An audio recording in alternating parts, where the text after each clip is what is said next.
Testing, 1, 2, 3.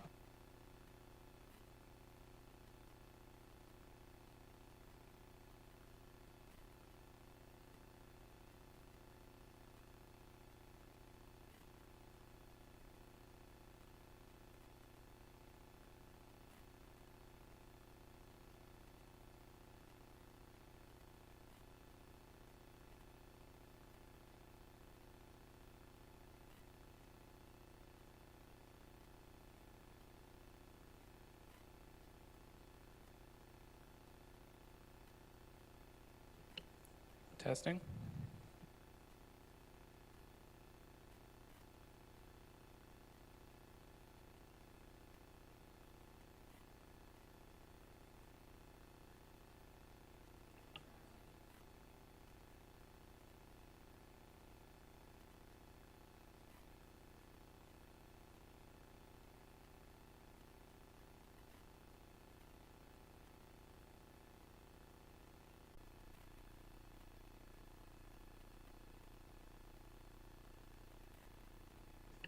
All right, we're going to get going here. Just a minute.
We're just waiting for the recording to start. You're Thank you. Well, welcome everyone to the Electoral Area Services Committee meeting of Wednesday, September 6th. And I hope everyone had a wonderful, restful August and are ready to get back at making decisions about land and water use, services and uses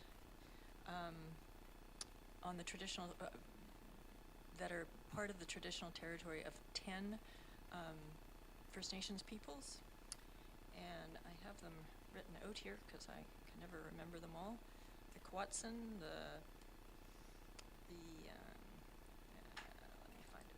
let me find it. Malahat, Subasset, Halalt, Penelakut, Suminas, Liaxan, Pakwashan, Dididat, and Pachidat peoples. And I think we really need to respect that they bring wisdom about their stewardship of the lands for thousands of years, and hopefully we can bring that to our decision making today. So with that, I'm going to turn to the Corporate Secretary. Thank you, Madam Chair. Welcome back, everybody.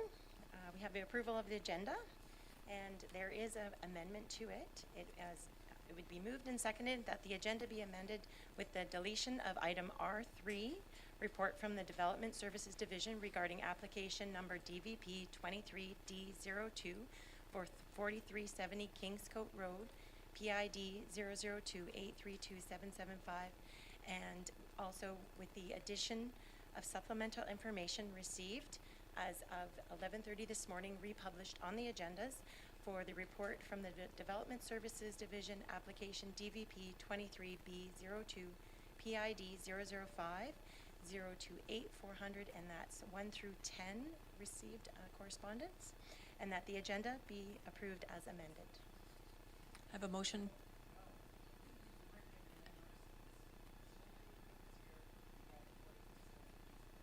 So Kingscote has been removed from the agenda as of yesterday.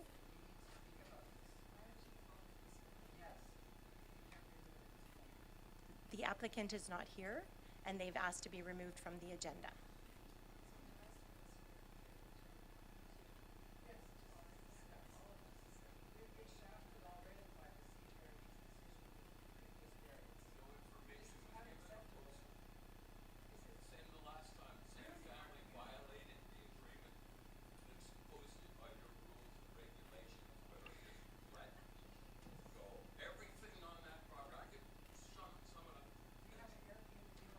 Thank you, thank you. Thank you. We were advised yesterday that the applicant would like item R3 removed from the agenda.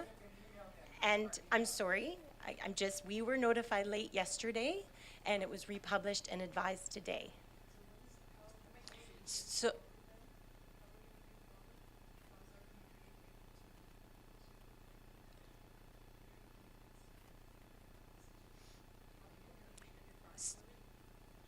so what I would suggest is we take a break and Director Abbott meet with you out there, make sure he's got everyone's emails, and so that you will know when it comes up again, all right?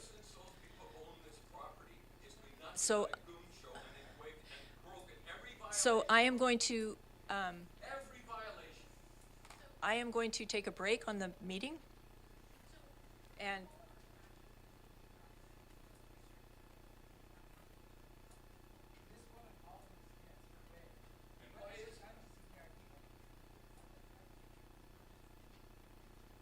buffering.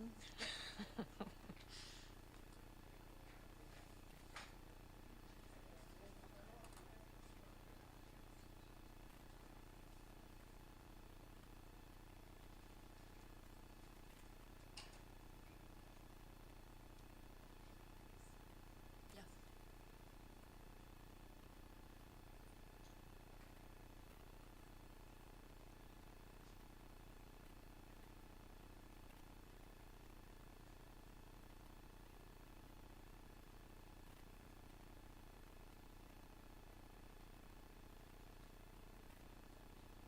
Welcome back. Corporate Secretary, where were we? Thank you, Chair. We were at item number 1, approval of the agenda, and it was that the agenda be moved and seconded as amended with the deletion of item R3 and the supplemental information for Development Services Division application DVP 23B02 PID 005-028 400, and that was 1 through 10 emails received and a letter. I have a motion to adopt the agenda and a seconder. All in favor? Anyone opposed? Motion's carried. Thank you, Chair. We move to number 2, adoption of the minutes, Electoral Area Services Committee meeting of July 19th, that the minutes of the Electoral Area Services Committee meeting of July 19th be adopted. Would someone like to move that? Director Dex moved it and Director Acton seconded. All in favor? Anyone opposed? Motion's carried. Thank you. There is no business arising from the minutes, and we do have number 4, public input period.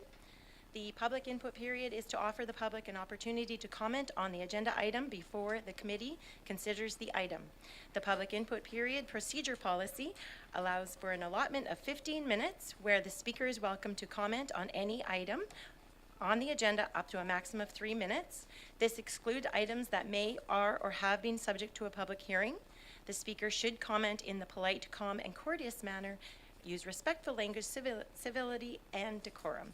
And if there is more than 5, we can extend this period. Well, I know there are probably around 8, but I won't hold people to it, but I did get 8 names that thought they were interested. So could I have a motion to extend the period by 15 minutes and a seconder? And all in favor? Anyone opposed? Motion's carried. So we'll have 30 minutes, and so because people are here for a number of different items, it would probably be good if we did them in order. So people who are interested in speaking to R1, maybe you could come up and form a line, and each person has 3 minutes. And please state your name. Madam Chair, I'm Cliff Evans from Shawnigan Lake, and I'm a director with the Shawnigan Basin Society. Madam Chair, on R1 is an application for soil removal at 4214 Trans-Canada Highway. And I looked that up, and that's the Bomb Air Farm, which most people are familiar with, right by Dugan Lake. And if you drive south on the highway past Dugan Lake, we'll say in December when we have our downpours, you'll always see water pooling on the road. And it's tough going through there. And if you go up the road just a little further, you'll see Valley View. And that's only maybe about another 800 meters. And few people know that at Valley View, there, right in the corner of the parking lot, is a building. And that building is a pump house that pumps water to Cowichan Bay. It puts, the well produces about 500 gallons a minute.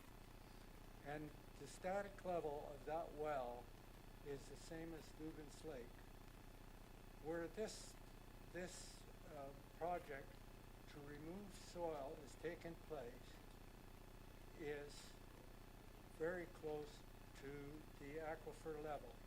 In fact, in 2014, there was a hydrology test done. And in monitoring well number 2, the aquifer was 20 feet from the surface.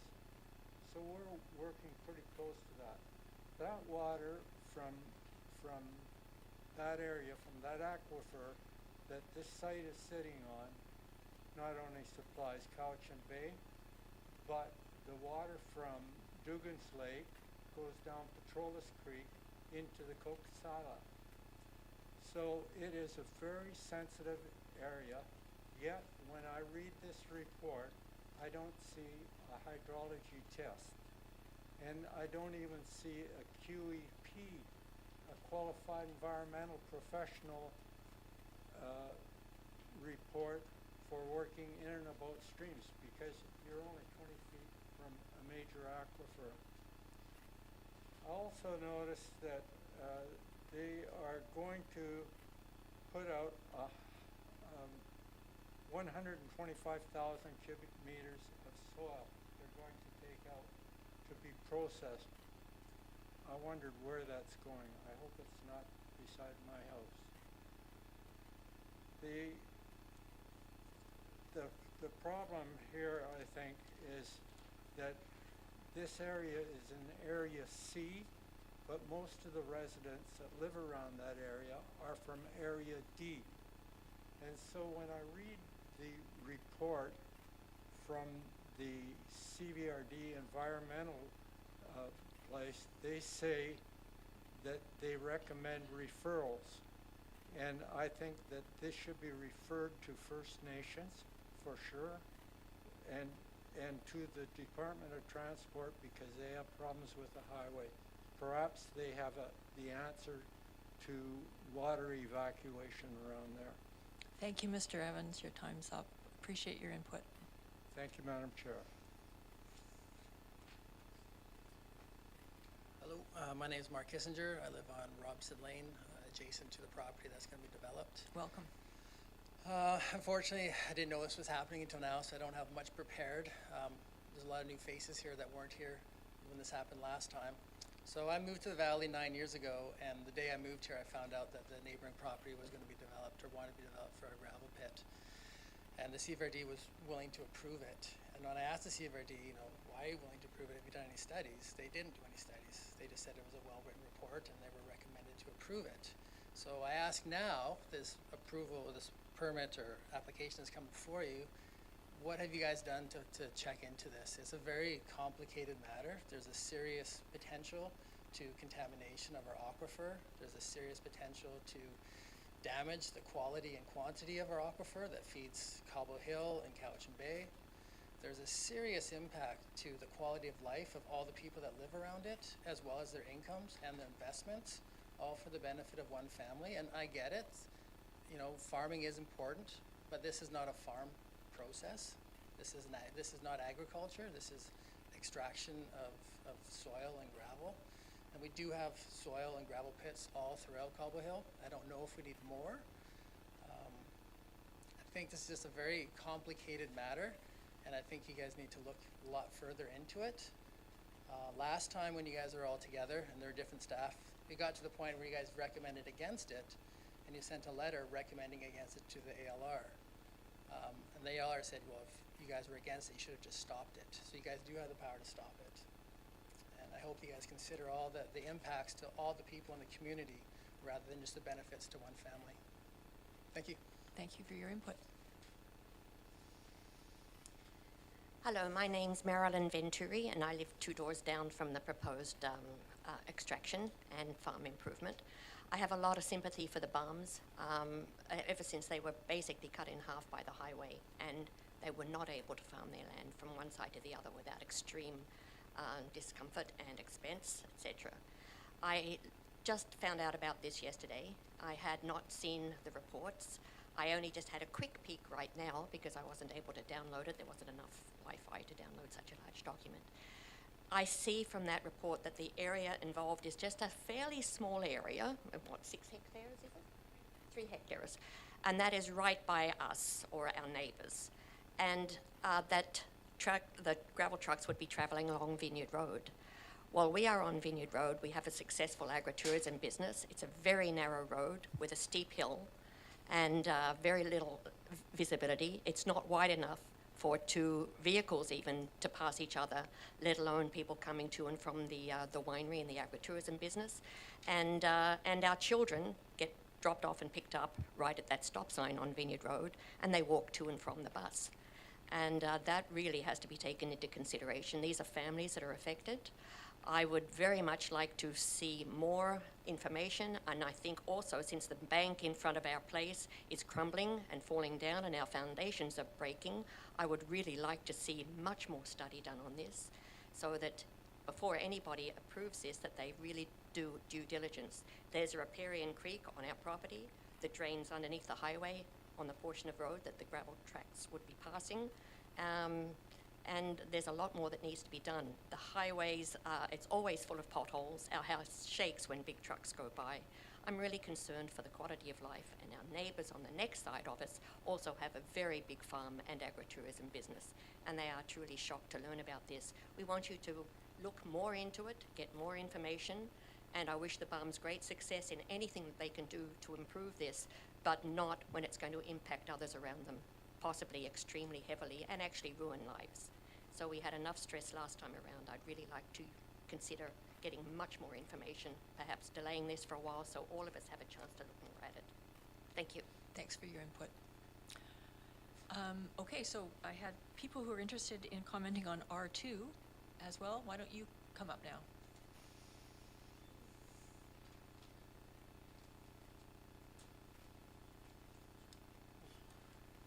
Hello? And I'll just mention again, you have 3 minutes, and there's a clock there that shows when it turns red, you're out of time. I've timed it, I'm well under. Oh, okay, good. My name is Bruce Stevens. I'm Shawnigan Lake Road. I am a member of the Area B Advisory Planning Commission and have been for, I believe, 14 years.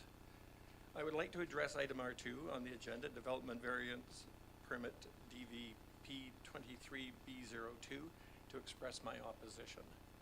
This proposal falls within Area B's local area plan, which is 2 years old, referring to Shawnigan Village and future development. It states, the rustic rural character of the village will be preserved, and that all future development must be consistent with the objective of the OCP. The zoning bylaws back up that statement by restricting building heights in parks and institution zoning to 12 meters. This application is asking for an excessive variance of 4.99 meters, 40% of the maximum height of 12 meters, to bring it to 16.99 meters in height. The height is not necessary. Parcel coverage in this zone allows for 40% coverage for all buildings and structures. This application shows a building coverage of only 11.03%. There's plenty of land, 29%, to design a lower elevation building and still achieve their desired building square footage. I'm very supportive of this technical art school coming to Shawnigan Lake, just not in a 56-foot tall building, and respectfully ask that the area directors deny this variance. Thank you. Welcome. Good afternoon. My name is David Woodgate. I am the head of animation at Relish Studios, and I'm here to speak in support of the Vista project. I'm going to kind of speak a little off the cuff, if that's okay. I grew up in the Cowichan Valley, and in 1996, when I graduated from high school, I didn't even understand this type of industry was in existence. And I had to move to the big city, Vancouver, spent 25 years there working in the industry and had a fantastic career. I've now returned to Vancouver Island, live in Mill Bay with my 3 daughters and my wife, and I can ply my trade here on the island where I belong. And the project that we're talking about is very exciting to me. I've spoken to a lot of families, a lot of kids, a lot of other parents since we moved back, and they're all extremely excited just to hear that this is even a possible career. And I would be very supportive of a school or facility that can offer this type of training for people, so they don't have to to move off island and go and ply this trade in the big cities where it's a lot more expensive. And I'd love to be involved in teaching and training some of these potential animators or artists. And I think for myself, as sort of my personal journey, it means a lot to kind of come full circle, to have moved away and now come back and able kind of carry on the tradition without having to see these folks move off island. So I just thank you for your time. Thank you for coming.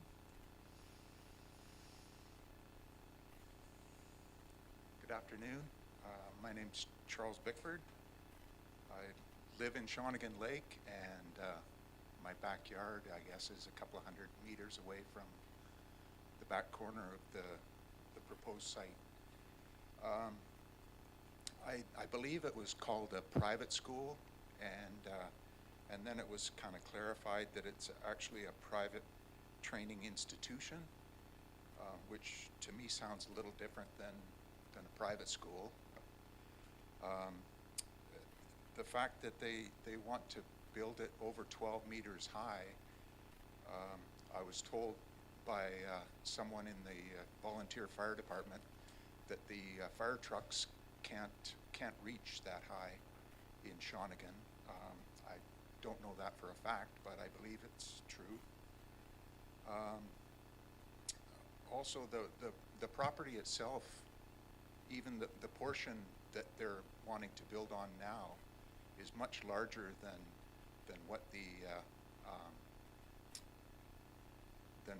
what the building is, of course, and I don't see why it can't be a smaller building, just spread out a little bit, and increasing the height and size of the building. I believe it's on septic field, and so when the septic field gets put in, would that increase the size of the septic and then also possibly affect aquifers and things around the area? The only other thing that I wanted to mention was I'm not opposed to having any type of training facility, but I just wonder why it has to be so big. And this company has a lot other land in that area, and I just wonder if they're trying to cram in as much as they can in small areas so that they can keep expanding and get more approvals. Thank you very much. Thank you for coming. Hello, my name's Luke Carroll. I look after the animation division for Relish alongside Dave. I'm here in support of the school. I'm a 30-year veteran in the animation industry. I've produced feature films and series and had a wonderful career. I was able 10 years ago to move to the Valley and bring my kids up here, which has been incredible. And what's been amazing with the advancements of technology is I can actually do that now, which is fabulous. So the idea of being able to help the younger generation come through to a green tech industry where they can work from the island and have good careers and good jobs is very exciting to me. So I'm really keen on being heavily involved in the school and helping train up the next generation. And yeah, I think it's exciting to be getting into that kind of industry that can be long-term and environmentally friendly. Thank you. Thank you. All right, I think Kim, you're the last person I have on my list then.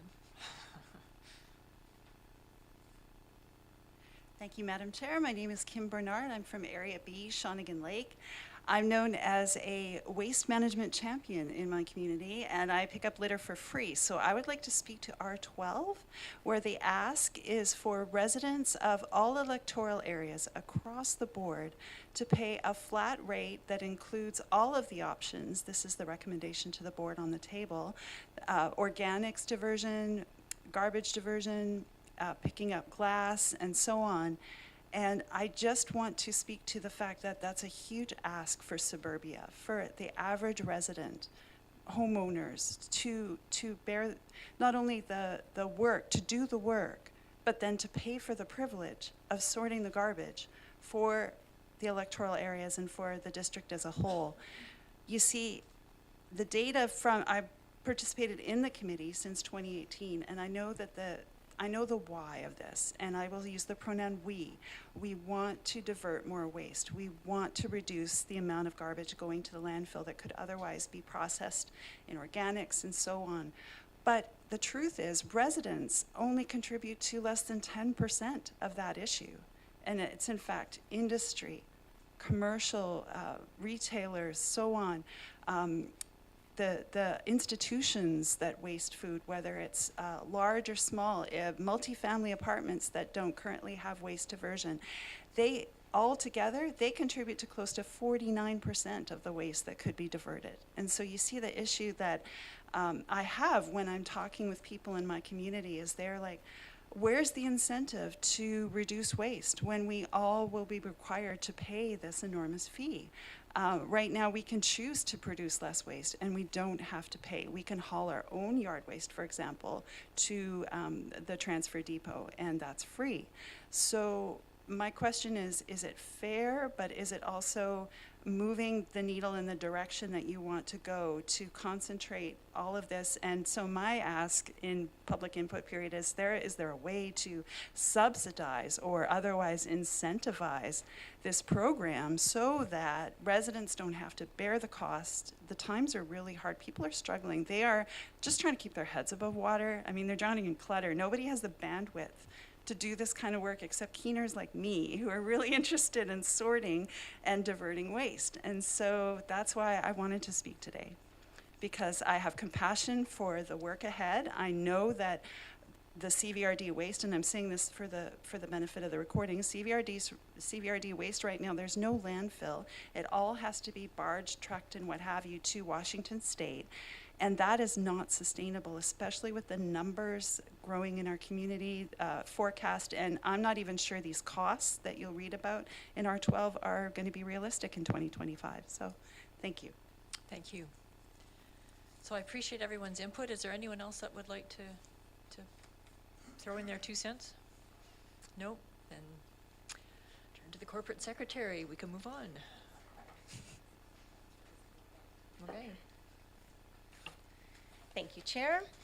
There is no delegations or correspondence. I move to information. IN1, Electoral Area Advisory Planning Commission meeting minutes. That's the Electoral Area A, Mill Bay Malahat Advisory Planning Commission minutes of July 6, 2023. Electoral Area B, Shawnigan Lake Planning Commission minutes, July 18th, 2023, for information. Thank you. I'm going to turn to Director Acton right now. Thank you, Madam Chair. I just wanted to make note to the committee that on the APC agenda, there one of our members since that time has passed away, Doug Gardner. So I'd like to recognize his community service on the APC and with the firefighting community as a fire chief for another community and a volunteer in Shawnigan Lake for many years. So he will be missed. Thank you.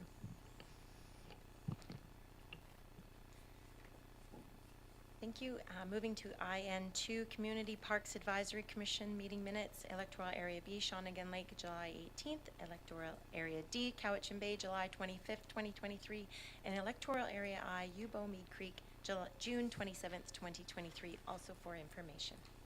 So does the committee have any questions about either of these commission meeting minutes?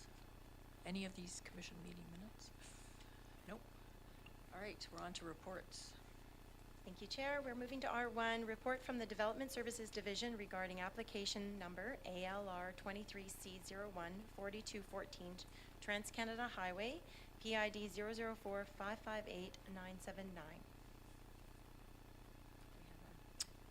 Presenter? Thank you. Welcome. Turned it off. Oh, now it's on. Look at that. Thank you. Thank you, Chair. So this ALR application is for a non-farm use, removal of soil and placement of fill. Oh, next slide, please. Whoever's, I don't know who's doing it. Thank you. On the property at 4214 Trans-Canada Highway, there is an existing dairy operation on the property that operates on the south side of the highway. The north side of the highway is the area of proposed extraction. The applicants have indicated that this area is an underused area due to the terrain, soil type, and presence of invasive species. The highway also presents a barrier to access. The purpose of the application is to allow for the removal of 125,000 cubic meters of sand and gravel that will be transported off-site for processing. And the application includes a reclamation plan that would restore the area to a terraced cider apple orchard and hay/forage land to supplement the dairy operation.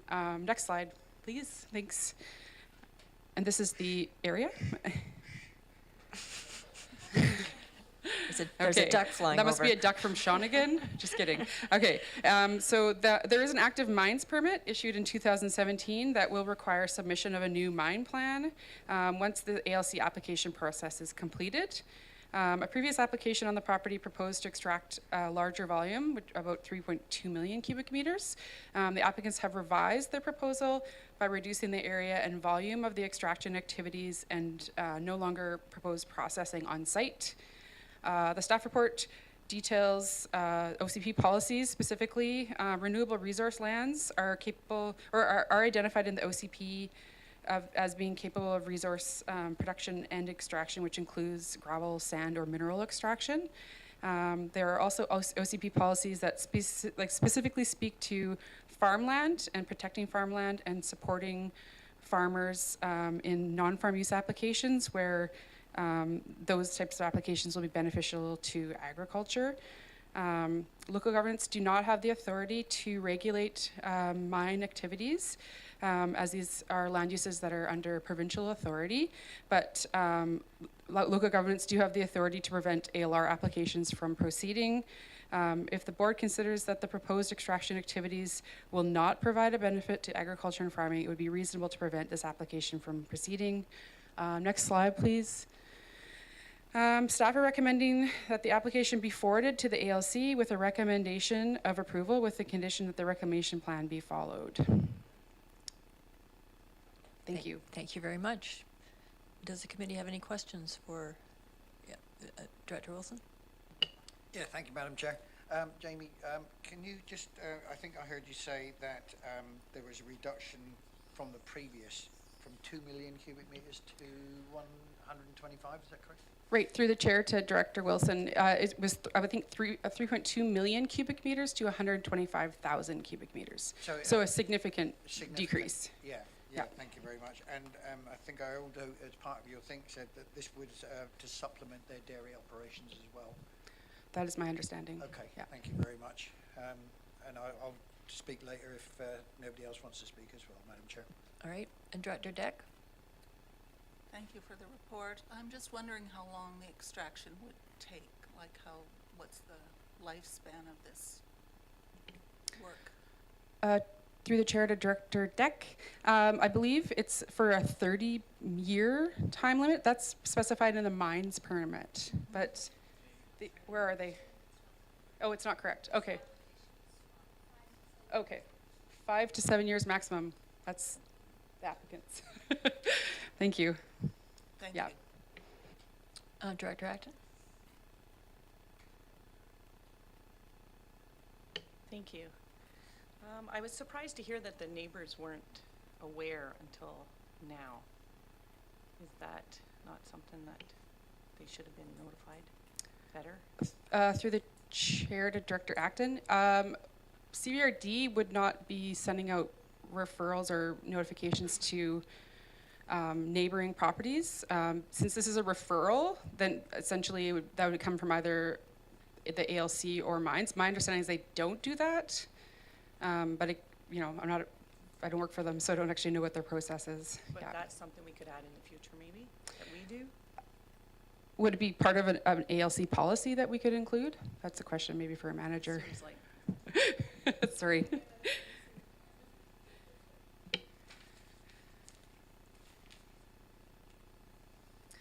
We're currently in the process of drafting an updated ALR policy, ALR application policy, but it's not part of our current policy. That's correct. Okay. Maybe a bit of a comment. I feel like we should have the history. This was pretty significant. It's before my time, but I know it still has, there's a lot of trauma in the community around it. And it does sound like this could really dramatically affect the neighbors. And knowing the property by just going by there all the time, can kind of visualize what their concerns were.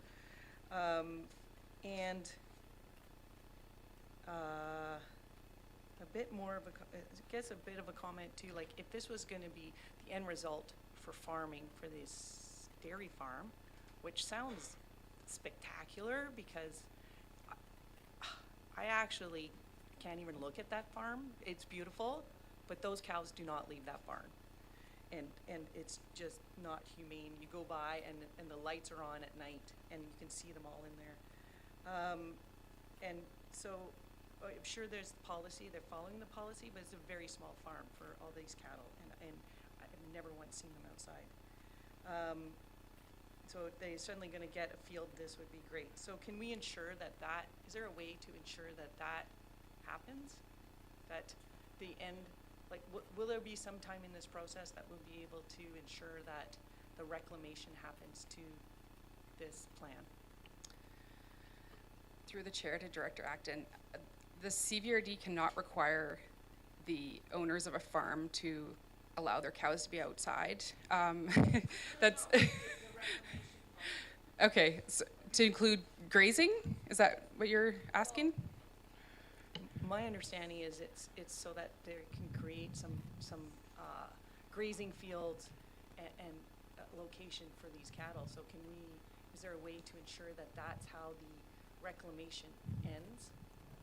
Like is there a way for us to ensure that the reclamation plan is followed through with?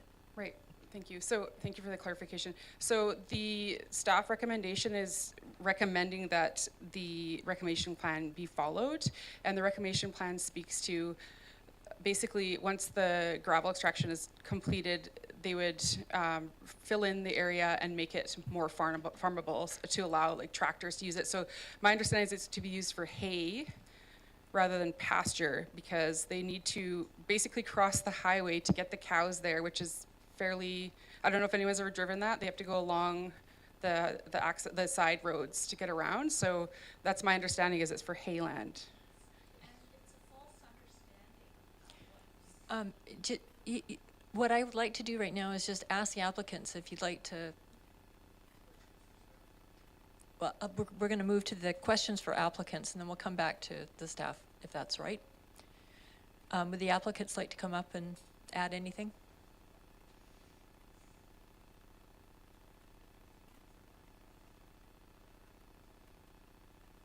So we do let our cows out. They do graze in the mornings, but it gets too hot, and they'll have to come in. And all our cows go down the field during the summertime, but we can't reasonably bring them across the highway to have them graze. And we'll graze the heifers in the summertime there, or in the wintertime, if the weather allows. So my name's Colin Baum. I am the third generation of this dairy farm. Our property consists of 200 acres in the Cowichan Valley, and only 120 of them are arable, so we have to rent another 150 to continue our farm. The amount of arable farmland in the Cowichan Valley is shrinking, leaving many farmers on the hook for making up the shortage with few realistic solutions. We're a dairy operation, and the creation of forage-producing land is crucial to the future of our operation. Importing feed from the mainland is not sustainable or economical when there's potential for arable land on our property. The area we would reclaim is impossible to farm. I don't know, you've seen on that side of the highway how steep it is. You can't get a tractor on there. And it's very large stones and no real topsoil. So we'd like to remove that and add in arable or usable soil, as we're going to be farming this land long into the future. Completing this project sustainably is in our best interest, as unproductive soil will never grow healthy crops. We have decided only to use fill from our property coming from the dairy farm operation and our manure.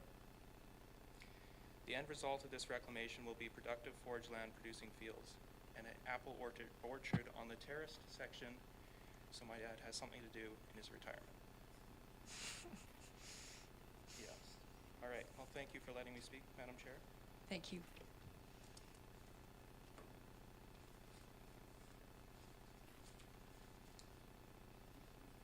Are you going to add anything, Shelley? I'd like to speak to. Okay. Do I have to? No, you're good. It's on. You're good. It's on. So, I would like to say that we took over the farm. My father-in-law bought the farm in 1962 as a going concern with the Ayrshire Cap. Oliver and I took over 23 years ago. This project with removing the aggregate and doing a land reclamation has been going on for 12 years. As that being said, it's already an approved application with the ALC and has a valid mines permit, and due to situations out of our control, we needed to revise the proposal to better suit our needs. I'd like to invite you all out to view the property at your convenience so you may get a better understanding of the topographical challenges to this proposal. Also, for the fact what you see on the highway is not what happens. We put robots in 10 years ago, and the mandate for robots is not to pasture, but my husband was not having that, and these cows go out from April to October at 4 in the morning, so you don't see them, and they graze, and we strip graze all around our property till 9 in the morning, and they come in. But with robots, they have to be a consistent time at the robots. So if you would like to see the operation, we'd gladly show you. This Director Action, you have to get up at 4 though. No, not any time. The robots are going 22 hours a day. I'm just kidding. We have 300 animals on the farm that we have to feed, and buying feed from the mainland it's just not sustainable. I would like some of the concerns that my neighbors have spoke to about this is suiting one family, and that's not. We employ 5 people, and we put a lot of money into this valley every month. The area where this property is a gravel pit away from Valley View. There's already a depleted gravel pit. So for Cliff's concerns, the pooling water does not come from our property. That is runoff trapped by the barrier that barred us from the access to our property. The access road use, I have a letter from the neighbor. I will send it to you, the one adjacent at Heritage Hills. She's fully supportive of this, and we're talking about the traffic. The traffic would be 10 trucks a day on a road that is already used as commercial access for the local vineyard. So I do thank you for your time. I do want to say, please, if we could arrange for you to come and see this property, we'd gladly show you. Thank you. Thank you. Do I have permission to speak? I'm the qualified environmental professional on the project. So let's just hold. We might have questions for you, but I'm going to go back to my list of question list, and then we'll get more into the content. I'm glad to know that you're here. Thank you. Director Morrison is next. Yes, you are. If it's a question. Have okay. A question for staff.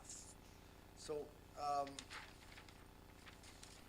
being here for the previous applications, one of the things that I think is important for us is the clarity of our role in this specific application. This is a referral to us from the ALC, and well, you know, I listened intently during the public input. There are, I I think, very specific rules that we play in the various options that have been provided to us. So I'm hoping we could have staff give us a clear and concise explanation as to what will occur with option 1, what will occur with option 2, what will occur with option 3, because it's been asserted that we can stop this in its tracks. I don't know whether that's the case or not, but if I could clearly have option 1, option 2, and option 3 explained, that would be helpful. Through the chair to Director Morrison, clear and concise is tough. Okay, so for option 1, if that is chosen, basically staff submits the staff report and minutes from this meeting and the resolution, and then the ALC proceeds with their decision making. That's basically what happens, and they take into consideration, you know, what we say, but the reclamation plan is required for these types of application by the ALC, so they've already kind of nipped that in the bud, if you will. And then option 2 is essentially the same thing, would just be forwarded to the ALC, no comment, just forward it. And then again, ALC proceeds with their decision making. And then for the last option to not be forwarded to the ALC, we advise the ALC that hasn't been supported, and but basically it's closed. But these are funny applications because, again, mineral extraction or gravel extraction is under provincial authority. So the mines permit's already been issued. Yeah, local government can't regulate this sort of use, but in this case, you have an opportunity to, I don't know, address it. I hope that answers your question. Director Morrison? So if I could follow up, so, and maybe it's the correct or incorrect phraseology, but there is nothing in these 3 options that will cause cause this to be dead in its tracks, so to speak. We do not have an ultimate authority in the decision making that the ALC will do. The one that would be most discouraging for the bombs, and I've been on their tour and it's quite fascinating with the robots, but if we chose option 3, they are still making the decision as to whether this proceeds, correct? Okay, might need a manager on this one, if anyone can help me. Okay, maybe not. Okay, so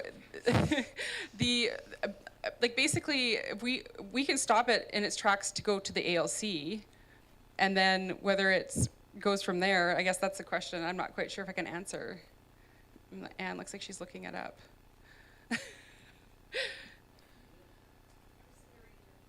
Thank you. That's always helpful. I'm reading right off the ALC website. So local governments have the ability to stop applications from proceeding to the commission in certain instances where a proposal is contrary to local land use planning. The ALC Act provides that if an application applies to land that is zoned for agricultural or farm use or requires an amendment to a plan or bylaw, the application may not proceed unless authorized by the local government. And then goes on to say that the ALC considers local government recommendations from the region of the application. So basically. So what do we say about mines in that area?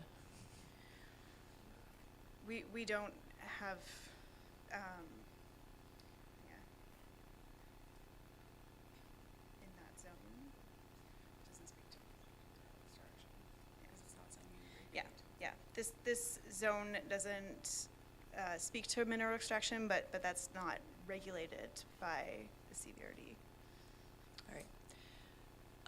I'm going to move on to Director Abbott. I have not, Shelley's answered it, but essentially I'd encourage fellow directors to get a close-up instead of viewing the farm from a highway. Director Wilson? Thank you, Madam Chair. First of all, I've heard the term that we could stop this in its traces. And that to me would be a retrograde step in the extreme as far as, and it would be a kick in the teeth for our farming community. This has come down from 3.2 million cubic meters to 125, very significant. 8 to 10 trucks a day with reclamation and refill.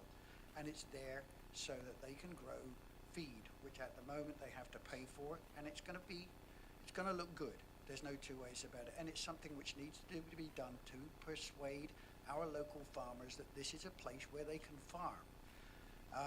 One of the invitations there was to go and see the dairy. Go and see it. It's probably one of the most amazing things I've ever seen. And yes, Director Acton, they do get out in the fields. I've seen them out there even at 4 o'clock in the morning, believe it or not. But I'm going to get round to a question at some time or another, but you can tell from what I'm saying here, I think the Planning Department has done a good job on this. I think that the farmers are in desperate need of what they're trying to achieve here. And I will be supporting option 1 if I can get the support of the other directors as well. Do I have a question? What do you think about this? You've already said that they're recommending option 1. Let's go with that one. Thank you. Director Segal? Oh, sorry, Director Acton's first. My apologies. Okay, Director Segal? Thank you.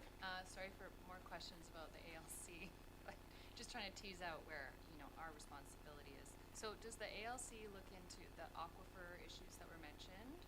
And the minutes that we forward to the ALC, is it just the recommendation and the outcome of that, or does it capture the nuance of our conversation? Through the chair to Director Segal. So, Segal, sorry. To your first question, you know what? I'll answer your second question first. Typically, we just send the resolution, but if minutes need to be included, I think we can. I don't know if that involves a resolution asking us to do that. Maybe it does. Cheryl, yeah. My recommendation, Madam Chair, would be that if the committee wishes to have the ALC consider certain information or comments, that those be included in a resolution that's passed that would be forwarded to the ALC. Yep. Is this the right time, Chair, to add that kind of a resolution, or would you like me to wait? No, go. Well, maybe just wait a minute. Yeah, Let's okay. finish with the questions. Okay, so no more questions? And so I'm going to turn to Director Martman, because he hasn't spoken, and then I'll go back to Director Acton. Thank you, and thank you, staff, for working through this with us. I am interested in what we were told in public here, our public information, and I'm wondering where in this report, or where would you have information that would relate to the aquifer, and also impact to the aquifer, and also impact to drainage. Is there anything available at this point? I have a follow-up.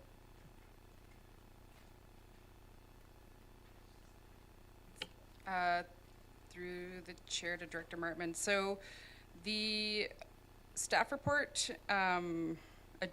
spoke to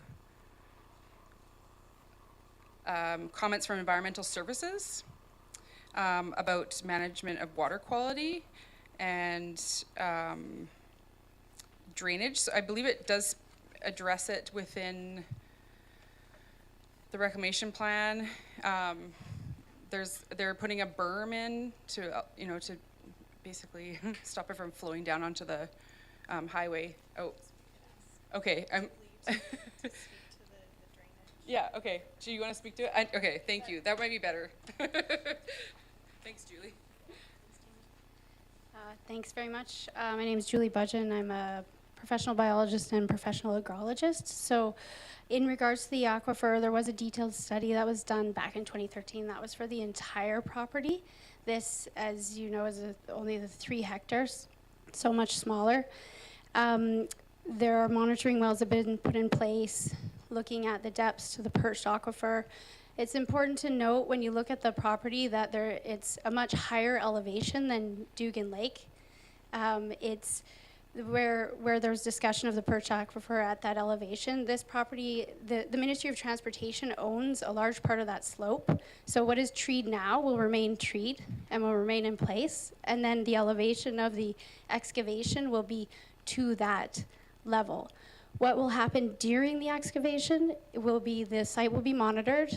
They'll be looking at the monitoring wells to make sure that if there is any aquifer coming up and any issues with water, operations will stop and it will be dealt with. There's a stormwater management plan. Fortunately, there's no surface water on site. It's a very, very dry site.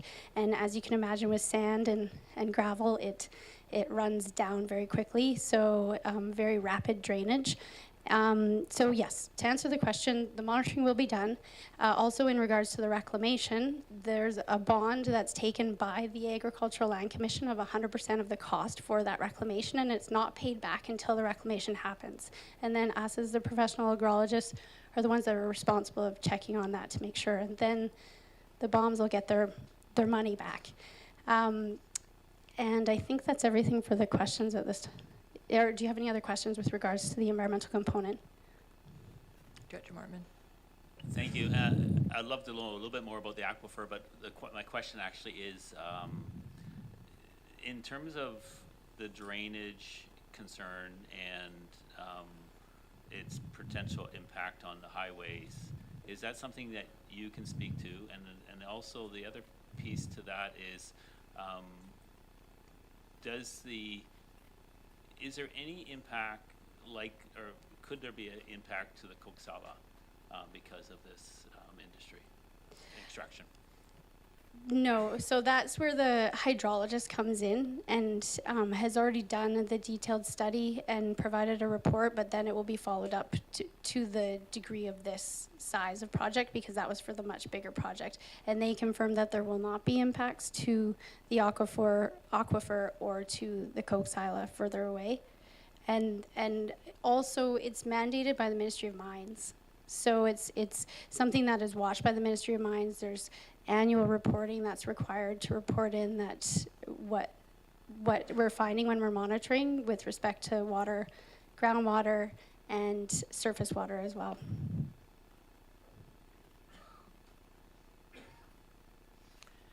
I guess there'll be more water used in the future once this land is reclaimed. There'll be some irrigation, yeah, for the apple orchard to become established, for sure. And then the silage, I think you can do that dry land. Yeah, there'll be dry land for the silage. Okay, thanks. Are any more questions for either the staff or the consultant? No? Thank you very much. Thank you. Appreciate it. All right, so I'm going to turn to the director of the area. Yeah, thank you, Madam Chair. I think that Director Segal wanted to bring forward some kind of resolution, were you not? Yeah, let's do that. Yeah, I would like to recommend option 1, please, that we send this to the ALC with I don't know, does it? I'd have to read option 1. Would you like to read option 1, Alison? I have a seconder first. I have a seconder. The recommendation is that it be recommended to the board that an application number ALR 23C01-4214 Trans-Canada Highway PID 004558979 be forwarded to the Agricultural Land Commission with a recommendation to approve the application subject to the following condition: that all aggregate extraction, landfilling, and agricultural land rehabilitation be done in accordance with the January 2023 Reclamation Plan by Cordova Environmental Consulting. Yeah, thank you, Alison. That Moved and seconded. Moved and seconded. So, oh, I'm sorry, Director Adkin. Thank you. I just wanted to comment, thank you for that information on the bond and the invite. That would be good. I'll maybe connect with you and try and make it happen before the board meeting, just for extra comfort. But I'm comforted that the director of the area, who's been in contact with you for a long time, and Director Abbott too, is very familiar with the property. So good luck with your endeavor. Director Segal.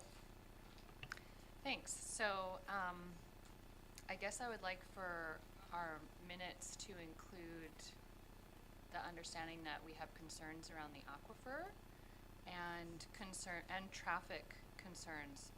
I'm unsure if the ALC has to consult MOTI, but 10 trucks a day for 5 to 7 years sounds like a lot.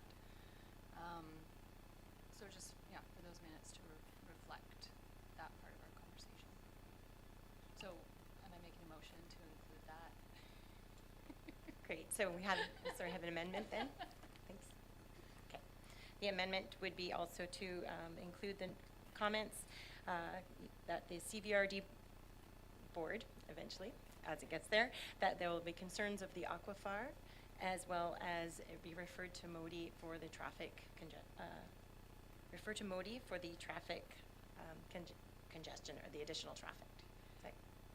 Right, and I guess I would say that it really ought to be referred to the Coxsila, because of the Coxsila Water Sustainability Planning process that's just beginning. It should really go to the ministry that's leading that, which is water. I'm gapping now. What is it called? Water, Land, and Resource Stewardship, or something like that. So we should recommend that it be forwarded there as well for a hydrological assessment. And we should also make sure that that technical report goes there, because I believe that was part of, was that something we had done or something that the ALC had done? I don't know, they might not have it. Just a point of order, are we speaking to an amendment, or are we asking for a referral? I'm confused here, just for clarity. We're doing amending the motion to add a couple of additional requirements or suggestions to the ALC to follow up on. Yeah, Madam Chair, I'm I can't on the support point that. of order here as well, because, you know, we're adding and adding and adding, and look, there's an option 1 on there, and I understand that you're trying to amend it, but to be quite honest, if we're going to amend this to the point where it becomes unmanageable, which it sounds to me that we are, then we might just as well not recommend it at all. That's my point of order.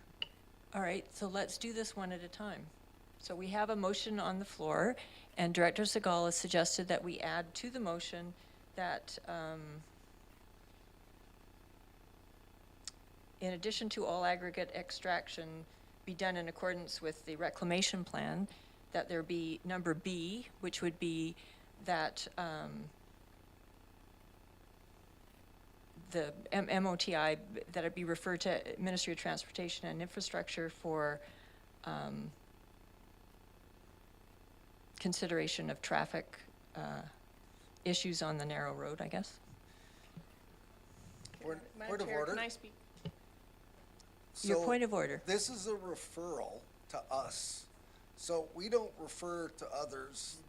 They're asking us for our opinion. So my point of order is that this referral to us is asking for our opinion, and it's not our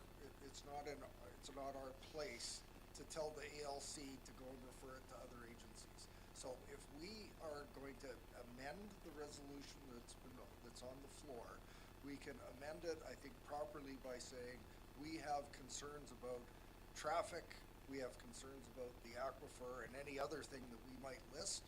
That's an appropriate response to the referral that we received. And Madam Chair, I think we ought to find out if that road is actually an MOTI one. I'm not even so sure that it is. Could I turn to the Corporate Secretary for your advice on this? Thank you, Chair. Yes, it is a referral, and to provide feedback on this application. You know what? I think we'll take a break, figure this out. Can I just make one statement? We already talked to the Ministry of Transportation. It is a Ministry of Transport road. They have no concerns with the access and how it's set up right now. So we've already consulted. Thank you.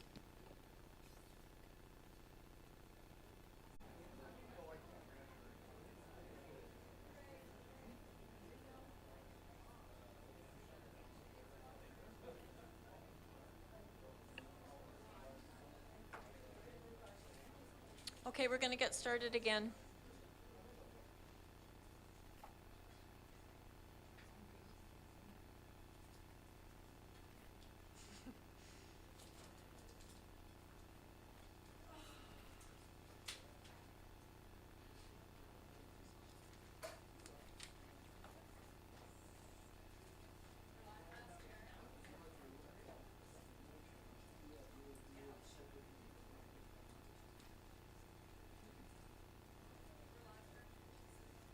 Welcome back. We have a plan.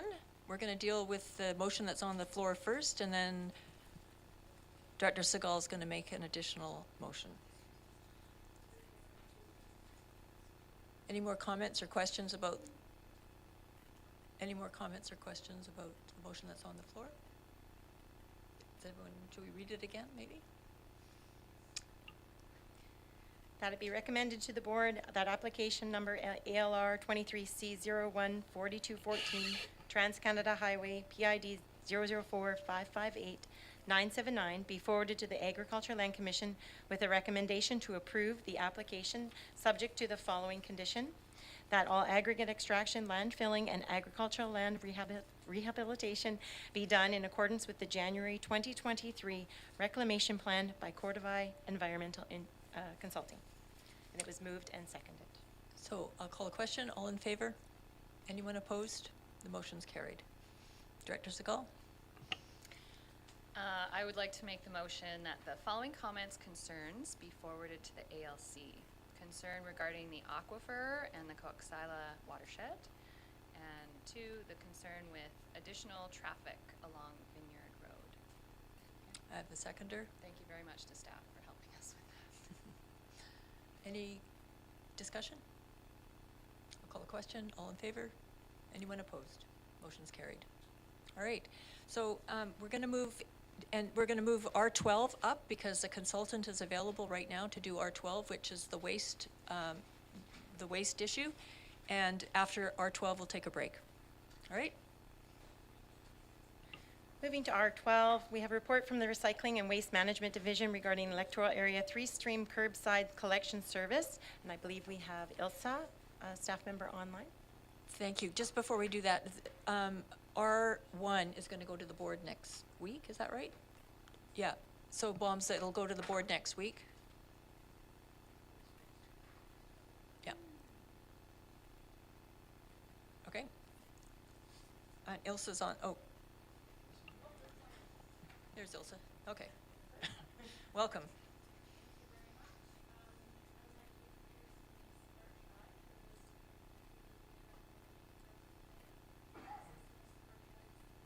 Sorry, microphone not on. Shall I start again?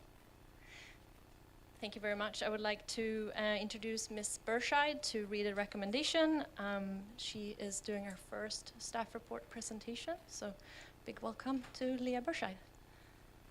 Yes, welcome. Thank you. So the report recommendation is that it be recommended to the board that commingled food and yard waste, recycling, garbage, and the addition of glass pickup be implemented as a 3-stream curbside collection service for all eligible residents in all electoral areas. I will now hand it over to our consultants, Christy Merrilees and Daniel Armengod from Delaney and Associates, who will walk us through the community engagement for the project. Thank you. Thank you. Welcome. Thanks, Leah. Oh, thank you very much, Madam Chair. Good afternoon, everybody, and thank you very much for having us. As Leah mentioned, my name is Christy Merrilees, and I'm joined by my colleague, Danielle Armengod, and we work for Engage Delaney, which is a third-party engagement firm. So I'm just going to share my screen here. Can we ask her to speak up, please, Madam Chair? Oh. Can you please speak up a little bit? You're a little bit faint. Can you hear me better now? Nope. You can't hear me any better now. Just 1 second. Yeah, can we turn it up in here, IT? IT's not here. Just going to say, it looks like my volume is right at its full. Okay. Am I still very faint? I'll just talk louder. Okay. How is that? Great. Thank you. Does that work better? Okay. Wonderful. All right. So again, my name is Christy, and I'm going to walk through the engagement process that we supported CVRD staff with for the 3-stream curbside collection project. On the slide in front of you is just a walkthrough about the presentation that I'm going to do today with Danielle. And we'll walk through just a little bit of a background first, the purpose of the engagement. We're going to talk about the engagement approach, who we engaged, the options we presented, and what we learned. And then we'll finish it off with sort of next steps and any questions that you might have. You will see that the presentation slides will be numbered. So please, if you have questions as we walk through them, there will be some slides that have graphs and data information on them. So if there are some questions that you have for those, take note of the numbers. So when we get to the question part, you can ask related to the slide. So a little bit of context and background. I think all of you are probably very well versed in this, but as the population grows and landfill space becomes more scarce, regional districts need to create a solid waste management plan. And the Cowichan Valley's plan proposes implementing a three-stream curbside collection for all residents. In 2017 and 18, when the solid waste management plan was developed, the CVRD did a full engagement that included 13 strategies that are now included in their plan. The three-stream curbside collection strategy was supported by 65% of those members of the public who participated in the consultation. Following that board approval of the plan in 2018, the CVRD needed to wait until 2020 for the province to approve their plan, which of course, unfortunately, was interrupted by the pandemic, which is why the implementation of the engagement for the three-stream curbside collection wasn't started until last year. And that is when Delaney was hired and when we worked on the engagement plan with your staff. So looking at the two-phase community engagement process that we've worked with your staff on, the first phase was beginning in May 2022.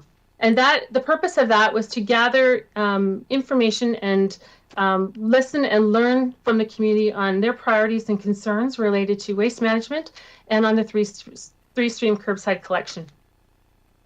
Phase 2 was this year in April and May.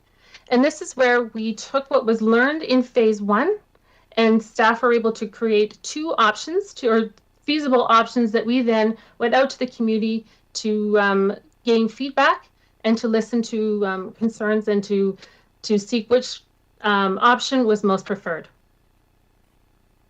So again, looking at the purpose of phase 2 engagement was to receive feedback on the level of community support or opposition for each proposed service option and why members of the public were making those choices.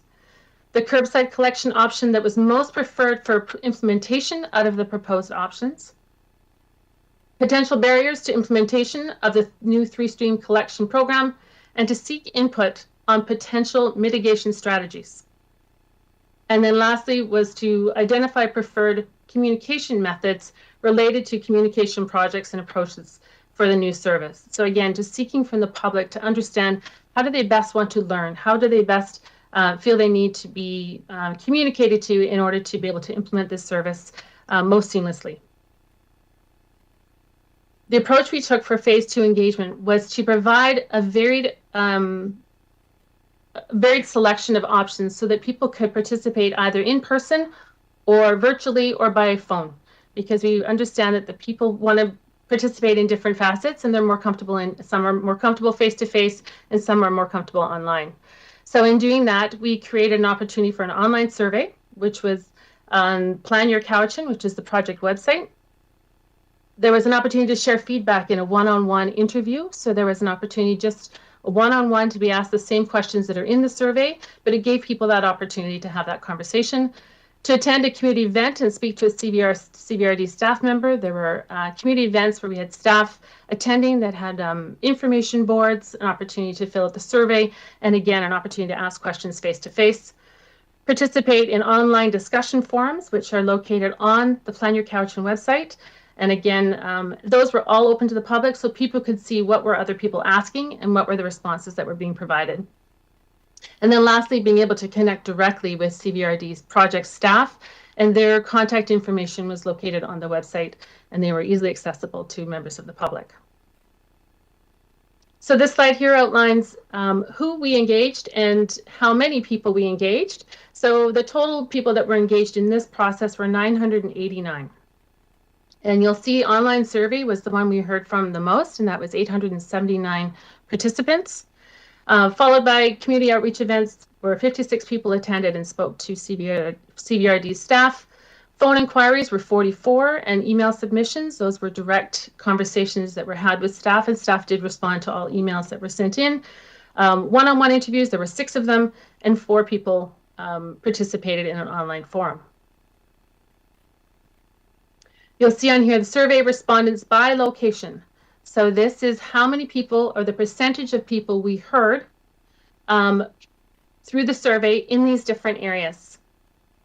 And you'll see, just back up here real quickly, that was 879 people that participated in the survey. And out of that, these are those percentages out of that 879 that participated in these different locations. The options presented are here on the screen. Option 1 was garbage, recycling, and food waste bi-weekly collection. Option 2 was bi-weekly collection of garbage, recycling, food, and yard waste. And both options had the added option of being able to have glass. And this is what was presented to all participants, who were able to select which one they preferred and what they liked most about each of the options. And to go into that further with the data that we have through the survey, I'm going to turn this over to my colleague Danielle, who's going to walk us through the data that she did the analysis on. Over to you, Danielle. All right, thank you very much. So we can move to the next slide. Yeah, there we go. Thank you. So first in the survey, we have explained what these options were, as Chrissy just showed to everybody. And then we asked first whether respondents were supportive, opposed, or neutral towards each of them individually. And on a scale like this that has a neutral midpoint, we typically add our neutral respondents to the support group for analysis. And we do this because these people typically will provide tacit support for an option. They don't feel strongly either way.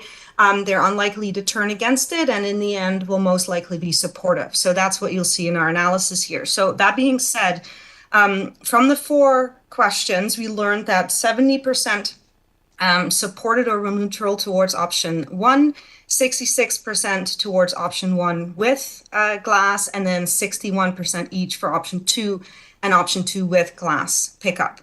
Now, this question also lent itself to further analysis that I want to share with you. And so out of these 4 questions, we can find a group of people who are supportive or neutral towards all of the options, as well as a group that opposes all the options. And the support group consisted of about half of the respondents here. They were either supportive or neutral towards all of the options. And then on the other side, we had 22% who opposed all options. So this is kind of a key little bit that we're going to talk about when we look at the next questions. So the next slide is really just the graph for those of us who are more visually inclined to take in data. So this is what I just showed, the support and opposition to each, and then the addition on the right-hand side of those who were supportive and neutral. So here, relatively, like, the support and neutral were a majority for each of the options.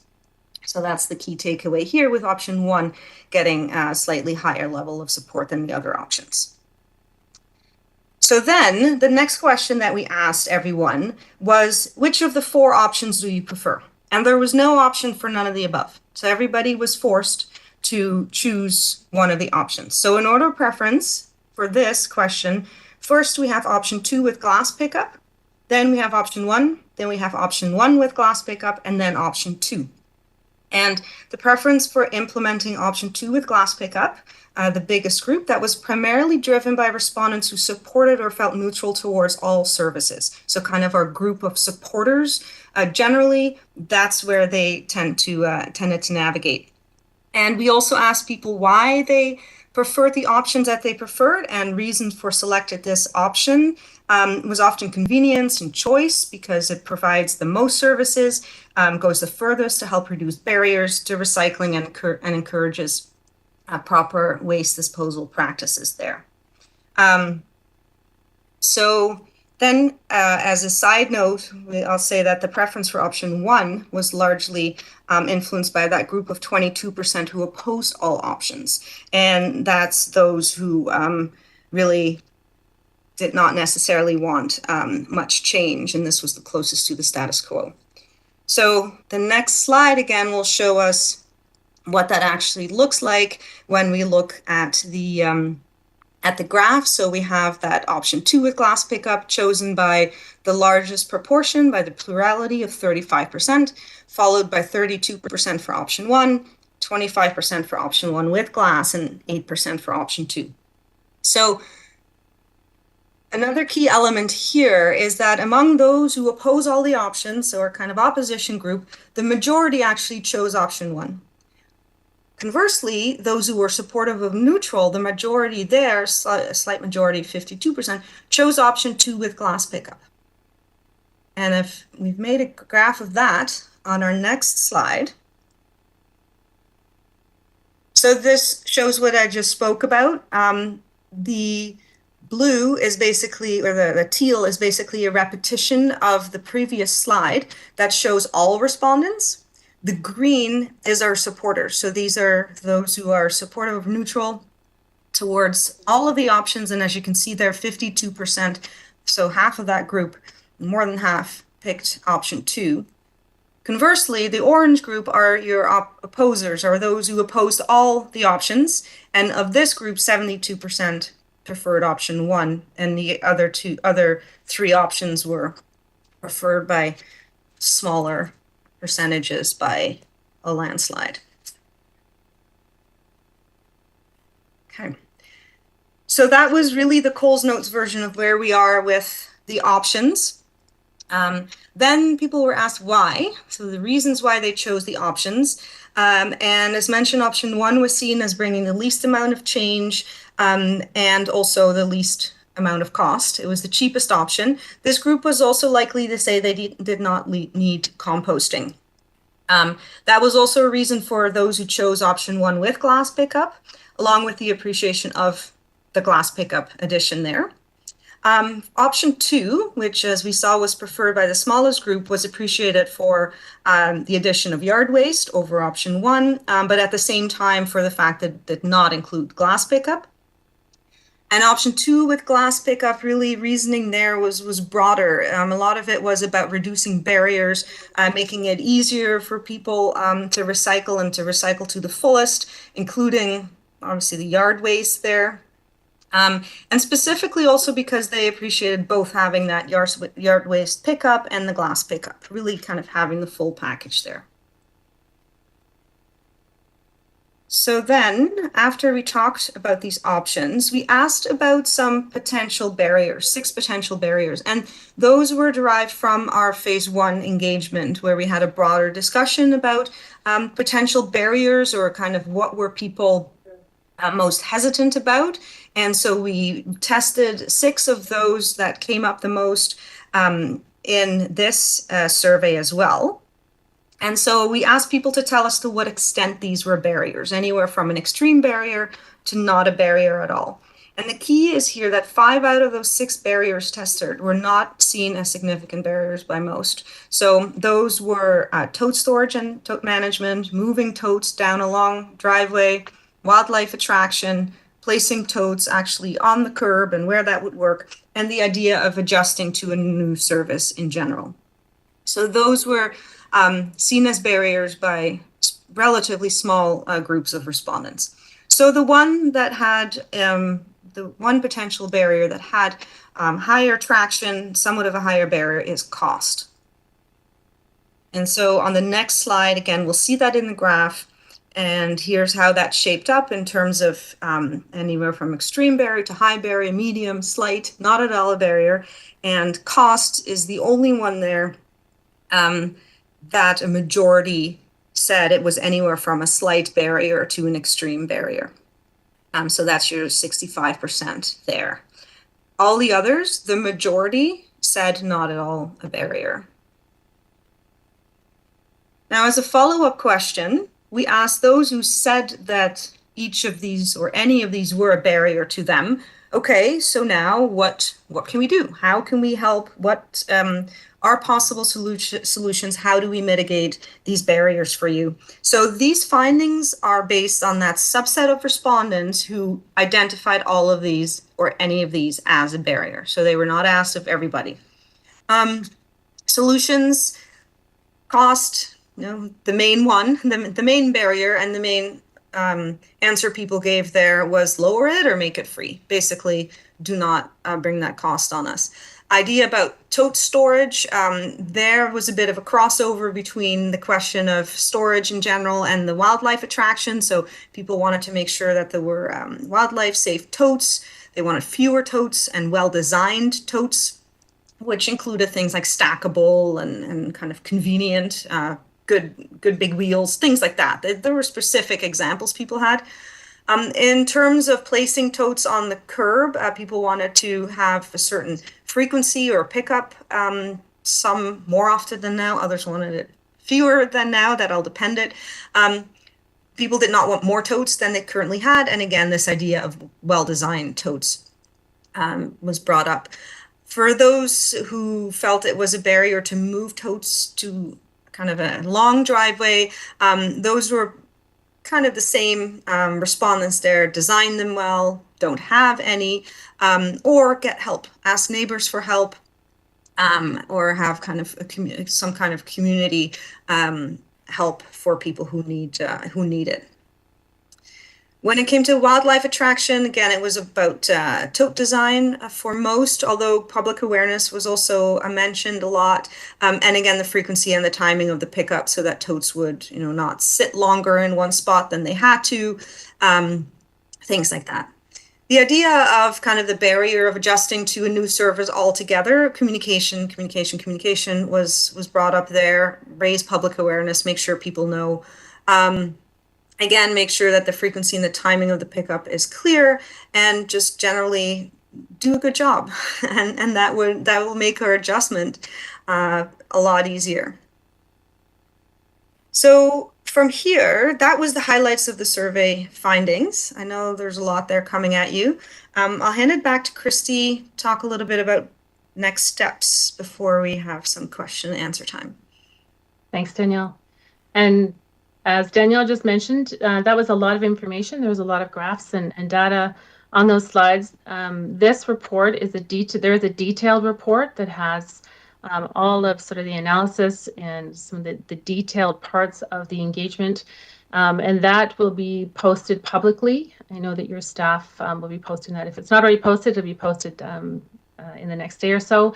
And then there is a shorter summary, 3-page report for those. It's a bit more visual for those that don't want to sort of read through the 60 pages of the other report. So just so you know that this is a reference point, it is a public report that is available to the community, so everyone can actually read those details at their leisure as well.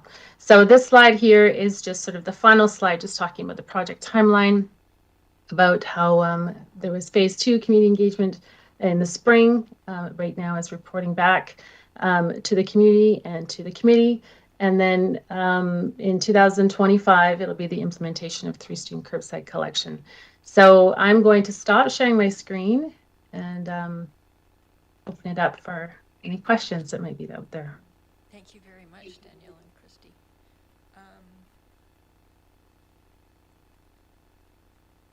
Ilse, do you have anything to add?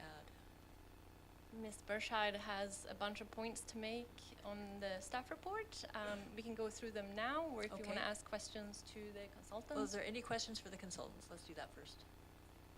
Director Wilson. Yeah, thank you, Madam Chair.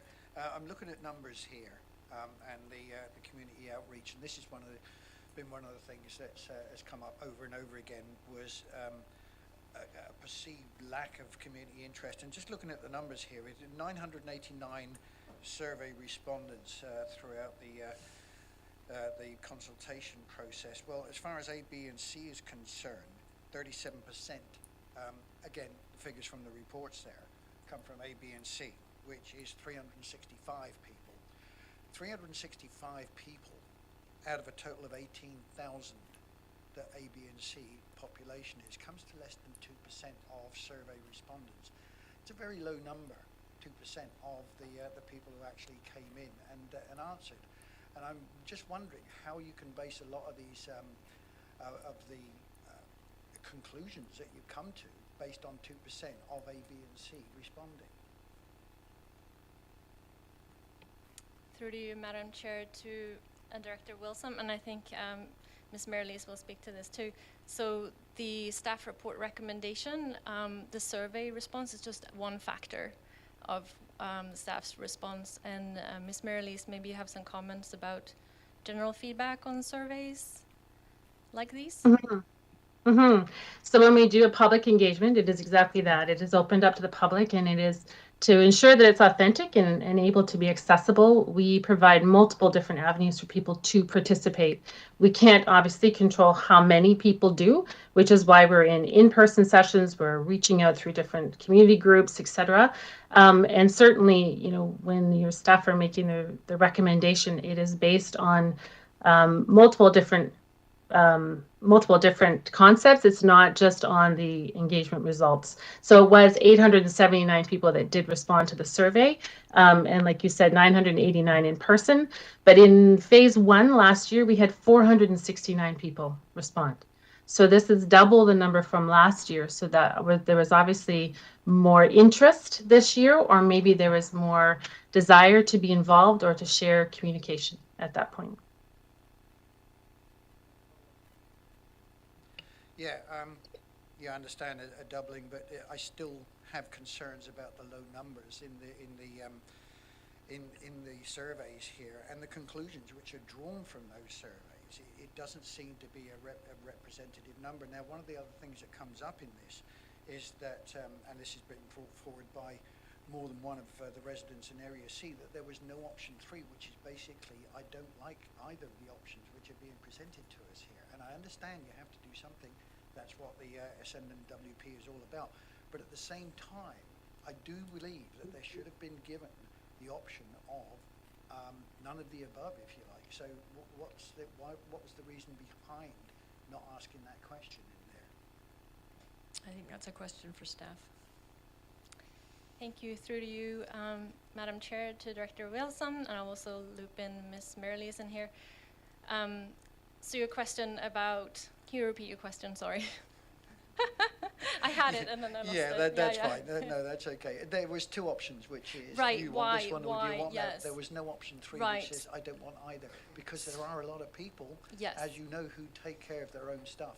Yeah, so as you know from previously, this wasn't the question of whether or not you want the service. It was really trying to distill which service do you want. We've already made a decision that there is going to be a service, and we're asking which one is your preference. So that is the decision we're making here today.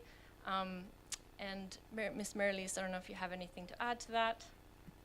Sure. I would really just add that when we are creating an engagement plan, we first determine what are the givens and the non-negotiables, because we need to be able to manage those expectations. So if we had gone out to the community and given them a third option of, I don't want to do this, that would not have been an option in the eyes of sort of staff or the CVRD, because the decision had been made, it was option 1 or option 2.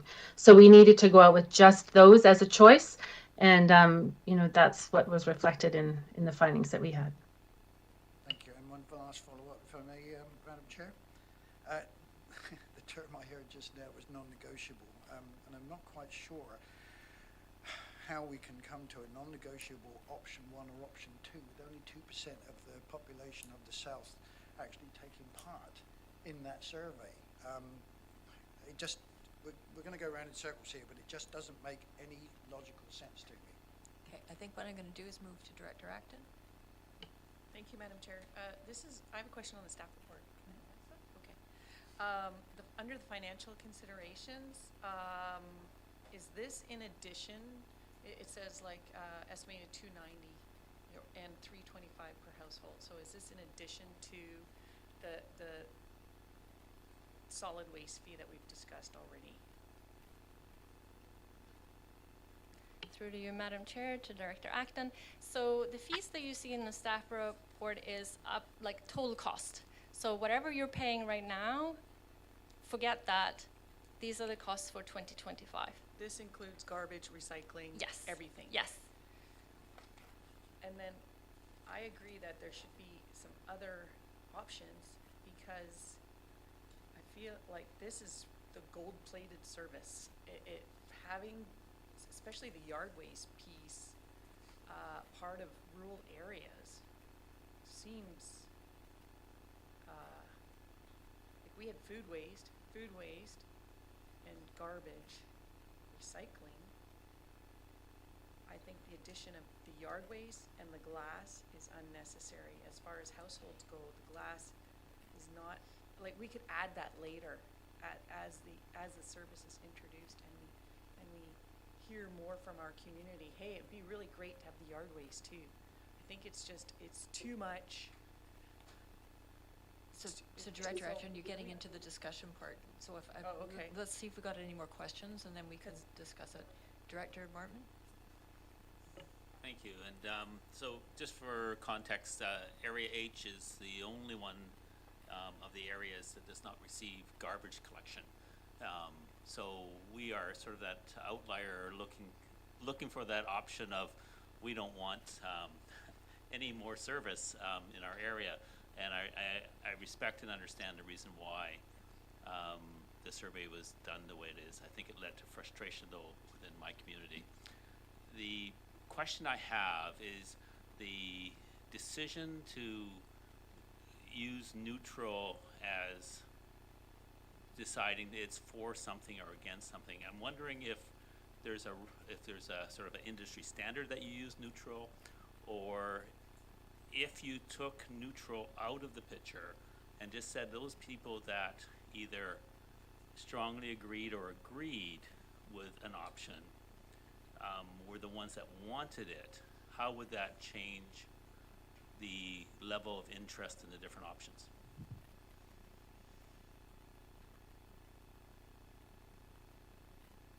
Would the consultant like to answer that?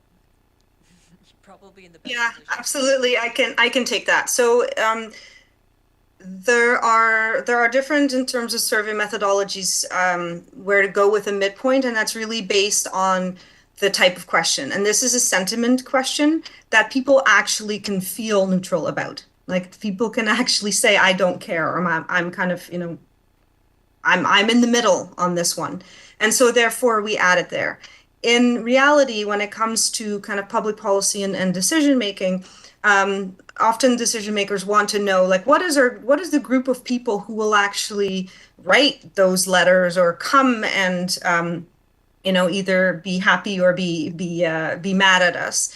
And I can tell from experience and from best practices that those who are neutral and who are in the middle are unlikely to write you letters either way, or to come to either a protest or a support. So that's why we say they provide tacit support. They will be fine with the decision that you make in the end, no matter what, unless something obviously changes in the time that we've done this and the decision. But that's kind of the short answer as to why this is best practice in the case of a decision like this.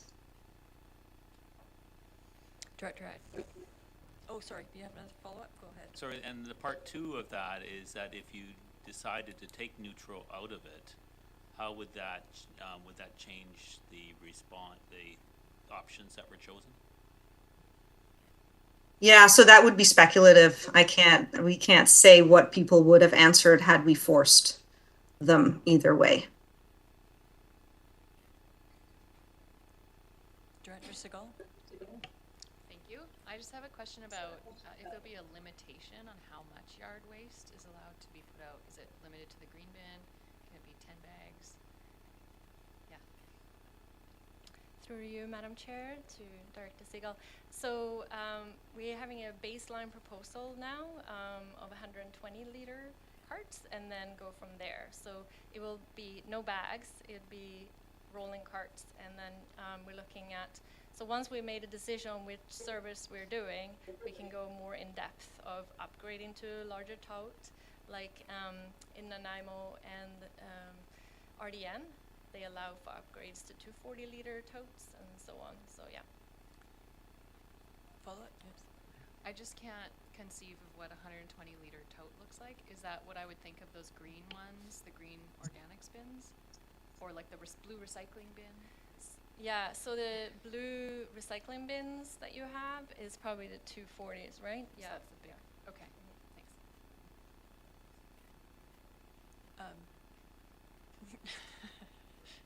Director McClinton, you should talk more so I remember your name. Just curious if you're able to identify for Area G the breakdown between Saltaire and Thetis Island. Are you able to venture a guess? I think I know that Thetis Island Ratepayers Association do not want curbside collection from past conversations with them. So I couldn't say what they have elected. But again, excellent point by Christy, like when it came down to, so there's a lot of feelings about these surveys, so that's why we have the gradient. How much are you opposed? How much are you in favor? But then when it actually comes down to it, what do you want? So that's why we asked the second question, and surprisingly, you know, a lot of people wanted option 2.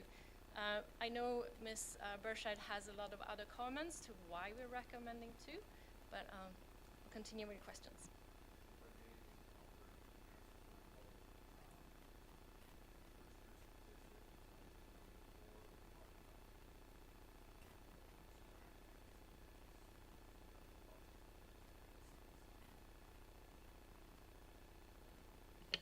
Statistically.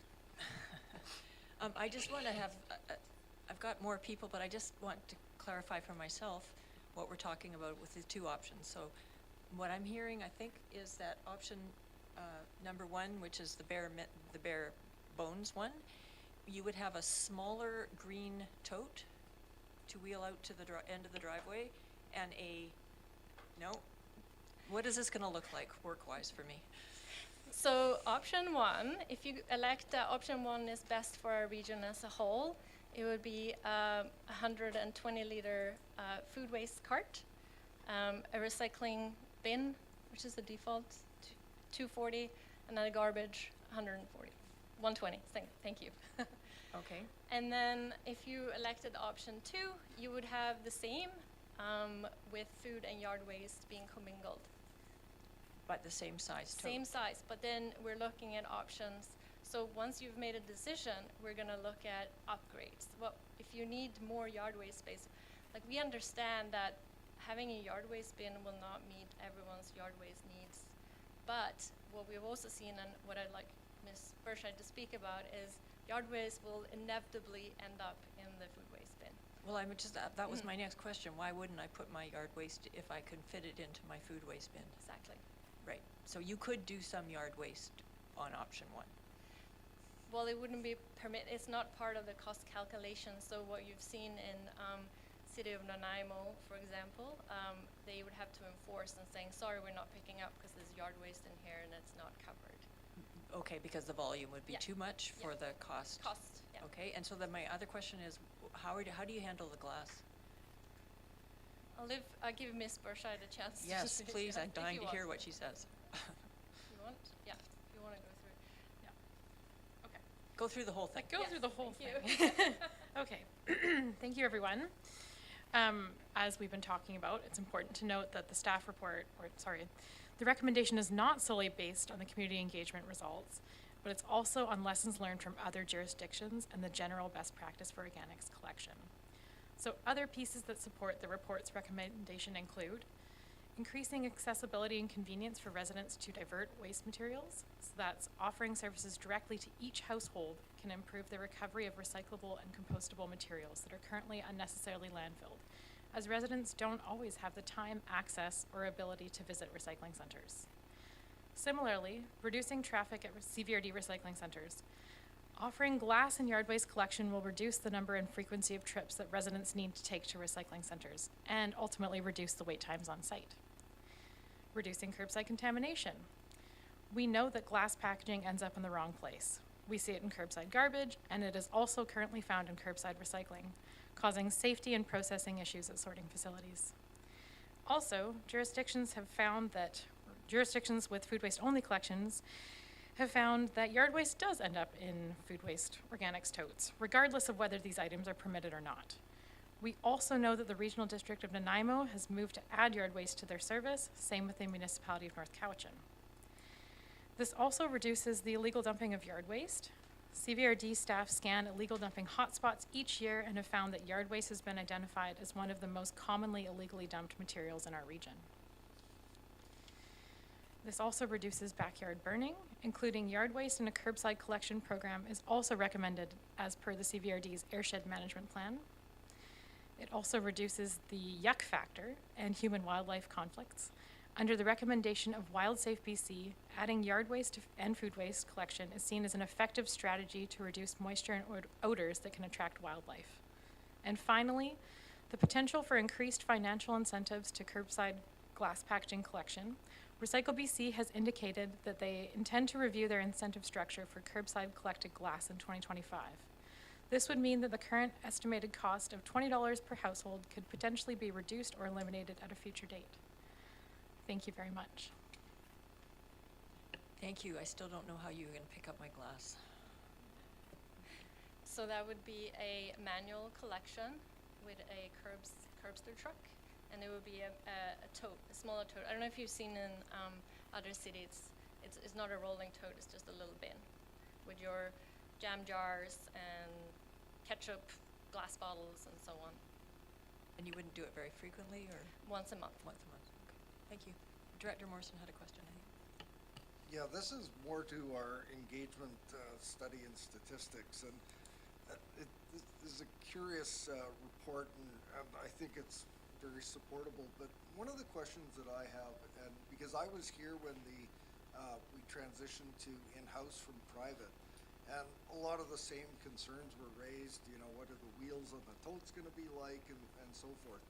And this may be for staff as well as our consultants, but has there been any consideration of the post-implementation resurvey of some of the respondents? And the reason why I pose that is that there was, as I said, many of the very same concerns raised during the process when we brought this service in-house to be done by the CVRD. And it was almost magically all of the concerns, or most of the concerns, disappeared upon the implementation of the service. And it's funny, we talked about tote sizes because a lot of people misgauged the tote sizes. They ended up taking too small of a recycling tote and the like. So is there any plans for post-implementation survey to ensure that we got it right and the concerns that they had have been alleviated? Through to you, Madam Chair. No, but that's a really interesting idea. What we have planned is a pre and post waste composition study to see the changes in our landfill waste as a result of this, and also of our curbside collected garbage. But that could be an added idea. Director Acton. Thank you. I can't, like, with a good conscience, support number 2. I'd like to see option 1. Option 1 is already significantly better than most large cities I've been to. And we are such a small population in such a large area. We're going to have a lot of struggles. And so I'd like to see the lesser, and to even, I've been here long enough that the costs just keep coming, growing more and more and more, and I'm not confident with, like, the numbers only being, you know, it looks like $45 difference from 1 to 2.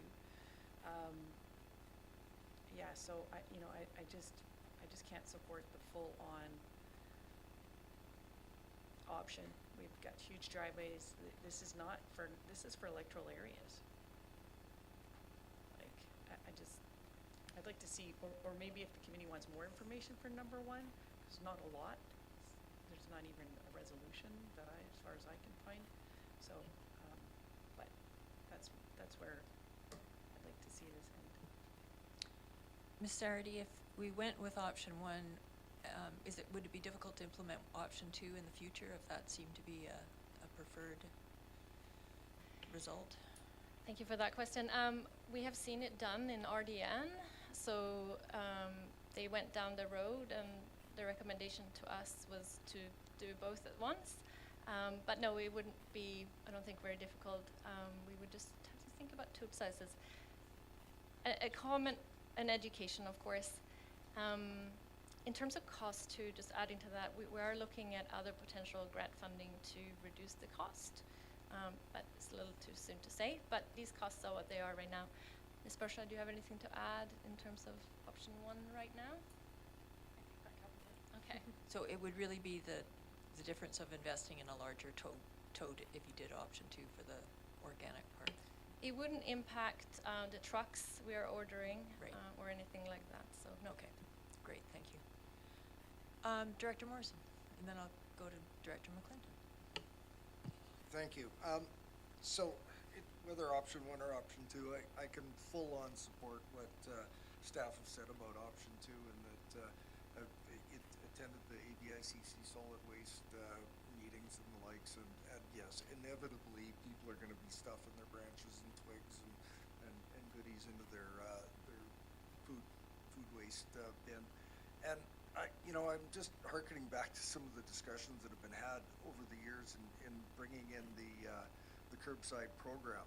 And one of the arguments that I hear from people in rural areas is not everybody has trucks, and not everybody is prepared to do the big yard and garden wastes like I did 50 trips earlier this year. And that the point that staff make about bringing this delivery to curbside, or this service to curbside, is that we're actually going to get people more fulsomely involved in their recycling. I know that a lot of effort goes into it at our home, but the last thing that anybody's looking forward to is making the run to Bing's or to Mead's just to do the glass, or just to, it's mentioned in the report about the GHG reductions from individual single cars making the trips to the transfer stations. So looking at this, I think it's an inevitability that people are going to look to contaminating their food waste bins with yard and garden. And I just know that my jurisdiction has been paying the highest curbside garbage and recycling rates, and in the grand scheme of things, and I know people are hurting and I know people are struggling, but this is one that we're mandated to provide, and I think it's a good service to bring on board. I'd be supportive of the glass option, just because I know how much of it ends up in the garbage anyways, or in the recycling, which is a really bad situation when glass gets into our recycling stream. So love to hear what everybody else has to say, but I think that I'm looking at option 2 and knowing that we're talking about $100 per stream, and staff are still looking for the ability to reduce costs through various grant programs. So I support number 2 in a heartbeat. Thank you. Director McClinton. Through the chair, just curious, does the yard waste end up in the same place for processing as your food waste? It goes to the same spot? Yes. Okay. Director Segal, and then Director Martman. This is a hard one. I just have some comments to make, around preventing the dumping of yard waste. I think, the volumes we're looking at are like what Director Morrison mentioned. I know my property as well. I mean, we could be taking truckloads and truckloads. I think the only way to prevent the illegal dumping of that is to make it free. It's never, because what comes out of my property, I think a lot of these rural properties, is never going to fit in the tote.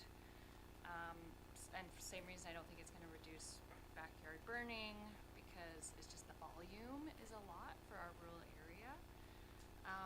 And the individual trips, I go to Fisher Road, I'm still going to be doing that for soft plastics and styrofoam, because I'm like, Ms. Bernard mentioned the keener around separating. So I, agree with Director Acton. I'd like to start with option 1. And I guess I still don't understand if the yard waste and the organics goes to the same place, it's processed in the same place, but why is it more expensive if it's just food waste versus commingled? Through you, Madam Chair, to Director Segal. Segal, sorry. They require different processing needs. They need to have different compositions, and that needs to be accounted for in the cost there up front, if that makes sense. So, yeah. Thank you. Director Martman. Good comments all around. but just again, some context. So first of all, in Area H, I don't believe we have a single curb. So the idea of curbside collection, and then you talk about garbage, and I think it's for some people that total is going to be like, oh my God, I could fill that once a year, and then other people will go like, that total will never do it. You know, so we have this. I have this spectrum of people, I think, within my area, and for being again the area with not receiving any garbage or compost collection, there's a few people that are going to be militant about that's my compost, or they may even be going compost scavenging down the road if there's these green bins out there, because the chickens go hungry sometimes, you know.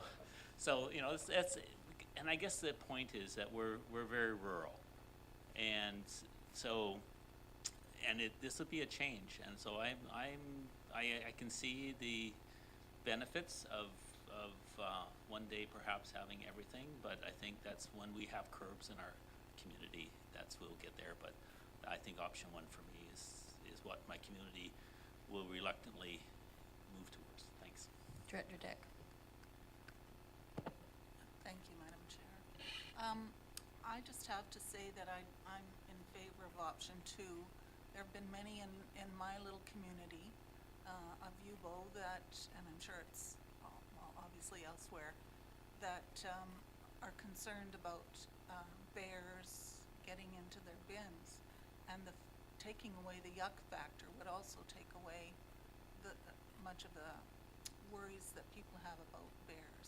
So I'm definitely in favor of option two. Is there a difference with the bears between 1 and 2? Through to you, Madam Chair, to Director Acton. Yes, so when you add in yard waste with your food waste, it takes away the moisture and the odor that attracts wildlife. So that has been recommended by WildSafe BC as a measure of deterring wildlife attraction. Both are going to be bear tight?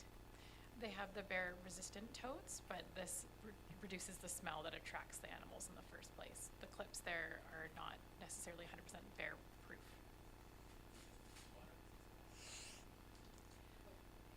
Director Wilson, and then I'd like to hear from Director Abbott. Thank you very much, Madam Chair.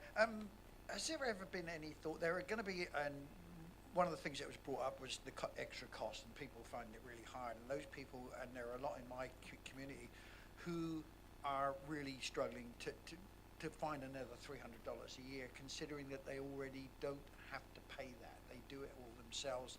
They take it to Bings Creek, they take it to Fisher Road, etc. Has there ever been any thought given to, and this is user pay, right? How about a non-user pay? Because we're going to have a situation here where, and I know of one particular person who doesn't use it and is going to be stuck with a bill for $300 a year or thereabouts for a service he doesn't pay. Has there been any thought given to a user pay system such as using a bar scanning system, on a bar scanning system, where the thing comes along, scans your token, says, yeah, you Point got of order, stuff. Madam Chair. We made the decision. Yeah, I'm asking a We've question. asked about option out, well, opting out. The decision's been made. This is about what service we're providing.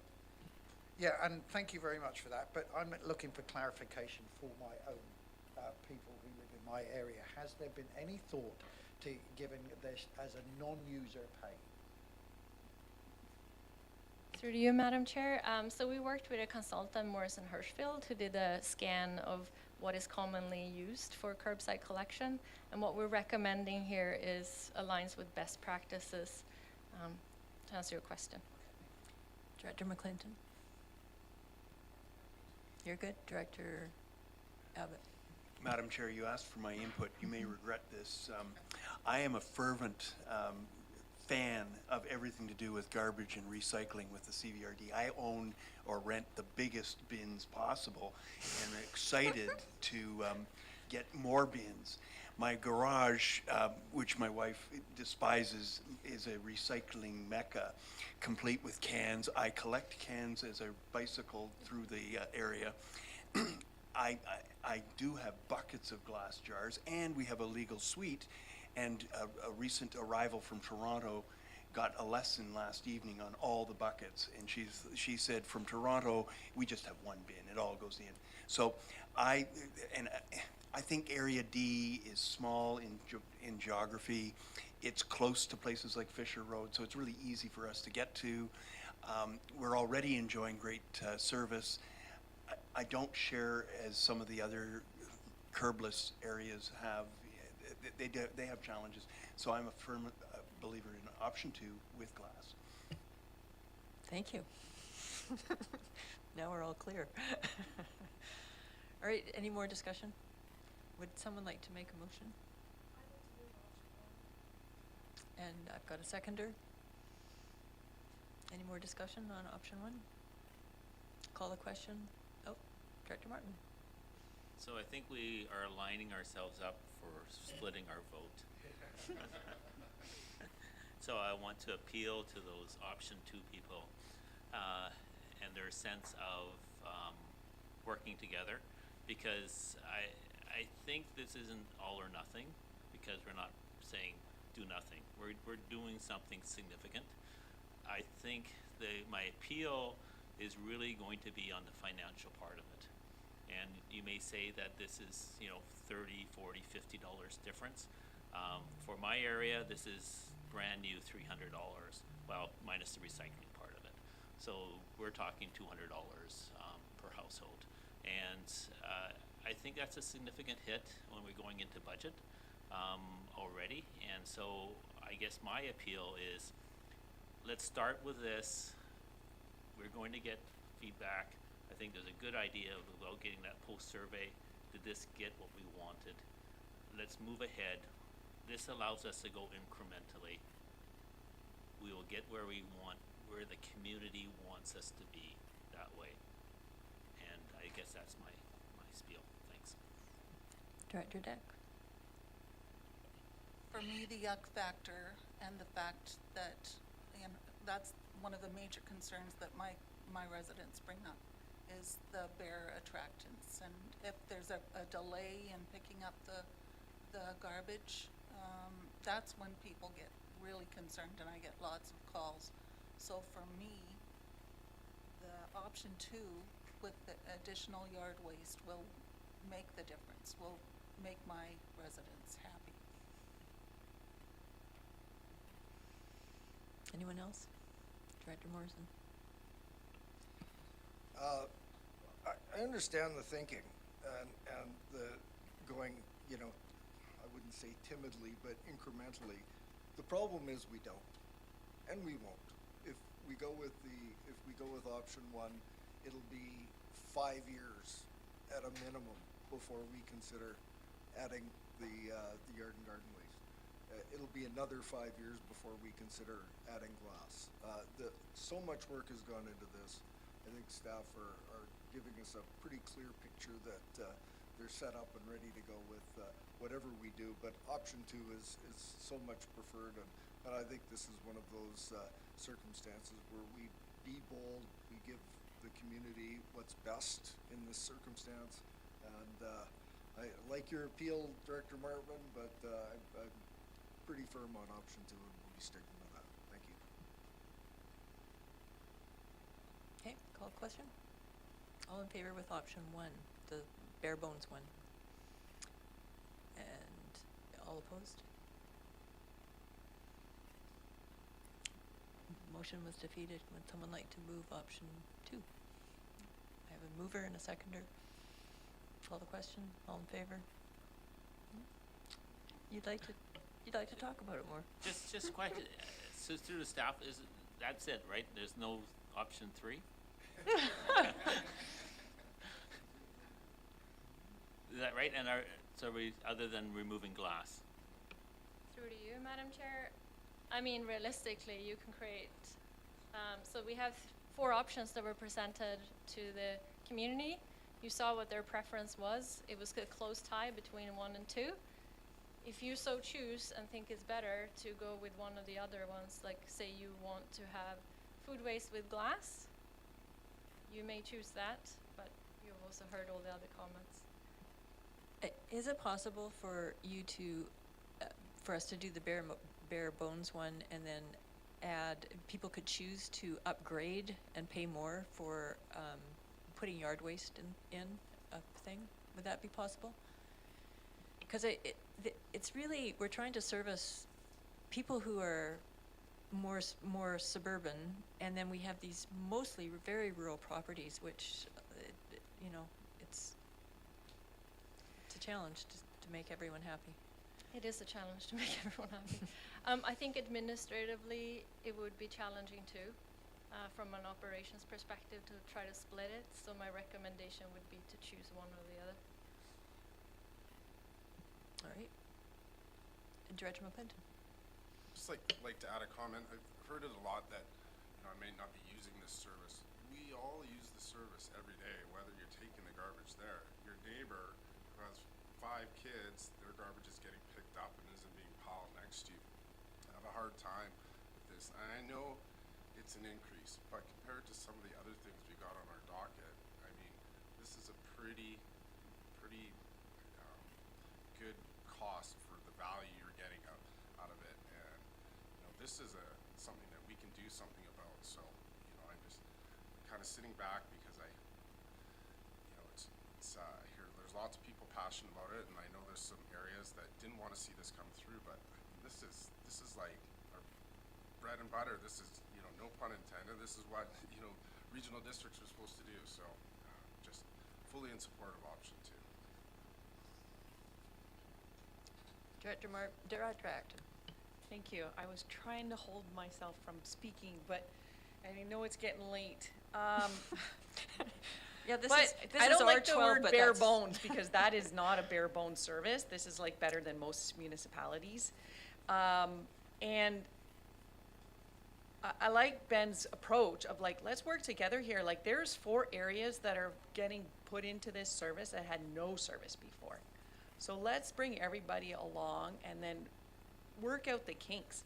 Like, it's really easy to sit here and say, oh yeah, my community wants that. Like, add the $30 and force us all into it. Like, electoral areas need to work together better and kind of like say, what's gonna work best here?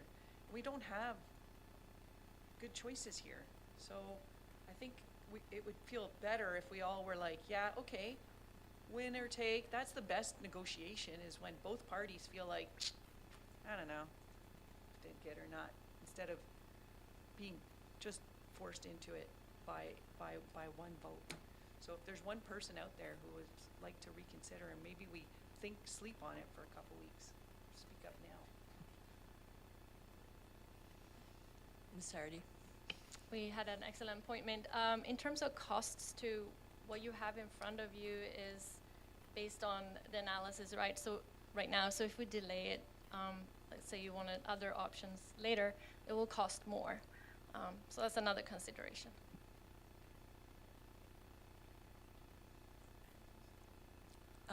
Do we have the motion on? No, we don't. We don't have a. We do. We have it on the floor. Could we read it, please? It's the one before you there, that it be recommended to the board that commingled food and yard waste, recycling, garbage, and the additional of glass pickup be implemented as the 3-stream curbside collection services for all eligible residents in electoral areas. Call the question. All in favor? All opposed? Who's opposed? 1, 2, 3. 4 people are opposed. The motion's carried. I'm sorry it was split like that. We will take a break for 10 minutes.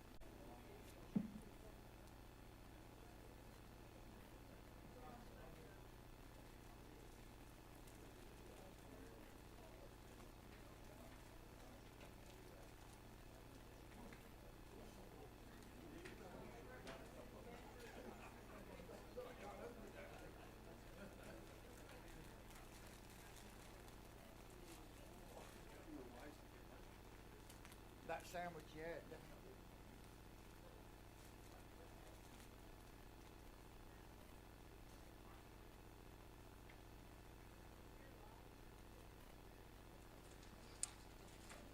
Welcome back. We are going to move on now to R2. Thank you, Chair. And just before we do, R2 I think will take a little bit of time, so let's try and be clear and concise. but we don't have a closed session today, so I'm hoping we can finish by 5:30. All right? Help me with that, will you please? Okay. Thank you, Chair. We are on R2, report from the Development Services Division regarding application number DVP 23B02 PID 005028400. Welcome. Thank you, Chair and committee members.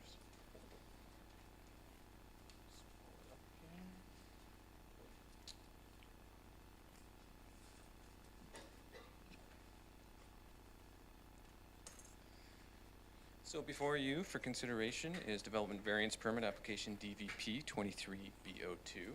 Go to the next slide, please. The proposed use is a private school.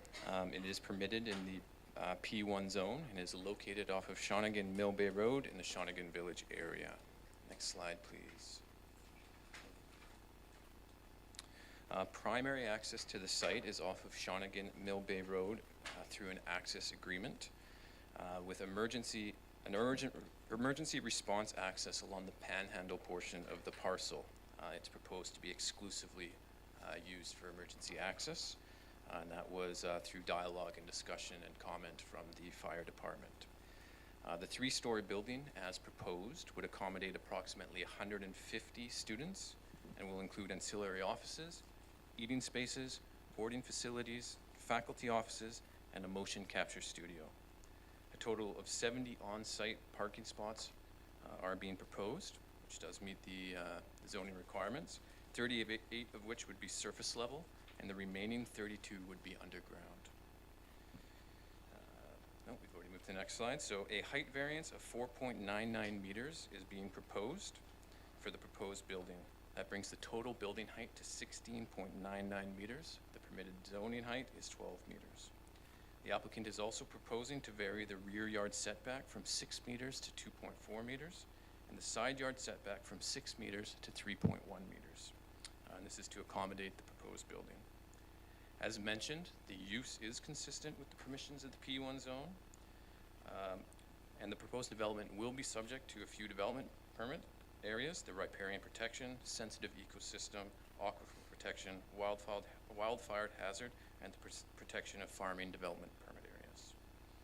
On-site sewage treatment, which has been accepted by Island Health, is proposed to service the school. But through the referral process, in particular the internal division or the CVRD referral process, it was identified that the long-term solutions for community sewer system for development are needed in the South Cowichan, including the Shawnigan Lake Village area.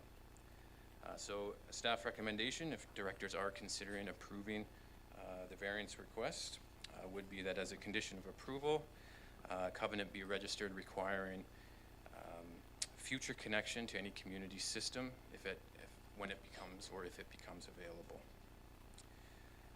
A connection to the Shawnigan Village Waterworks is proposed to provide water to the site. The Shawnigan Village Works has provided confirmation that water service can be provided to the proposal. Since the application was first presented in a preliminary fashion to the EASC, layout changes have occurred in response to comments and concerns, in particular regarding fire protection and the access associated with that. So there's been, the changes really include the installation of more fire hydrants on the site, a dedicated emergency access lane, so that would be along the panhandle, extending from the parking area in the rear of the building to the road. And that, like I said earlier, that would be dedicated to emergency access. So there was concern from the fire department with respect to if the parking lot was full, there was some sort of incident and they needed to get on site if cars were trying to leave. So as a solution, working with the applicant, we were able to provide that dedicated panhandle access. However, it is also recommended that as a condition of the variance permit, if it is approved, that fire flow capacity and fire suppression design be confirmed by qualified professionals and submitted as part of the building permit. Fairly standard process, but we did want to codify that in the variance due to the concerns raised. The Electoral Area B Planning Commission has recommended the application be supported, and several submissions from the public were submitted and provided to you as supplemental information. Staff do note that the height variance is significant considering the context of the area. And while it's an isolated parcel, the building mass will potentially present large to neighboring properties if they are developed in the future. For all of the director's information, there was a director inquiry with respect to other buildings of similar heights within electoral areas. And while examples are limited, one does come to mind, and that's another school that has a proposed height of 15 meters, and a variance for that was approved in 2021, so a 3-meter variance. And we'll just close here, and although there is no form and character development permit area requirements for this area and for this use, and applying to this proposal, in staff's opinion, a clear attempt has been made to design an attractive building that responds to in part to the contours of the land. So staff are recommending approval of the variance with the variance request with conditions that would secure the provisions for development to connect to any future community sewer system, that the development of the road along the panhandle portion of the parcel, if the parcel is developed further, and also in the near term, dedicated emergency access along that panhandle for emergency responder use. The applicant and some of the design team is here to answer any questions if the committee has it, and of course I'm happy to do so. Thank you. Thank you. Do we have any questions, or would the applicants like to add anything?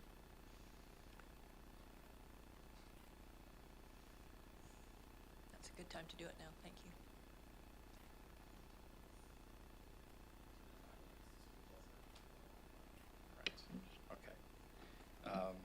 Okay, this is my chance to speak. Is that okay? I was here a few months ago and talked about what the project is, so I won't go into it in too much detail. As a reminder, I run an animation and game company. We focus on kids and family entertainment. And we work with people like Mattel, Nickelodeon, PBS Kids, Knowledge Network here in BC. What we're proposing is a post-secondary facility to teach animation and gaming and be an industry leader to this kind of training that doesn't exist on Vancouver Island currently. We want to build a reputation for successful graduates. We want to focus on quality and not quantity. So ultimately, over a period of maybe 10 years, we'll build up to our 150 students. But the key will be starting slowly and providing hands-on training, starting off with maybe 15, 20 students and slowly building up. It's really important to us with our curriculum that we're starting with the basics of animation, drawing, life drawing, while also giving students things like storytelling, creative writing, and then leaning into the latest tech of modeling, motion capture, so that they really can have a fulsome career path going forward. I won't talk about, at this juncture, because we're already late, I won't go into the curriculum too much, but I will say that we have worked with someone that has developed curriculum for universities and colleges around the world to come up with what our program will be. It'll be a 12-month intensive curriculum where after that 12 months, the students will be able to go out and work professionally in the industry. A key interesting part of this will be our motion capture lab, which was in the drawing. This will be a space where we can use the latest technology. So we can use cameras, and we can use those funny unitards with the dots all over them. Now technology is moving more into also using artificial intelligence and using LED screens for digital production. So this space is going to be a big kind of warehouse, kind of free-form space, 2 stories that we can provide our students and have access to that. But what's really exciting to me about that is I've already had many discussions with the local schools, and there's schools like Shawnigan Lake School that has started to build some of these facilities themselves, but a lot of the other schools don't have that. And I think what's going to be really exciting for us is I see this school as being a creative hub. So yes, we will be teaching our students, but we've already made outreach to the other schools in the area, and we can open our facilities and give them access. So students and youth who are in high school can start to learn, like, what does a career in animation or gaming look like. And leading on that a little bit more, just the community aspect of this. I think what's nice about this building is we've designed it in such a way that it will have some big open spaces, and so I think there's exciting opportunities for us. Obviously, we'll have showing our student showcases, but you know, other community events, especially people focusing on creative efforts. We want to make this facility available to all the regions. And I talked about this last time, but I just want to talk about why I think animation is important. It's a mix of creative and tech. Oh, I'm past Excuse my me, time. maybe you could focus on why the variance is Sure, important. the variance. Okay, sure. Within this space, although the land, the institutional portion is, I believe, about 6 acres, I don't own all of the land, so I own kind of that sliver on the west, or I don't know the direction, the left side. And so to be able to build a fulsome school where we have the classrooms, where we have the workshops, where we have some cafeteria, where we can have some residents, the amount of space that we need to provide for that, the architect worked to kind of fit all that in the space that we had. I think we took special care to the design, although it's a large building and it gets tall, it's graded, and so from the front it's smaller and it only gradually gets bigger as it goes back, and it blends into, there's a natural valley that goes down quite deep, and so we've designed it so a lot of the bigger, taller amenities are kind of towards the back into the hills. When you're looking at it from the front, you don't see those. Yes. Final remarks, I'll just say that last time we were here, we were referred to the APC, and that was a really great experience. I think we got strong support and discussed many of these issues with the APC. The size concerns came up, and we talked to them about specifically how it was designed to fit in within nature and the way we had contoured it with the environment. And I think we had a very good discussion and changed some minds there. And I'd say that a couple people at the APC specifically spoke out about how they thought the design of the building fit with the form and character of the rural area. So, Thank you. Sure. Any questions for the staff or applicant? I'm confused about some of the information you just provided us. Sure. Did you say that the piece that you're proposing to build on is the only piece that you own of that whole area that's zoned institutional? And yeah, yes. okay. Yeah. And you said something about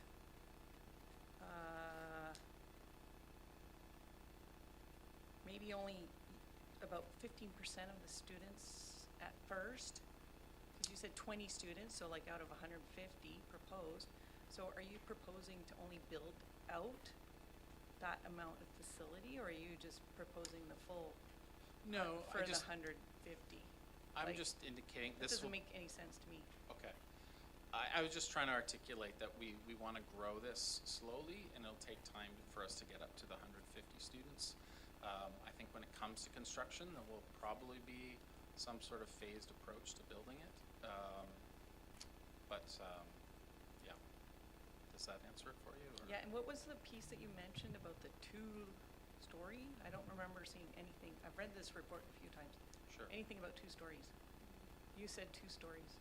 Yeah, the motion capture studio, it specifically is a two-story. Oh, in the section of Correct. this. Okay. Yeah.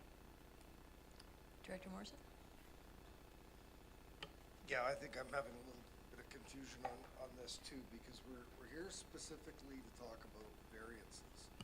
And, you know, we've heard from the community, and there's folks that are concerned about form and character, and staff have addressed that, but it's fitting into that, you know, distinctly Shawnigan feel in the community. And so what I'm trying to determine is the need of the required, let's just go with the height variance. Are you telling us that the ultimate build-out will have this two-story motion capture part of that's integral, that you know must be part of this? Clearly, you've made the application because you feel that it's important, but we're hearing the concerns of the community that are saying, you know, this doesn't fit from an exterior aesthetic. So what I need to be convinced that the needs of your facility and your organization are sufficient for us to approve this to outweigh what the community has told us.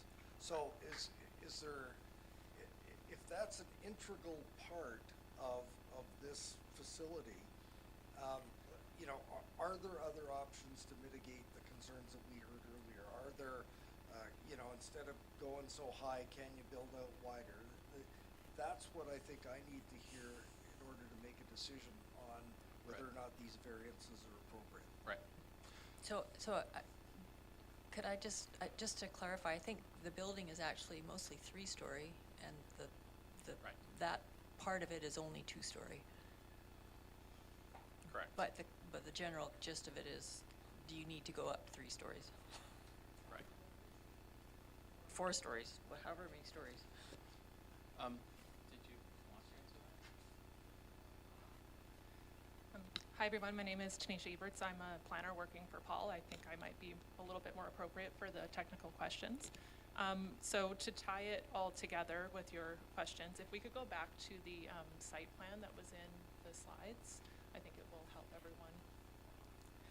So when Paul was referring to the fact that he only owns a portion of the institutional site, the panhandle will become a future road.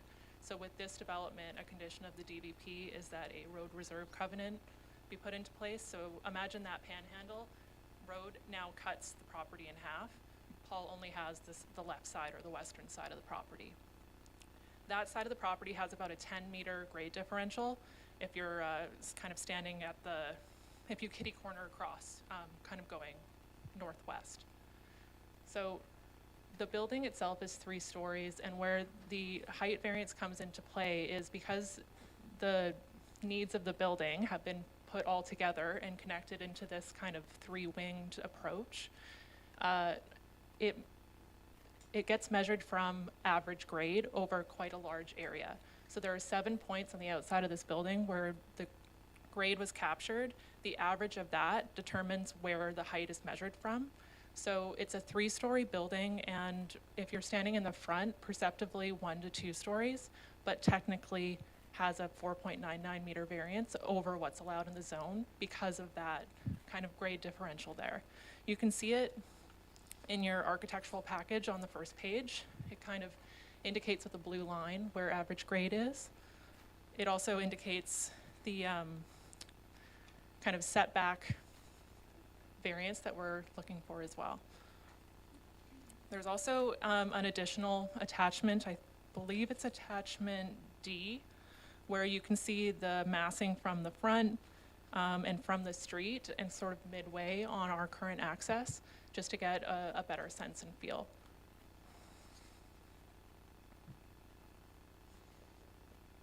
Now Matt, back up. Okay. Thanks, Michelle.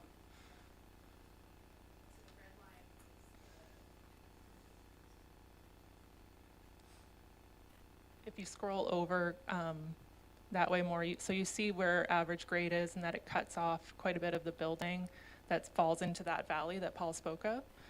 So that's what I'm talking about when we're measuring technical height from an average grade. It seems very substantial. Perceptibly, the building, if you were standing near it and looked at the massing and renderings, looks like a 3-story building or a 1-story building, depending on where you're standing.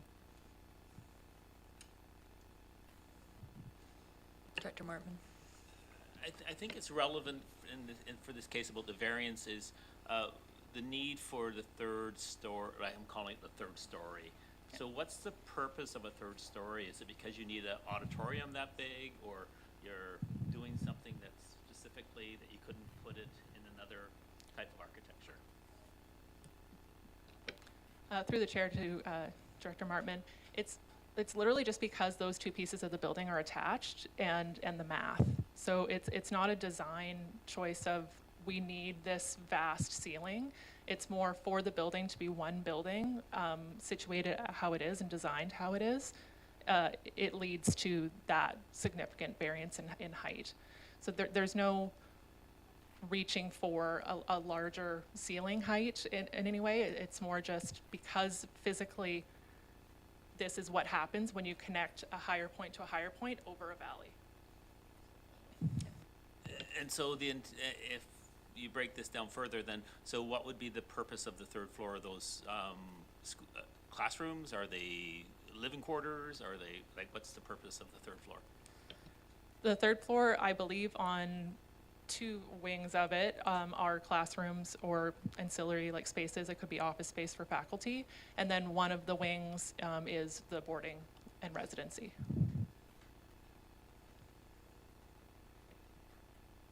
Okay, Director Acton. Thank you.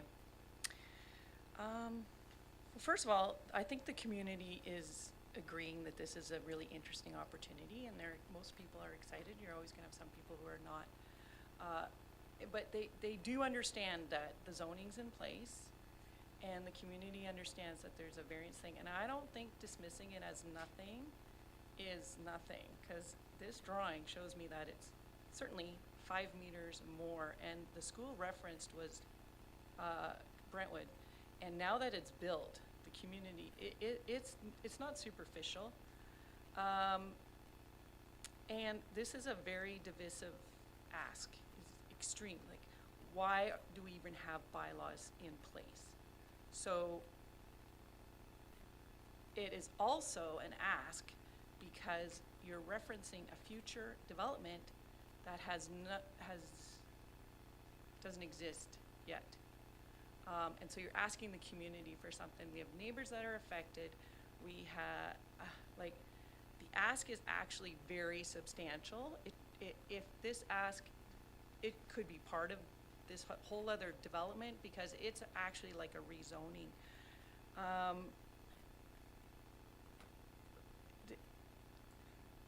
You know, it's never easy to be in this position, but you are so far away from what the community would support. So, you know, I just can't support this kind of request. It dwarfs every single thing in our village. We have an old gas station that, you know, they still pump gas in. We have the museum where it used to be the fire hall. We have a 100-year-old general store, and the new buildings. And we have much older. We have a bunch of other historical. You know, the old United Church. But the new buildings, they fit this. The community spent a whole year, and I've hand delivered it to you, of their input, of what they want, how they want to see us, and like, we want to work with you. And we spent $100,000 getting that information over a year. So I can confidently say this is not the vision. So unfortunately, I think we could go around talking about the business and everything, but I would move to deny, and I think that was like number 3. No, was that be denied. If we want to have a different conversation, then we're welcome to do that. But this is just too far on one side. May I respond to that, or? Do you have a motion on the floor?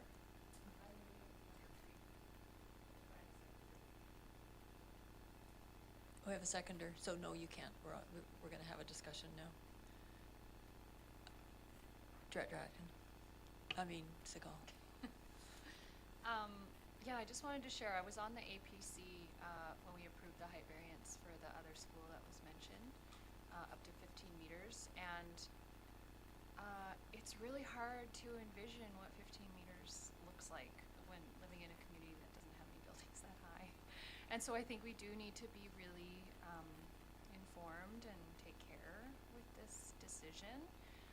I took a look at the Shawnigan Lake Design Charrette that Director Acton mentioned, and it specifically says the small scale character and form of Shawnigan Lake Village is fundamental to retaining its unique sense of place. A single building form and limited height will be key ingredients. So I just think with a variance of this size, we should really take care and listen to community in our decision. Director Wilson? Yeah, thank you, Madam Chair. I won't be supporting this particular denial. I think in this particular case, I think we talk about form and character. This particular building is not going anywhere near the village centre. It's quite a way away, and it's hidden by, or will be hidden by, a lot of trees and vegetation. So I think there's at least, I don't know, 50, 60, 80 metres away from the highway. It's not as if it's the visual impact is extreme. You can hardly see it. And I understand what Director Sigala said about the place down in Brentwood Bay. Yes, that's in your face. It's not surrounded by anything apart from sea and other buildings. This particular one, I think, even with the variance that's asked for, will not have a view, or rather a large visual impact on the local area. It's not within the village core. So I can't, in all conscience, support a denial. I'm going to go to Director Martin next. I had a question as well, so hopefully it's not inappropriate, so through the staff, and that is, the PID doesn't come up on BC assessment. Is there a reason for that?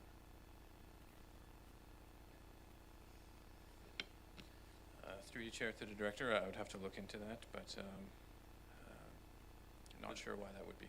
Is that relevant to legislative services for making a motion on a property?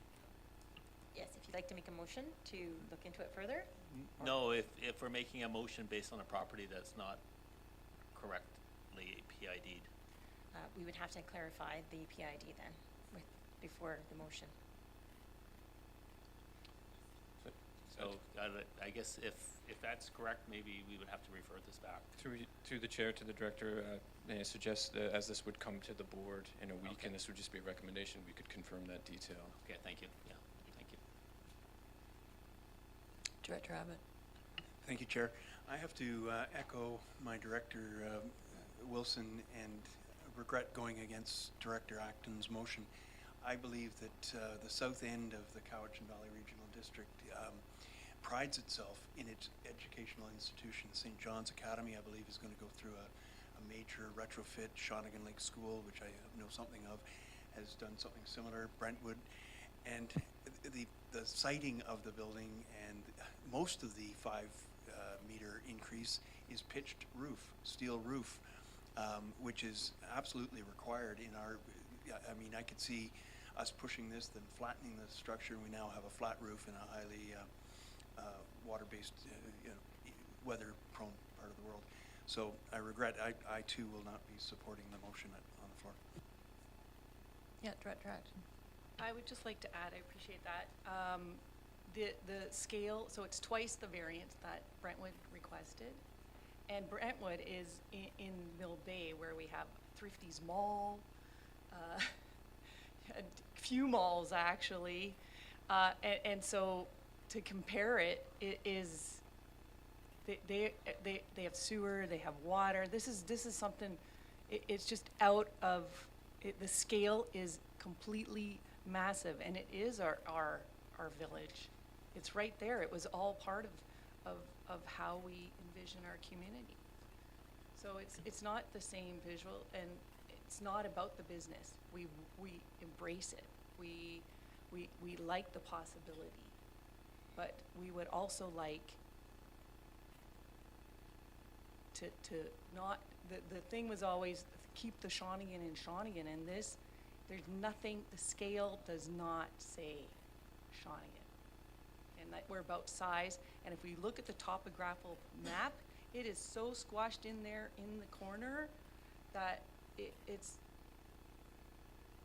the scale. If any other properties want to develop around it, they're dwarfed. There's a reason why we have these bylaws of 12 meters, which is super high already. We don't have anything like that in our village. I'd like some clarification. So, I thought that the property was a lot larger than it, apparently, I've been told today that it is. So, I'm wondering how feasible a school is. I mean, it seems like what you're proposing is building out all the property that you just said you have. So, what is the feasibility about spreading the school out a little bit so that you can still have 150 students? Or is this not going to be possible on this lot?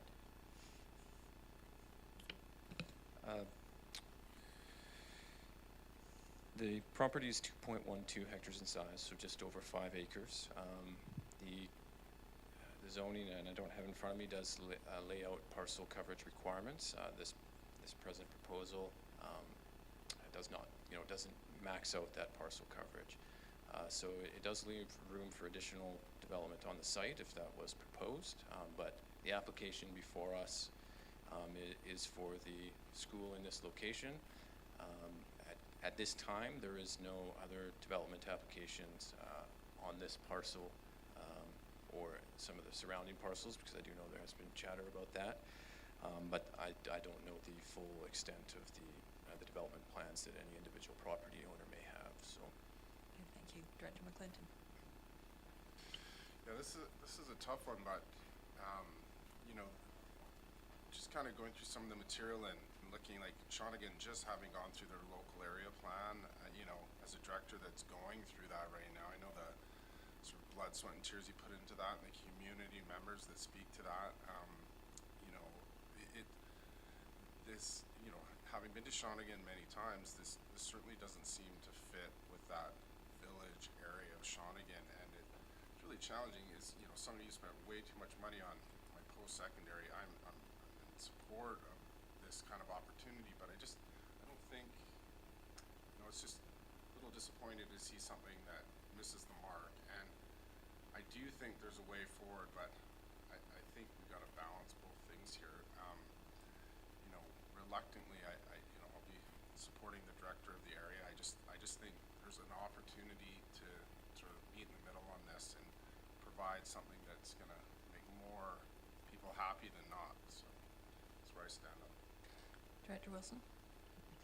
Yeah, thank you, Madam Chair. Yeah, and I do fully appreciate the need to fit in with the character of the area. But one of the things that Director Abbott mentioned just now was educational excellence, and that's something which actually in this particular case I'm very interested in. At the moment I'm involved with UVic on a initiative that they're starting called High Tech U, and they will be coming into the local schools and helping mentoring a lot of the forwarding Point of students. order, though, the zoning's in place.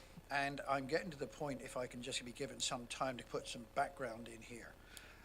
The whole point about this is that this company will be doing the same thing and helping the local students to get into a field which is as good as it can be.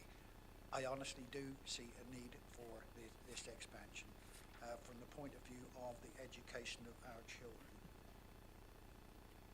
Director Morrison. I think I need some note from staff on this one here.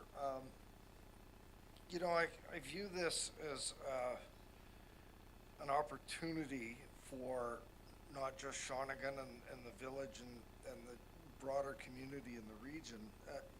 That aside, we've got a request for a variance, and the motion on the floor is a denial. And I want to know that if there's another possibility, whether it come from staff or from the applicant, to make this happen within the confines or with a smaller variance or something that is not going to have this opportunity be a missed one. And so if this denial were to pass and go to the board and pass, where does that leave this zone land, and as far as process goes?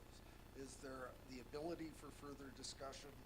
Is there a wait time for another variance of a smaller size? Like, where does it actually leave us in a process of them trying to establish the business and the facility in the community? Through you, Chair, to the Director. As been highlighted a few times, the zoning is in place. So if the application was to be denied, a revised proposal could be considered. Absolutely, if there's still variances included, that would come to the committee and come to the board. If it fell within the extent of the zoning and there was no variances proposed, that would essentially just be a development permit application, which is a delegated approval. So it would all be up to the applicant, essentially, if they wish to wait and have their application reconsidered again, or if they wish to revise their proposal and have a different proposal considered by this committee, or meet the zoning bylaw. So would it be better to refer it back to staff to have that discussion with the applicant before we deny it, or would it be better to deal with it as a denial right now? I think effectively would probably achieve the same ends there, but I would defer to managers if they had a different opinion, but it would both would be significantly asking the applicant to revise the proposal. Madam Chair, if I could, I would suggest that I think it would make sense to refer it back to staff to have the discussion with the applicants.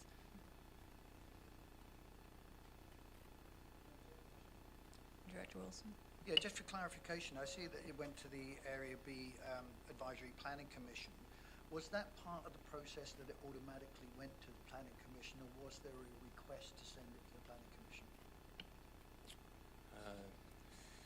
Through the chair to the director, the preliminary understanding that this application would generate some buzz in the community and was significant in its the request, a preliminary staff report giving the committee the heads up that the application had been received was brought forward earlier this year, and with the recommendation that it be referred to the APC, and that recommendation was endorsed through the committee and to the board. Okay, thank you.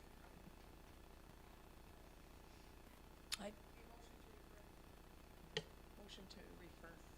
Director Acton, would you like to make a motion?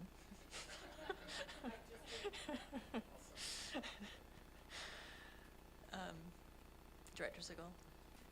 Thanks. Yeah, I was going to make that referral motion too, but just to speak to it, I really agree with Director McClinton on there's got to be a way that we can find a middle ground here. I completely agree. This is such an exciting opportunity for our valley, and it's just, the height is a real going concern for the locals, so we need to listen to that, and I think there's a great opportunity to find middle ground. So I'm going to call the question, if that's okay. Oh. Chair, if I may, I think it would be useful both for staff and the applicant to have some direction on what's being sought through the referral back to staff, just so we can have a conversation to hopefully bring something fruitful back for the committee's consideration. Okay, thank you. Director Acton, what would you like to add? I'd like to articulate it a little bit. The community, if the applicant is set on this small portion, then it should be included in the rest of this development that has not been approved yet. And if the applicant is willing to come down in height and setback, because it affects neighboring properties, and it also setback also is there because it the closer you are to it, the bigger it looks. And to take into consideration the community's wishes on that, on the suitability to the village. It might be a good idea for you to get clarification. Thank you. Specifically, we would like clarity around a couple things then. So the local area plan, and as staff said, there's no form and character guidelines, and so sort of what is the mechanism, or what are we trying to meet? Is it just an intent for a general policy? That's because there's nothing about the local area plan even in the staff report. So we align with the OCP and the development permit area guidelines or lack thereof. And so just some clarity on that. Clarity on the village and like the charrette area, I believe that we fall outside of it. So if we need to speak to that or echo what's in the charrette design guidelines, being specifically told that I think would need to happen here today. And then to talk about the further development, the lands beyond this are outside of the containment boundary right now and would require an OCP amendment and rezoning to even consider development. They're currently zoned A1, like agriculture. So it is just this piece of property that is zoned institutional that is before you now. And Paul's piece, like we said before, is just the western half.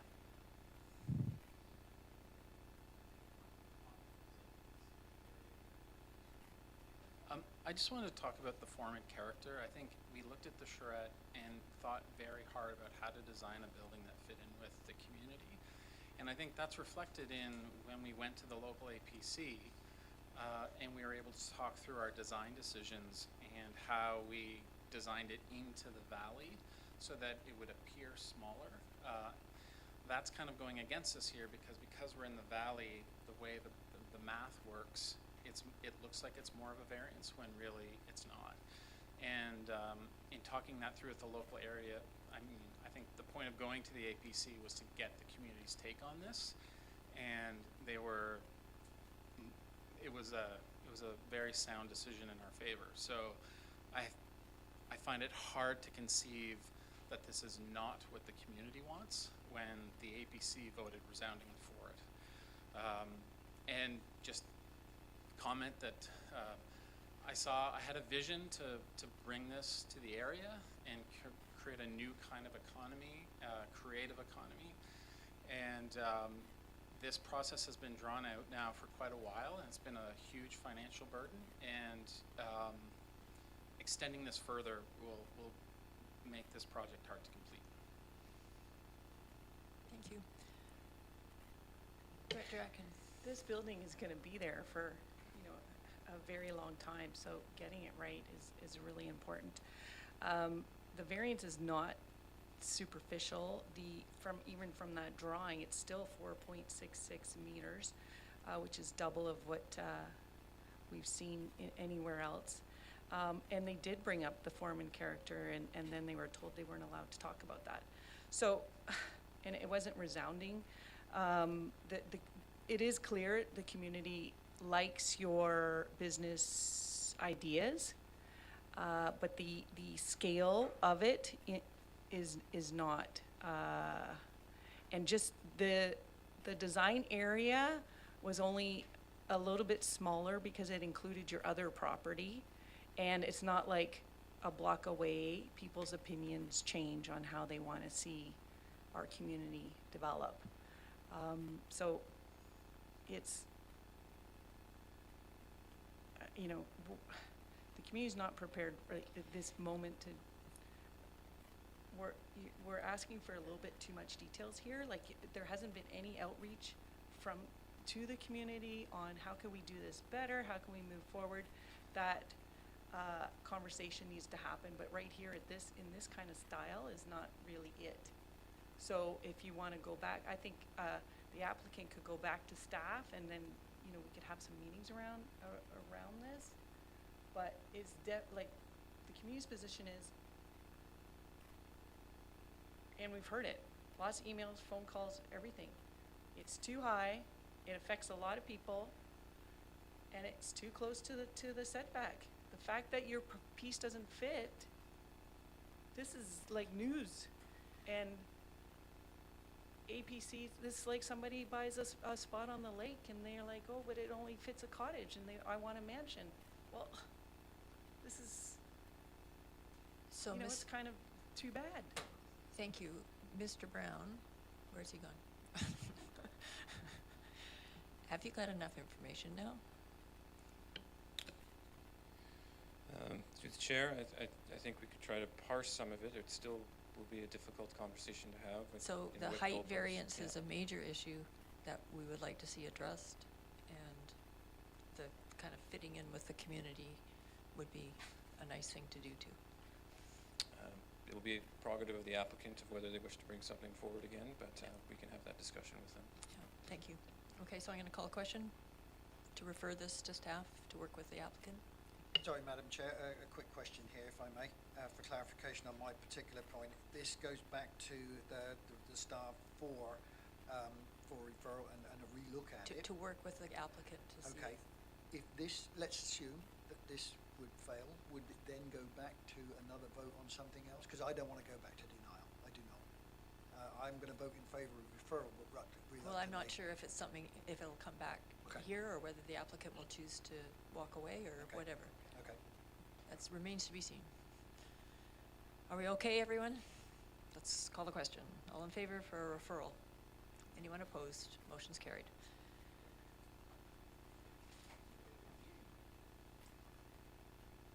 And now we get to move to our R4. Wow. Yeah. Thank you, Chair. We're on R4, Report from the Development Services Division regarding application number DVP 23D03 PID 003464377. Welcome, Mr. Brown. Hello again. I think the PowerPoint will be coming up here. Perfect, thank you. Presented for consideration is Development Variance Permit Application DVP 23D03, which is to vary the front parcel line setback from 7.5 meters to 4.5 meters for a proposed dwelling unit to replace a dwelling that was destroyed by fire in October of 2021. The next slide, perfect, thank you. One back there, the parcel is located in Electoral Area D and is high bank waterfront on Cowichan Bay. And the parcel is fronts Fairbanks Road and is accessed off of Fairbanks Road. Next slide, please. The applicant intends to reuse as much as the existing foundation as possible, or the concrete slab, to avoid building closer to the steep bank. The property does slope down towards Cowichan Bay. And the applicant, to achieve as such and pull it back from the bank, the applicant is proposing to vary the setback to the front parcel line from 7.5 meters to 4.5 meters. In support of their application, the applicant has submitted preliminary comment by both geotechnical and structural engineers, indicating that portions of the slab can likely be reused, where other portions of the slab will require either replacement or fortification. But more extensive reporting will be required at the building permit stage, and in discussions with the chief building official, those will definitely also be required through the building permit. The existing slab is sited 5.6 meters from the front parcel line, and as such, the previous dwelling did encroach into the front parcel line setback area. But the proposal would result in an increase in that encroachment from 1.1 meters to 3.0 meters. Into that zoning setback. The Ministry of Transportation and Infrastructure does have a required 4.5 meter setback, so if there is projections or any retaining walls that are required for that proposal, they will require permits from the Ministry, and you see that reflected in the conditions of the draft variance permit requiring any provincial or ministry approvals to proceed. All other programmatic requirements of the zone have been met, including the off-street parking requirement, which is 2 spaces for a dwelling unit, which would be accommodated in the proposed garage. Next slide, please. So staff are recommending approval of the variance request, as it would allow the reconstruction of home that was lost to fire. It does limit building the building closer to that bank and the waterfront, and any new build will see significant requirements around the geotechnical and structural reporting that would go along with that to make sure that it is safe, any proposal is safe from a geotechnical perspective. I believe the property owner may be joining us online, and the applicant's agent is here in person to answer any questions as well for the committee. Are they present in the room? Would they like to add anything? Please do. Thank you. Yeah, I'm the contractor that's been hired to rebuild the home. I've built a lot of steep slope homes. I've built 140 homes in the Cowichan Valley now, so a lot of them are on steep bank. Worked with my geotech here for 14 years now, and it's structural engineer for many years, and we're all in agreement that keeping it away from the bank is what's best. The home was constructed in the 70s. It was constructed 5.6 meters instead of 7.5 meters.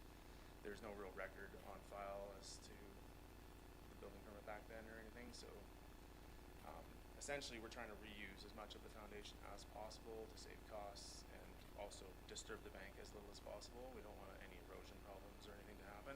We will have to dig down and redo the perimeter drains and bring it all up to standards and current codes. It'll all be done to step code 3 or better. And it's all going to be constructed. We're simply just trying to mitigate the cost. It's steep slope. You're into setting up cranes. The street doesn't really allow for too much crane work.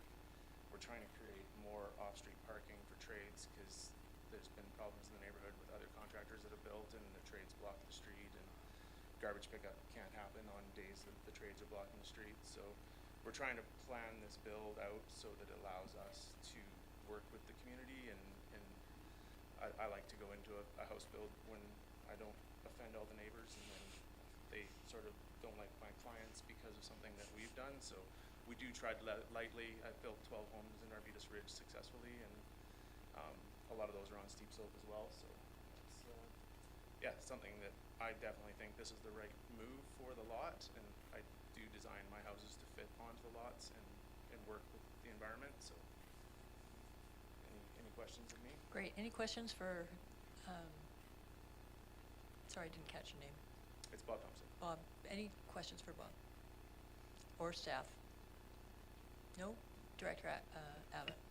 If there are none, Bob, I'd commend you on the work that you've done for your clients. Reusing is a wonderful principle, and Bob hasn't perhaps explained how steep that slope is, so not going any further out but coming back to the road is commendable. And I think to make the lives whole for the applicants and returning after a tragic loss, and then compounded by the atmospheric river which washed away a lot of their property as well as a property down the street. This is a very sensitive area, and the sooner that the family can have their home back, the better. And accordingly, I would move option 1 that the development variance DVP 23D03 be issued. Seconder? Yep. Any discussion? All in favor? Anyone opposed? Motion's carried. Thank you very much for coming.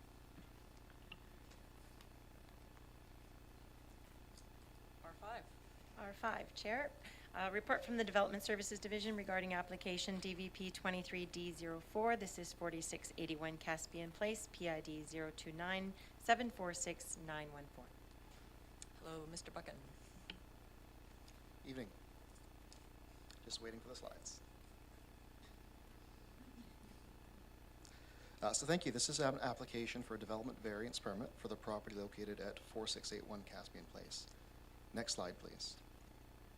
The purpose of this application is to request that the maximum building height for an accessory building be increased from 4.5 meters to 5.0 meters.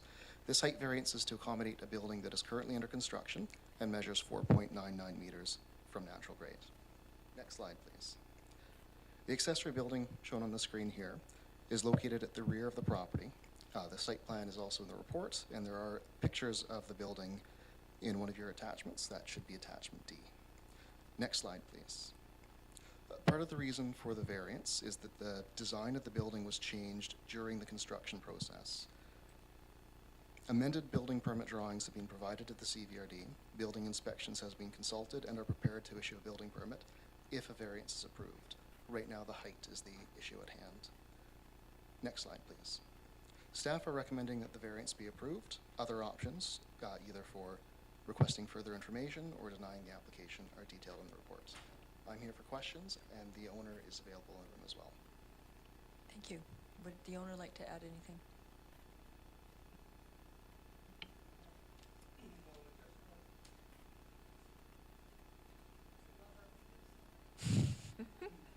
So when we started building the place, we kind of it built it as a garage, but the swing going into the garage was a little too much, so we decided to change it to a workshop, and so when we started changing to the workshop, we decided, well, we can make a peak instead of a flat roof, because the flat roof was to match my house, which was had a flat roof. But you can't see the building, so there's no sense of trying to make a flat roof there. We decided to make a peak roof for some storage up there. So we didn't realize that the height was one that the surveyors gave me was 16 feet, the first one, and then the second one came in at 4.9 meters, which was pretty well the same, but it's a half meter too high. So I'd like to get a variance, so I won't have to take the top off it. I came from Prince Rupert, and we didn't have any of those restrictions there or anything like that. So, and it was 2019 when I had the plans drawn up, and they said it was 16 feet. I don't know if you guys have that print or not. Print from the surveyors. So I am hoping you give me a variance to carry on with my building. I just retired and I need something to do. All right, thank you very much. I have a question for staff. What do the neighbors think? Or does this, have the neighbors been asked about this? Or what, how do we handle that? Thank you. We did send out notice. I haven't received anything. Okay, great, thank you. Director Abbott. I'm a little concerned, Mr. Stanilos. I did go by and checked it out. You're at a very built-up area. Caspian has infilled rather rapidly. The roof line is quite a deviation from all the other shed or the slope roof lines.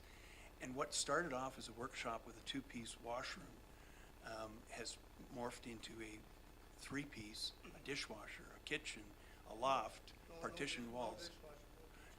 Allowances for it. The plumbing has been, the garage door has disappeared. It's now French doors with a window, as we saw in the presentation.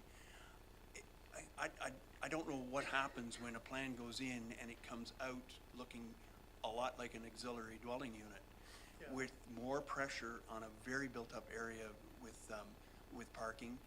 I suspect at some point in the future, either you or a future owner will transform it into a residence where we're already facing a lot of cars in that tight, brand new subdivision. However, I'm not apparently at odds to say deny, which is what I would like to see, and put it back to the shed roof that it was supposed to be, and put a garage door back.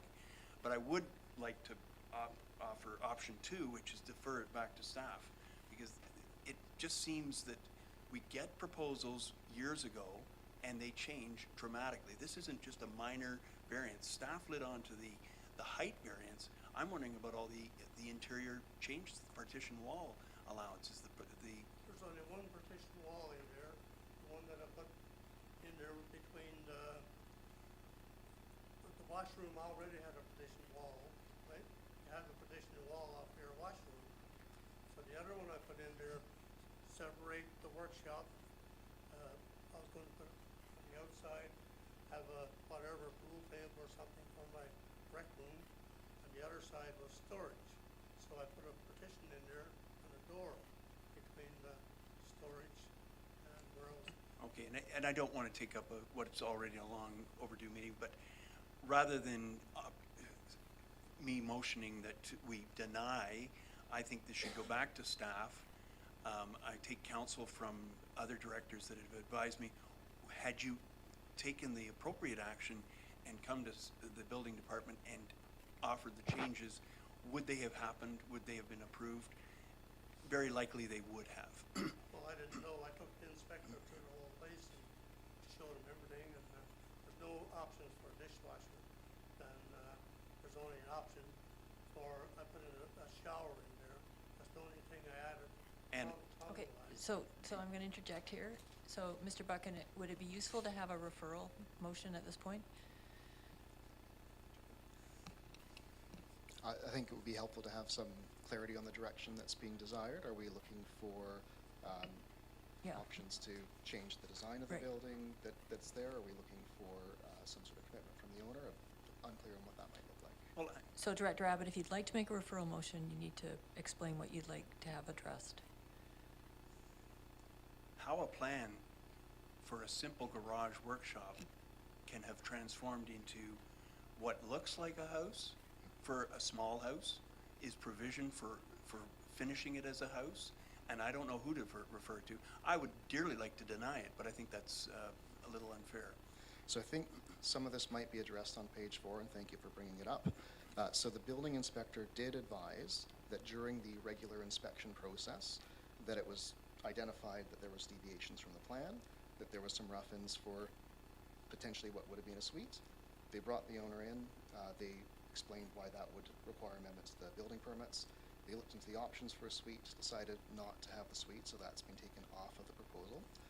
If the owner wanted to put in a suite at some time in the future, that would trigger further building permits. In theory, you could ask if the owner is willing to volunteer a covenant to prevent the building from being suited, but that has the same effect as just the zoning regulation, which doesn't allow it to be a suite without further approvals. Thank you, Mr. Buchan. Chair, I would like to see a firm covenant if the applicant is willing to enter into a covenant. Just reinforces the fact that this is not to be a secondary suite. Really. So, Yeah, I can do that. I'm pretty happy with that, really, because down the road, people, my wife or grandkids would have wanted a suite, but I don't. I need a workshop.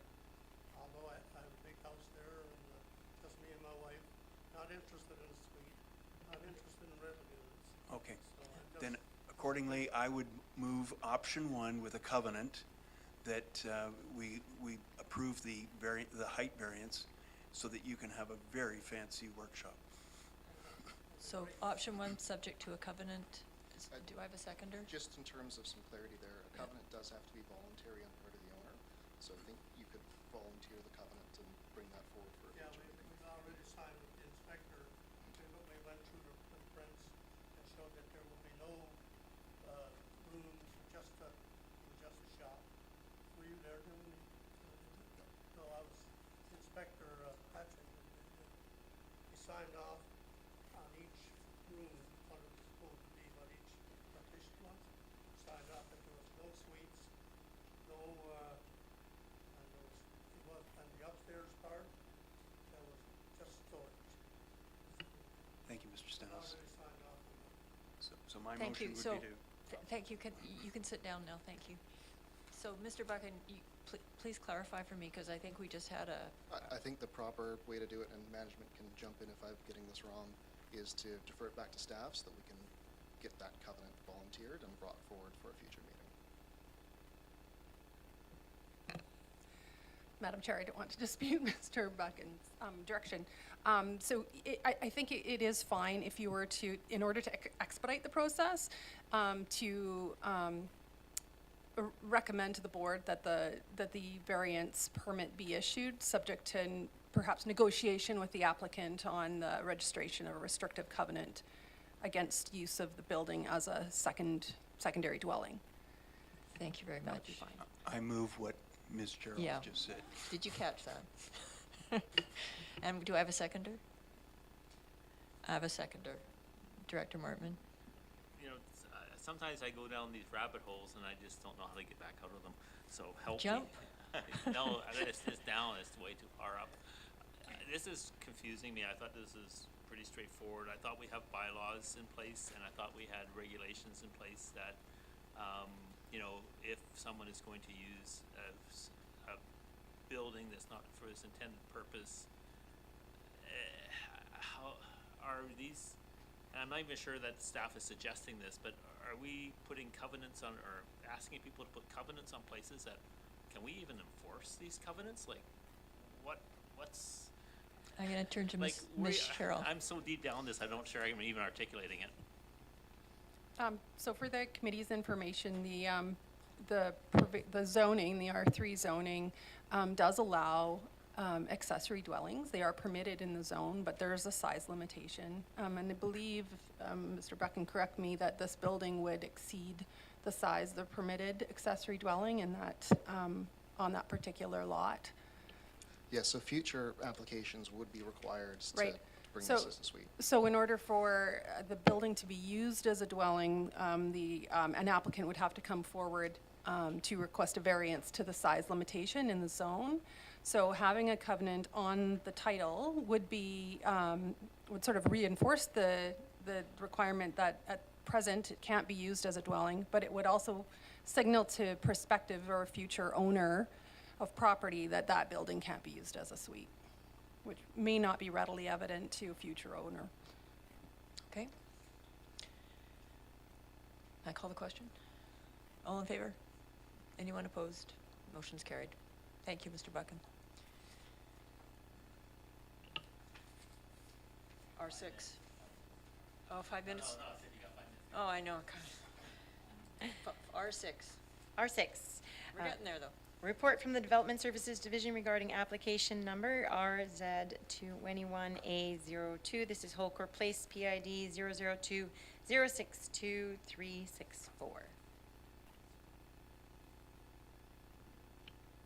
Welcome.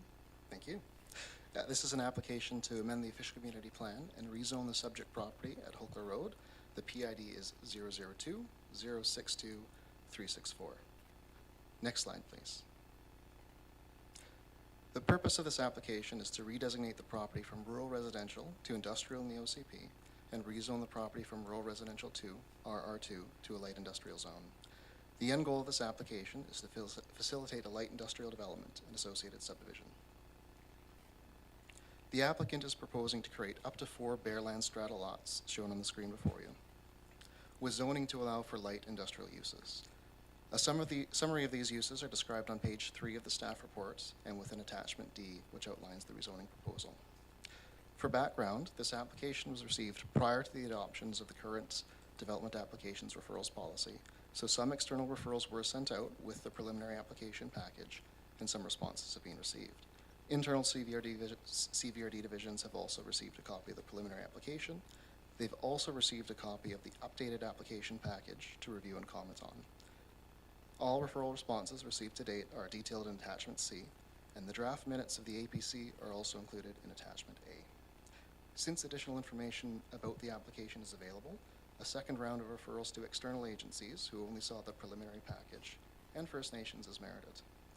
Next slide, please. No worries. The staff recommendation is that the updated application package be referred to external agencies as outlined in the staff report. Staff has summarized recommended additional information on page 5 of the report based off the current information, and the board may wish at some point to direct the application to provide that some or all of that information prior to scheduling a public hearing. But it's possible that the second round of referrals will expand this list. So once those referrals are received, these and other items will be addressed through a subsequent report to the EASC prior to consideration of bylaw readings. I'm here for questions if you have them. The applicant was on the line, but I believe they had a prior commitment, so they may not be available anymore. Thank you. Any questions for Mr. Buchan? Director Segal. Thank you, Mr. Buchan, for a great report. My questions are with regards to some of the concerns the community planning department had. When will the geotechnical study happen and the analysis of the fill? Those two, where in this process, when will those happen?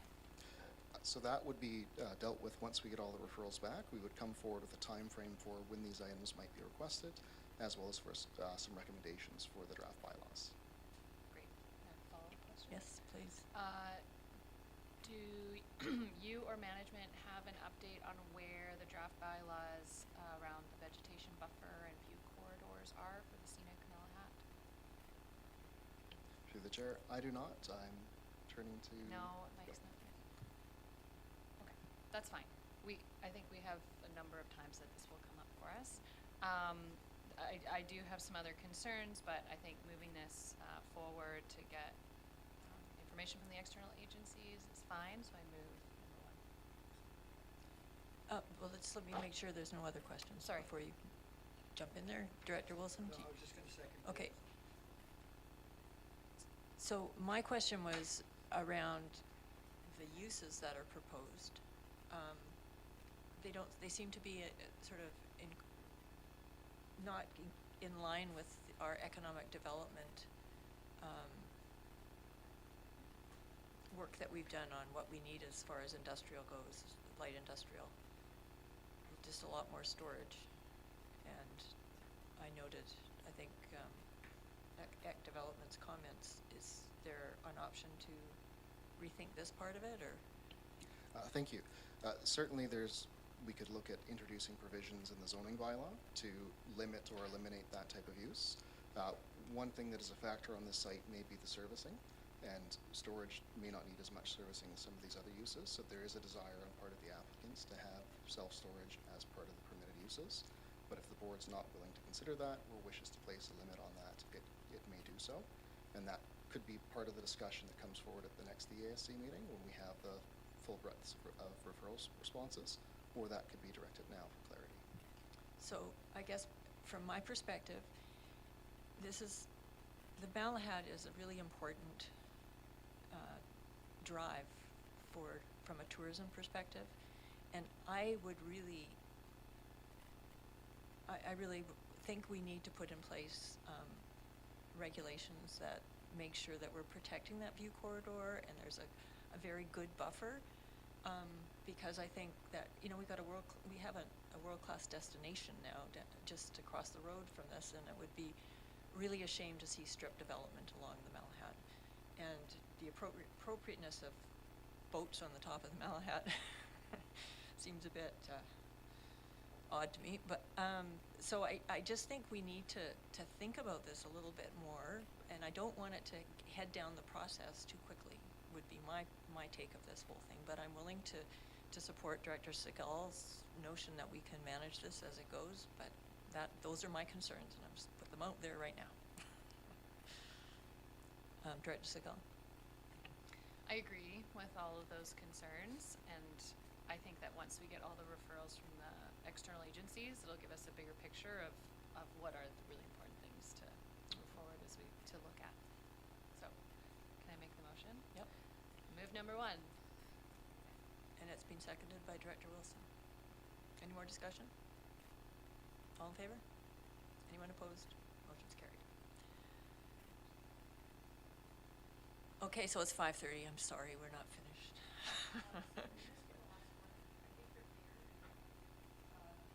Take a break? Take a quick break?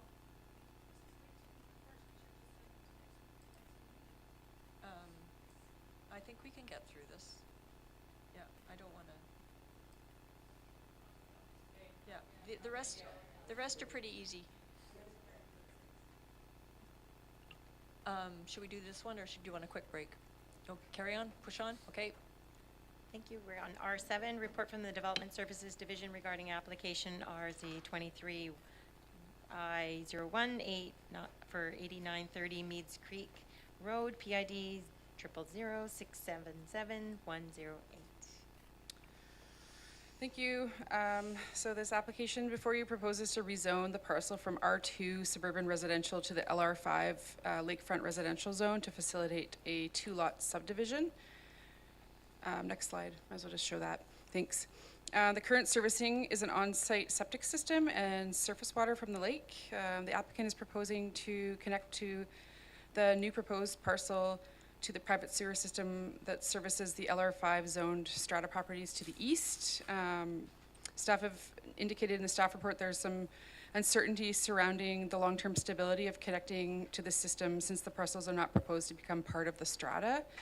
And it's noted that connection to a community or private sewer system is a requirement of subdivision in the LR5 zone regulations. As noted in the staff report, there are several site constraints that limit development on this parcel. Approximately half of the parcel is within the 30-meter riparian assessment area, with the most level area fully within the 15-meter SPIA, Streamside Protection and Enhancement Area, sorry. As well, it's within the floodplain of Cowichan Lake. There is a covenant that protects the 15-meter SPIA, and the upper half of the parcel is a fully forested steep slope and appears to require elaborate retaining structures to reinforce the slope for any sort of development. Staff are recommending the application be denied, given the site constraints and non-compliance with regional OCP official community plan policies that discourage development on steep slopes, floodplains, and within environmentally sensitive areas, and as well, non-compliance with local policies that encourage subdivision on land that has the best capacity for residential development or the least need for environmental protection. And option 2 provides an alternative recommendation requesting additional information should the committee board choose that. Kept it brief. Thank you so much. Questions for Jamie? Director McClinton. Thank you, through the chair. Just going back to that part about, and excuse me, just the zoning where they must connect to another septic. Is it just for that special zoning because it's in a sensitive area? Right, so thank you. Through the chair to Director McClinton, not Director Jesse. The LR5 zone, they're quite small parcels and they're right along the lake. So additional septic systems there will, contribute to potentially issues with the lake. So the zoning allows subdivision only if parcels are connected to either a community sewer system or a private sewer system, which is the case of the Strata sewer system. Greg, are you the applicant? Would you like to add anything? Sorry. That's great. I'm Dr. Leckie, and this is my property. I have asked Greg Adams to come along. I'm a retired general surgeon who's been in the valley for 43 years. And if there's one thing as a general surgeon you learn is that if you're out of your comfort zone, you look for help. And when it comes to this zoning stuff, I'm literally a fish out of water. So he's here to help me with this. I bought this property 39 years ago. It was originally the Mead Creek Logging Company. And the house that's on it was placed there in the mid-60s. It's an old cookhouse, about 1,000 square feet. I was born in Montreal, but we moved to California when I was 2. I can remember the smog of Los Angeles in the 50s. I fought the grass fires and forest fires in the hills of the coastal range in the mid-60s. I was there for the first oil spill in Santa Barbara. I went to Montreal and McGill when the Great Lakes were dying, and I consider myself very committed to environmental concerns. I've owned this property, as I say, for 40 years. The only alterations that have really occurred on the property have been from Mother Nature. In 1998 and 1999, we lost about 20 trees in a huge windstorm that allowed me to put in some grassy areas. Part of where that fell, I also built a small sleeping cabin. I like to play the bagpipes, which I've done on the Great Wall of China, and I'm part of the Couch and Pipes and Drums, and so my sleeping area is patterned after Leckie Castle just outside of Stirling. I've managed the property very importantly, and if you see any pictures of it, I'm surrounded by all kinds of subdivisions and everything else, but I've kept the property intact and I've managed it for environmental sensitivity. However, in the last 4 years, the assessment on my property has gone up 279%, which has been excessive. It's been inflationary. It's been speculative, and as a result of that, my taxes have gone up almost the exact same amount. My neighbor beside me is a retired logger who is on a disability pension, and he's going to lose his property because of the increased taxes and expenses that this excessive evaluations have caused. I'm hoping to live on the property for another 20 years and maintain the part that I've been living on exactly as they've been for the last 40 years. But I'm not going to be able to maintain the property with the increased taxes. I'm 10 years retired and basically living off of my RRSP. My Canada pension plan gives me about $12,000 a year, and all of that is absorbed in taxes. So I'm not going to be able to maintain the property as I have for the last 40 years unless I subdivide it and I sell it. It's my intention ultimately that if that happens, that there will be a restrictive covenant that will restrict it it to a single-family dwelling on that same property, and I'll be able to manage the remaining property, which I have now for 40 years, in exactly the same manner. There are a number of things that have been brought up by the CVRD, and again, I'm not very knowledgeable about it, so I'll ask Greg Adams. He can address the concerns that were listed. Thanks, Doc. Thank you for allowing me to speak here today, Madam Chair.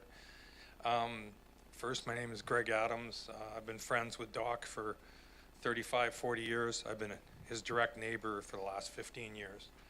I guess I'd be considered a bit of a consultant on this, but I actually have a bit of a vested interest because I developed the land right beside Doc Lecky's property. I'd like to, I've had a lot of workings with the planning department here over the last few years. I'm sure everyone knows that through Lake Town Ranch. I have nothing but the utmost respect for all the planners, new and who have been here longer. But having said that, I'd like to respectfully disagree with the option provided, and for the following reasons. And one of the reasons is I'm involved with 3 files at the CVRD. These planners are dealing with 20s, 30s, 50s, hundreds of files. So I'd like to bring some clarity to some of the items, and like I say, I'm actively aware with this because I've been involved with this immediate piece of property and beside it for the last 16 years. So first, environmentally, from a biologist environmental report should decide if this land has a suitable building site or not. It should not be done by a staff member or just on an opinion. It should come from a professional. We have already, before we even started this, I had a building envelope identified because there's no use proceeding, and I have enough expertise in this. Don't proceed if you don't have a building permit, if you don't have a driveway. So there is riparian setbacks. The neighboring property to the east, which is 30 meters to 320 meters to the east, has 11 lots that have all been built on in the last 12 years, or 10 of the 11 have been built on because I did the subdivision. And it's almost identical riparian concerns, identical wetlands, identical slopes to the hill, etc. So that's the first, riparian. I think that it should be referred as to option 2. Let the specialist, let the biologist decide. Number 2, regarding the slope, we had a geotech do a preliminary look, and because they were already building next door, and they felt that it could be safely built on and the concerns could be mitigated as they have been directly next door for the last 12 years. And I think your building department could shed more light on that because there's one actively being built with a larger slope right now as we speak. The existing driveway has been there for 40 years. The proposal, if you look at it, is a bit of an irregular shape. The irregular shape is to provide another driveway of the same type of design. Once again, geotechnically engineered will be done. If there requires any kind of slope mitigation, they will put that in the report. They will supervise it, will be built accordingly. So the access, the other thing is Mead Creek. One of the things that was pointed out in the report was that there is some sloughing of the hill. We have not witnessed that at all other than some natural blowdown of trees years ago. The actual Mead Creek Road has had a bit of settlement over the years. 14 years ago, it was noted in the report to us that there was some sloughing or some settlement in the road. That existing road is a cow trail / logging road from 75 or 100 years ago that we just pushed a bulldozer down it 50, 60 years ago and threw some pavement on it. So any of the little cracks or the items you see is because it's just an old road. It's been there forever, I believe. And I think that a geotech could prove that out. Regarding the servicing, and this is where I am intimately involved. Next door, when I did that development, I negotiated with the CVRD that not only do we have Bullock & Bauer engineer a state-of-the-art septic system that even today is beyond standards. The 11 lots next door, the sewage goes into a tank.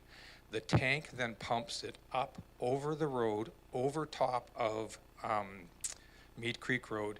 It goes on to the neighboring parcel, goes down to another pump station, and goes up over the hill. The treatment and the effluent are over a kilometer away from the lake. So these 11 existing houses, but what we negotiated, like I say, these 11 houses, the treatment is over a kilometer from the lake. But not only did I do this at that time, I negotiated with the CVRD. We gave away a green space, or negotiated green space, and we negotiated that we put a sewer line through. So we have a connection in the green space for the CVRD. We have a connection in the green that goes through the green space that was for 2 lots for future for Doc Lecky's. I was just trying to forethought that it might be needed.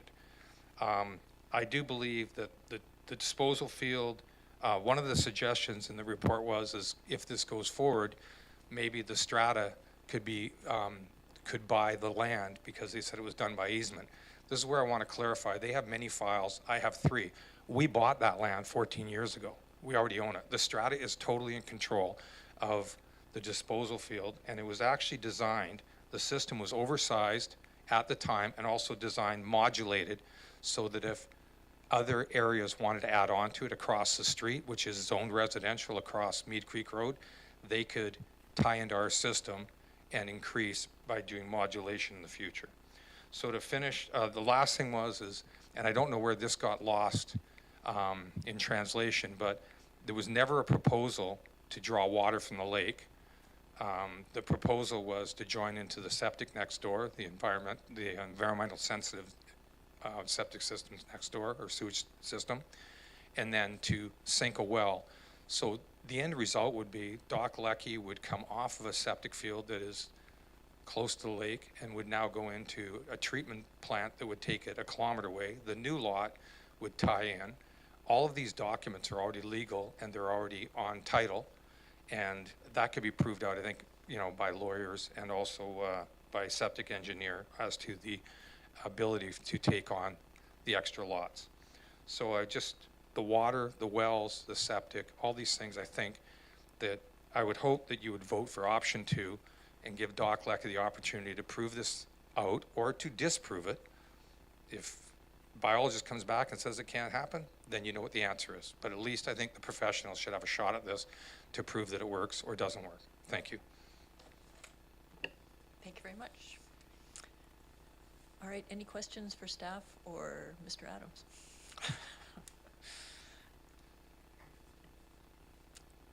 Director DeGeck. I'd be willing to move option 1 at the appropriate time. You can move it now. If no one else has any questions. Do I have a seconder? You have questions? Oh, let Director McClinton ask his question. Question for staff. I've only been here a short time. It's pretty rare that I see an option to deny, like maybe 1 or 2 times. And I'm just curious, maybe you could just elaborate. I take staff's opinion very seriously. Just curious some of the reasons. I think you said them already, but I'd like to hear them again. Through the chair to Director McClinton. So in staff's review of the OCP, the policies that I've laid out in the staff report are basically what I'm looking at. So, I can walk through them. I know we're just pressed, I feel bad that we're pressed for time here, and it's not fair No, to we're them. not. Take your time. Okay, so ultimately, the OCP designation that the lot's currently in, I'll just work through, the suburban residential designation requires that parcels are connected to community water systems, which this parcel is not. And apologize if there's been misinformation about the surface water.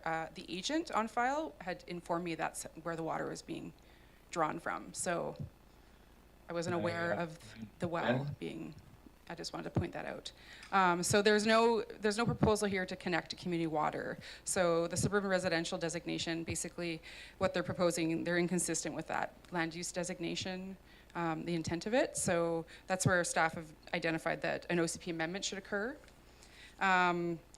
The identified site constraints, so the floodplain, the riparian area, the SPIA, are all basically the entire flat part of the parcel is all floodplain, all SPIA.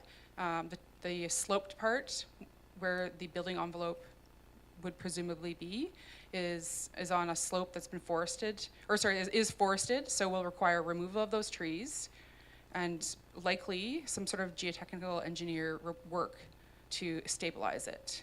What the extent is, we'll leave that up to the professional, as Mr. Adams said. The policies in the OCP don't support development in areas where there's environmentally sensitive ecosystems areas, like riparian areas, in floodplains or on steep slopes. And the policies also support retaining mature tree cover where it's appropriate. So in this case, because the entire new lot would be basically developed within that steep slope and forested area, it's not consistent with the OCP policies are saying. Yes, please. I can keep going. Yeah, no, that was really helpful, because I don't know the area as well as some of the other areas. And just the lots that were subdivided to the right, were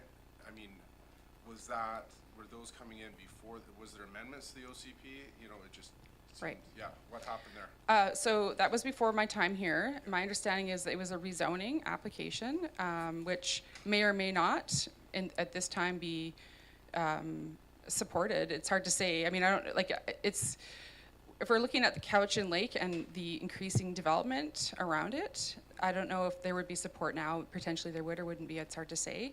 I can't speak for that application because it's come and gone, and they're different properties. Yeah. Director Morrison? Yeah, thank you. And, you know, when I first read the application and the staff's rationale made a bunch of sense, there was just one area that I had concerns of, and I, you know, trust that the information being provided is accurate, but, you know, my main concern is where does the septage go? What's the potential impact of you know, a failed system at some point in the future? And given that there's a clear plan and clear presence of forethought with the neighboring system, be it a strata or not, there looks to be provision for that. So a whole bunch of what caused me some anxiety has been, or may prove to be dissipated if we were to look at what professionals had to say. And none of us are geotechnical experts and the likes, but my big concern was, you know, are we going to end up with another septic system on the lake? And we know that statistically septic systems do ultimately fail. So if not only the proposed new lot is included in the system that's spoke about earlier, but the existing lot has the potential to come off of a septic system right next to the lake and to be brought up the hill as a result of this moving forward, I think that's a win for the community. So, you know, it took me a while to click into the fact that this is one of those preliminary, what do you think initially, before you go out and get the experts and the additional referrals. I'd be more than comfortable to hear what the experts had to say as to whether or not there's a feasible building site, whether driveways can be put in appropriately, if the majority of the trees can be retained in a sensitive building scheme. I think at least having that look is a fair look, especially when there's the upside of having one of the properties taken off a septic system and put into a new proper treatment system. So that's where I sit at this point, but once again, we'll hear what the director for the area has to say. Director Deck? Thanks. And I would otherwise agree with Director Morrison. However, there were a number of issues brought up, not just the sewer one. And I depend on the specialists that we have here. And if those specialists' first option is to deny, and as you say, Director McClinton, it is so rare, I think there must be very good cause for us to deny. So I remain committed to moving option one. Do you have a seconder? Or you'd like to? Yep. So, just to go back to staff, on the question of option two, there's a number of things that you identify in here.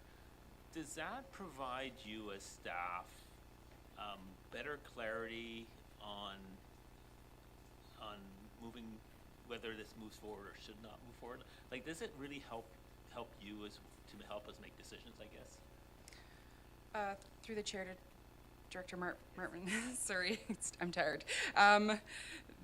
Yeah, I believe so. So those items that are identified there would give us a better idea of if in the future when the lot is developed, that they're not going to be having to ask for a floodplain exemption or variances to, be closer to the water, that sort of thing. So I think there's more information that we can get from them. Asking for more information ahead of time asks the applicants to spend more money, and there's you could ask them to spend more money and then still deny. So there's sort of we try to balance whether it makes sense to ask for more information and get them to spend more money if we're really not going to support the application. So there could be more information from them submitting geotechnical engineer's report. The other thing about, and this hasn't really been hashed out, is there are easements registered on title that allow access into the easement area to maintain the sewer system, but there's no clear confirmation that in the future the strata won't vote out non-strata members from using that sewer system. So that was raised in the staff report and hasn't really been addressed. The easements are one thing. They allow access to go onto the property and fix pipes and I think they speak to paying a fee to be part of it. But because these lots are not proposed to be within the strata, that means they don't have a voting right. And the strata could down the road say, no, we don't want these people here. They're, using our servicing or whatever, not paying enough or whatever. And the LR5 zone is tied to being connected to a community or private sewer system. So item C would be very helpful to confirm how that's going to be in perpetuity they're going to be connected and not be kicked out of the strata sewer system. You can say today it's fine, we're going to allow them to be part of it, but down the road there's new property owners that may disagree. So that's maybe a little explanation about that, the sewer. And then in item D, it's staff's opinion that this application requires an OCP amendment. So, yeah. Director Martman. This is good. This is really helpful because I think we try to weave our way through these decisions and trying to understand, what information more could be useful. And it sounds like there's a lot of more useful information that could come. There's going to be a cost to it, and there's no guarantee that the decision is going to be in the applicant's favor or not, or would move it forward. The thing that strikes me, and I'll just share this as a personal piece, is that I lived on the waterfront, not at Cowichan, but we each had our own septic, and I can guarantee you that septic follows gravity. And so this is a bit of a unique opportunity if we can confirm this can be in perpetuity to clean up some potential mess down the road. Director Abbott, you're... Chair, thank you. We defer to staff. As elected officials, we take your opinions seriously, as we've witnessed this afternoon with Director for the area. And I look at the power of option 2 and whether it wouldn't have been a better suggestion to us. Because maybe one of the questions, option E or item E, could have been, would the applicant consider becoming a part of the strata? Is that even a possibility? But there's so much research associated with option 2 versus the denial, which kind of is just it just ends the debate, and it's more a commentary than a question. Thank you. Well, it seems like Director Deck. If I could just make one more comment. There are a number of things that will not change.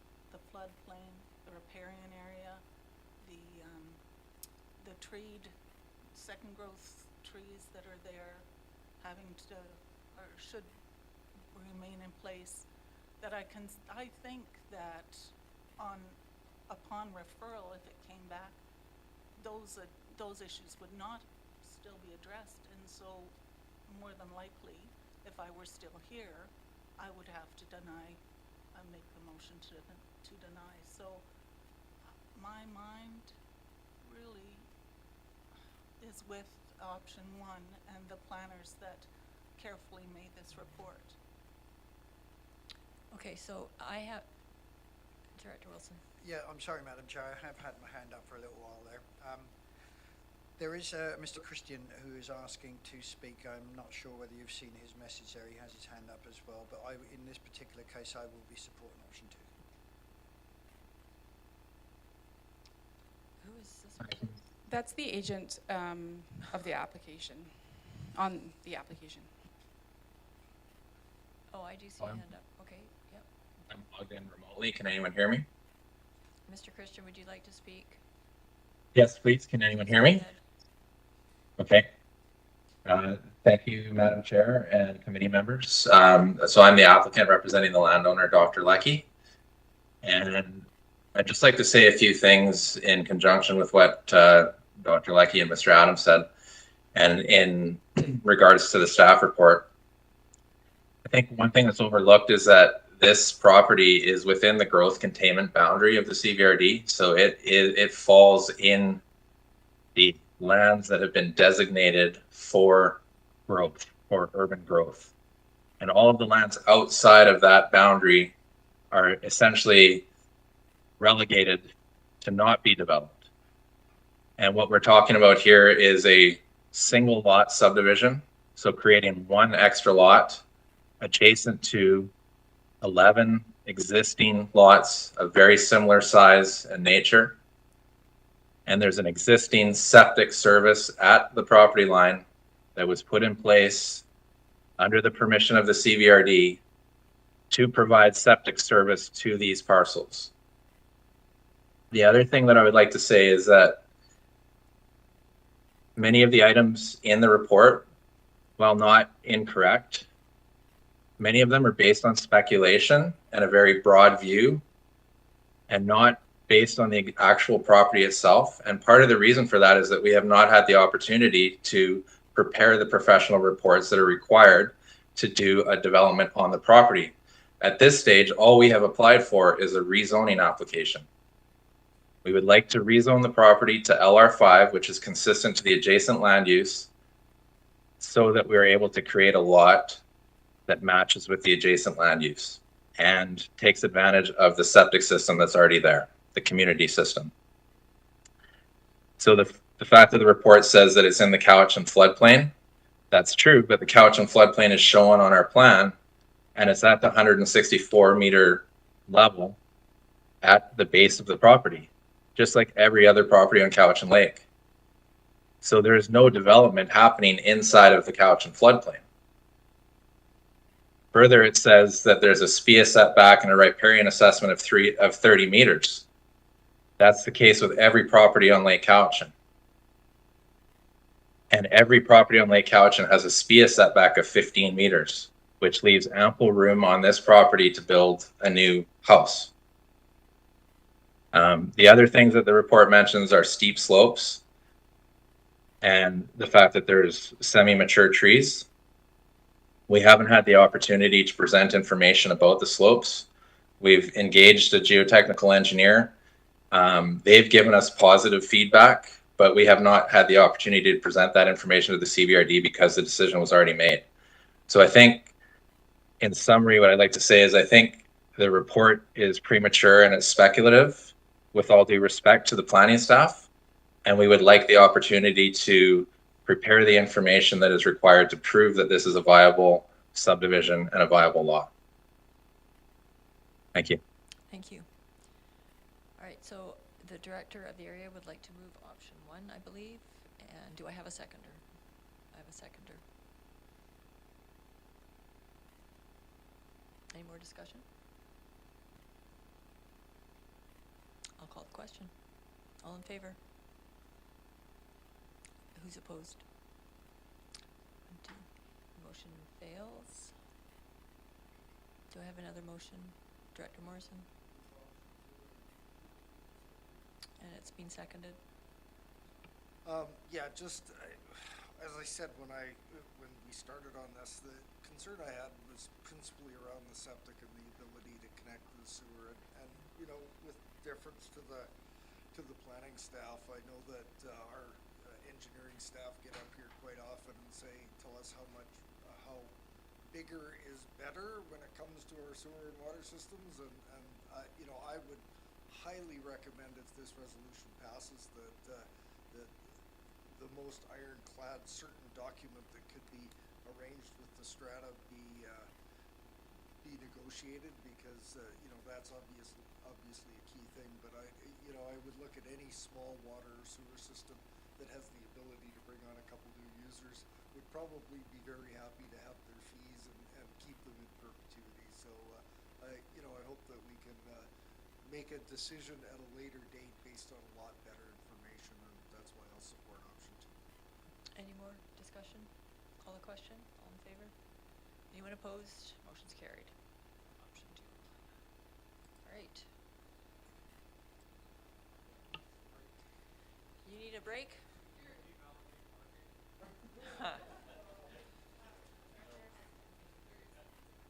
We'll take a break, 10 minutes.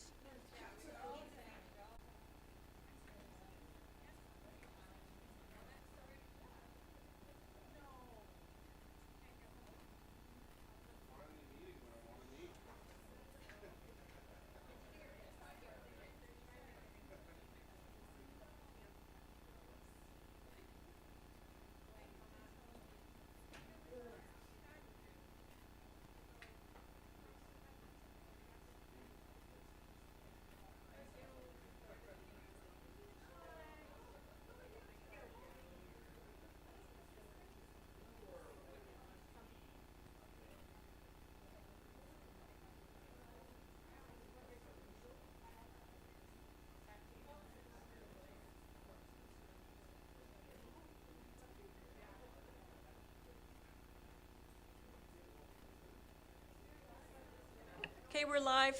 We're going to get going again. We are on R8.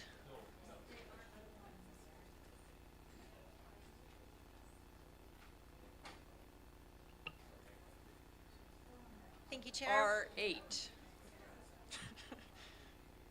R8, that's your cue.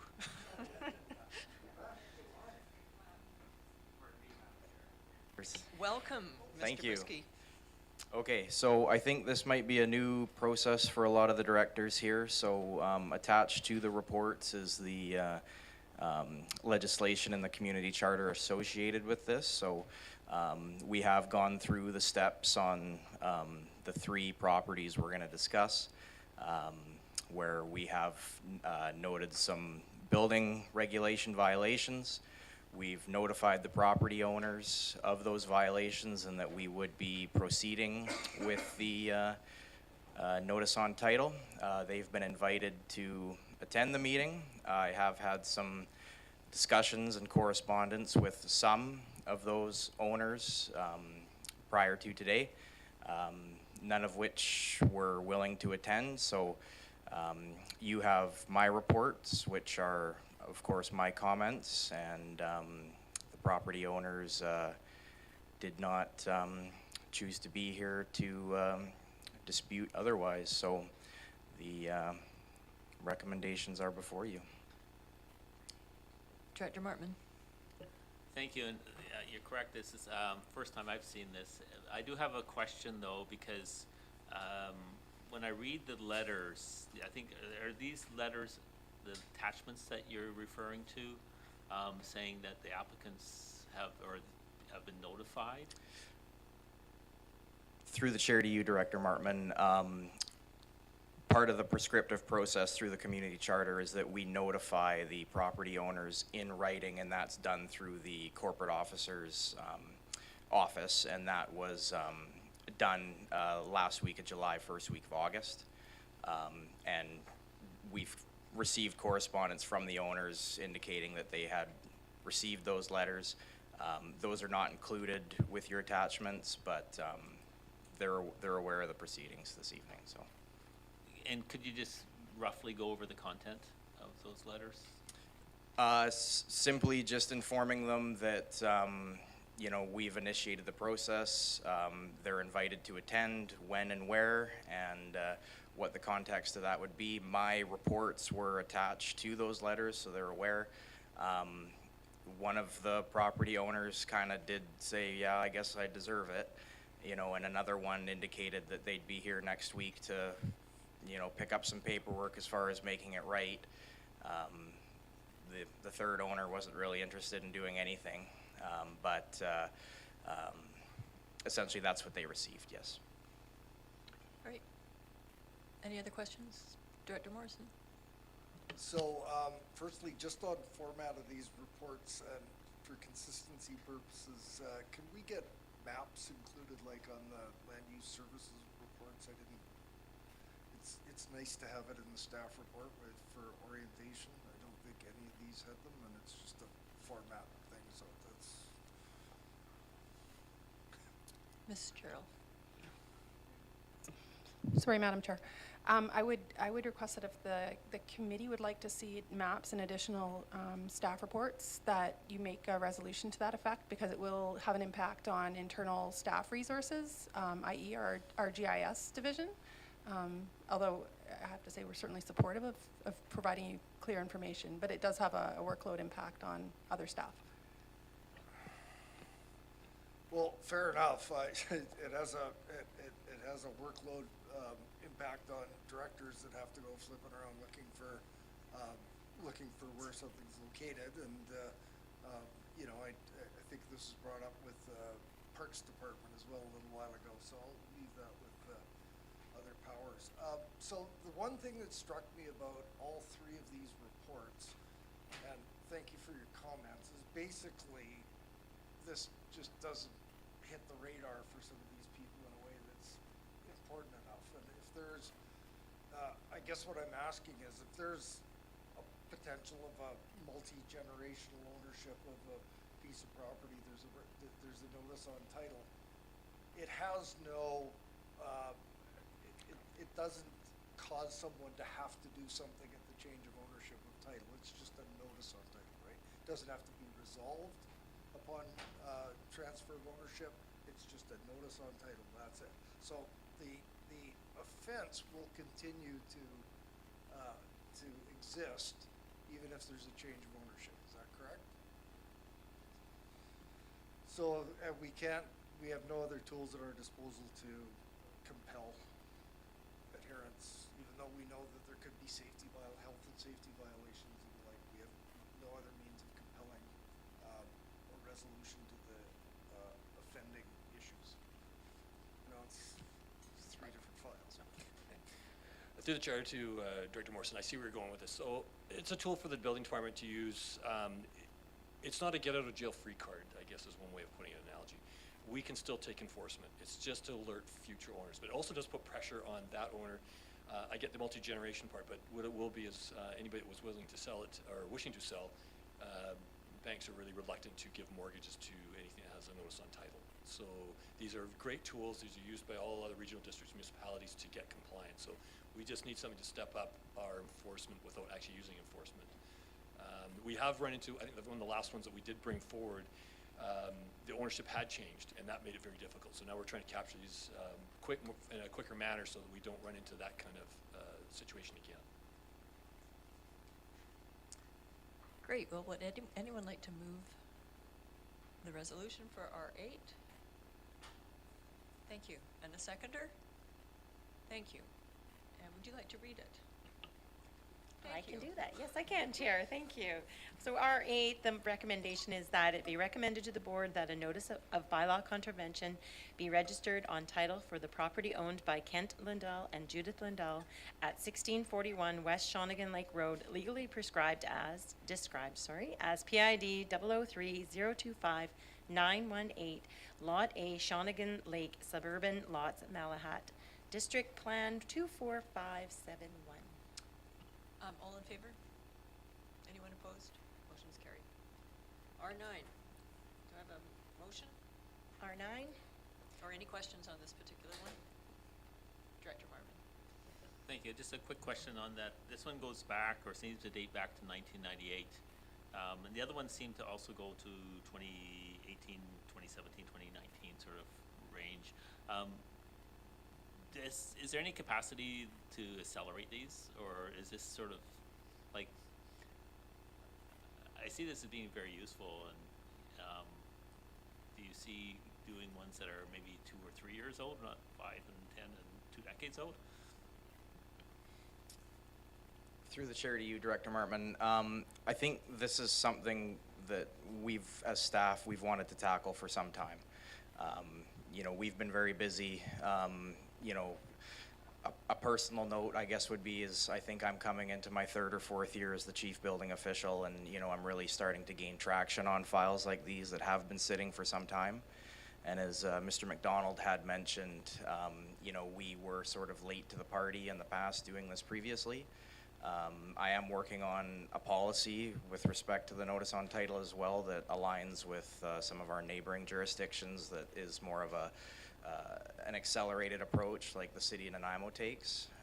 This is something we would like to do more of, and I guess maybe to build on what Director Morrison was questioning earlier, you know, these files, we had a hard time getting cooperation or any sort of response from these property owners, and just in these property owners receiving these letters and being made aware of the proceedings, we did elicit some response, and we are seeing some, at this time, positive movement in the right direction, but you know, it certainly is a good tool as far as if you look through the attachment about from the community charter, you'll kind of see, I believe it's sentence 8 that talks about protection of the local government in using this tool, so it certainly is a good one. Yeah, yes. Sorry to keep this. Will be any opportunity to provide this in our quarterly reports? Absolutely. Okay, that'd be great. Would you like to move the recommendation? So moved. Thank you. And seconded? I appreciate the feedback, actually. This is great. All in favor? Anyone opposed? Motion's carried. Perfect. R10.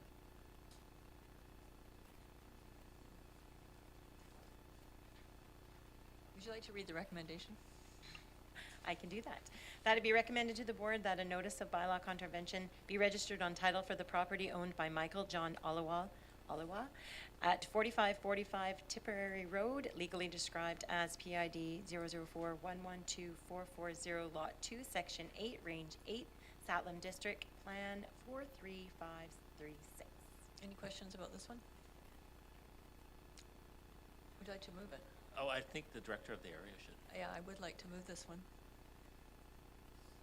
And it's seconded. All in favor? Anyone opposed? Motion's carried. Thank you very much.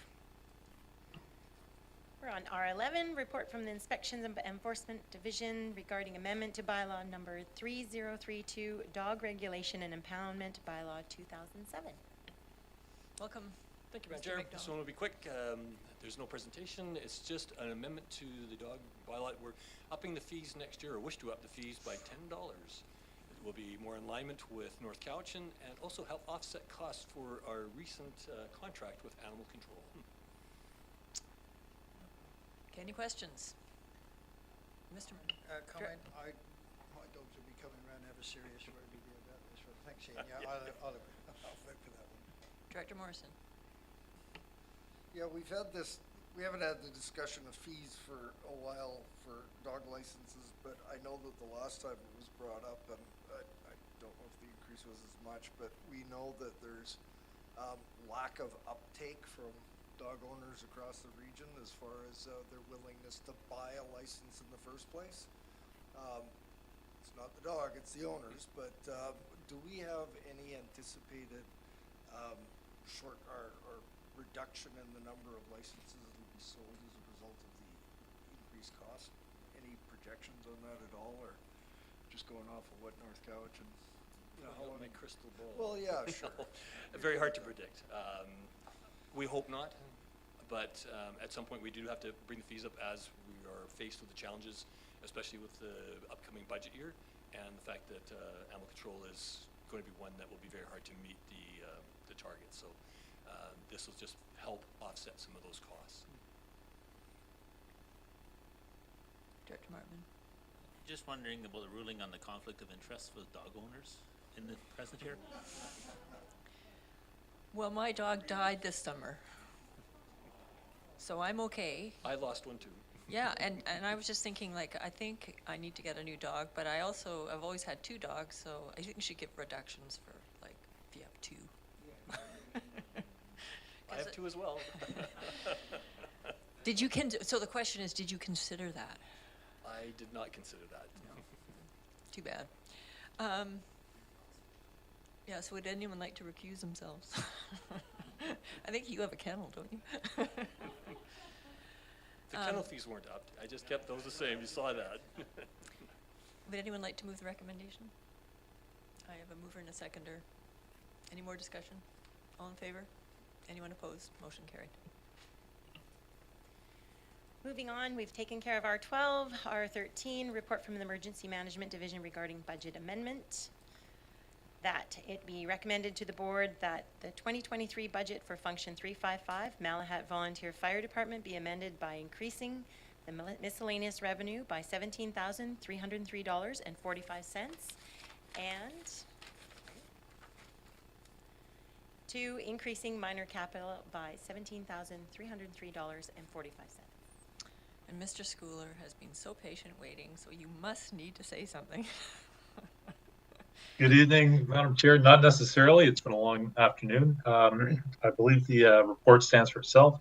This was a amenity contribution by Villa Airy Estates, and they've done some development there. There was a contribution of $15,000 plus the consumer price index increase, brings it up to $17,303.45. That's going to go into minor capital, I believe, miscellaneous equipment, sorry, to help offset the cost of purchasing a new set of battery-powered hydraulic extrication equipment. Perfect. So I'll turn to the director of the area. It's moved, seconded. All in favor? Oh, no.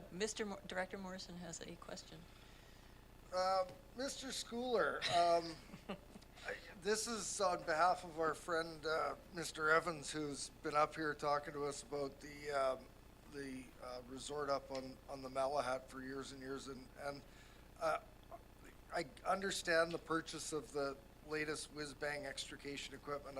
It's probably great stuff. I have great new battery-powered tools as well. But is there not any connection with the need that was expressed when the rezonings and the additional permits for expansion of the Airy and this amenity contribution to making sure that the department's ability to respond effectively to service that particular property? Is there no connection whatsoever that there be some of the dollars spent towards ensuring that the capacity and the equipment that the Malahat Fire Department has is going to increase their ability to do structure fires, so to speak? Seems like a loaded question, Director Morrison, but I will try to answer it through the chair. No. In answer to your question, there is no direct relationship. This covenant was in place long before I started with the CVRD, so I can't speak to the history of it. All I can say is this equipment is badly needed. The Malahat Fire Department responds to motor vehicle accidents on the Malahat routinely, and this will enhance public safety on that corridor. As you know, all 6 of our CVRD-funded fire departments operate on a very minute budget. There is no wiggle room, and so any kind of contributions that we can get, either through donation or grant funding, is certainly appreciated and well used. Thank you. Any other questions? All in favor? Anyone opposed? Motion's carried. Thank you, Mr. Schooler, for waiting. Thank you. And we're on to the last one. Oh, R14. Oh, no, doing this one, okay. R14. R14, report from the General Manager, Land Use Services Department regarding landscape security policy. The recommendation is that it be recommended to the board that the CVRD landscape security policy of 2018 be rescinded. Would you like to speak to this, Ms. Gerald? Thank you, Madam Chair. There isn't really much to say other than the fact that the current policy is no longer current because the provisions have been incorporated into the development application procedures bylaw. So the policy is no longer necessary and should be rescinded. Perfect. Do I have a mover and a seconder? All in favor? Anyone opposed? Motion's carried. The last one. Thank you, Chair. Promise. R15, report from the General Manager, Land Use Services Department regarding Function 325 EV. The recommendation is that it be recommended to the board that the 2023 budget for Function 325 be amended to 1. Decrease consultants by 30,000, 2. Increase capital, vehicles and machinery by 20,000, and 3. Increase transfer to capital reserves by 10,000. Ms. Gerald. Thank you, Madam Chair. So the budget amendment request is necessary to accommodate EV purchase for the community planning function for 325. There was a board approved supplemental request in 2021, and a process was undertaken to procure a vehicle last year. And earlier this year, we were informed by the successful vendor that the price had increased and they were not able to provide a time frame for delivery, at which point, in discussion with procurement, we decided to undertake a new process, an invitational process. So procurement went out to 5 different vendors and was able to find a vendor who was able to provide us an EV off the lot. They referred to it as an orphan vehicle, one that magically had not been spoken for already. So the vehicle has actually been procured, but a budget amendment is prudent in order to capture the full cost, which was in excess of what the board had approved in 2021. It is available within the budget with no increase to the budget. Any questions? Director Deck? Yes, I'm just wondering about the consultant. Is the consultant money coming from a different budget or from the community planning budget? So through you, Madam Chair, to Director Dax. So the Function 325 community, I call it the community planning budget. It is actually the budget that accommodates all 3 planning divisions, so community planning, development services, and strategic initiatives. So this particular consultant budget is within the community planning division, and they've identified that they do not need all of the money that's been allocated within that budget because they're behind in the work. There have been some delays for various reasons, but that work will be delayed until 2024. So in this year's budget, some of that money could be moved over into the vehicle section of the budget. What work could that be? Do you know? That's work related to the zoning project. Right. Through the chair, I may be opening up a can of worms here, but I mean, are we constrained by the fact you must purchase an EV? And, you know, It's purchased. it's already purchased? Yeah, okay. We must. Yeah.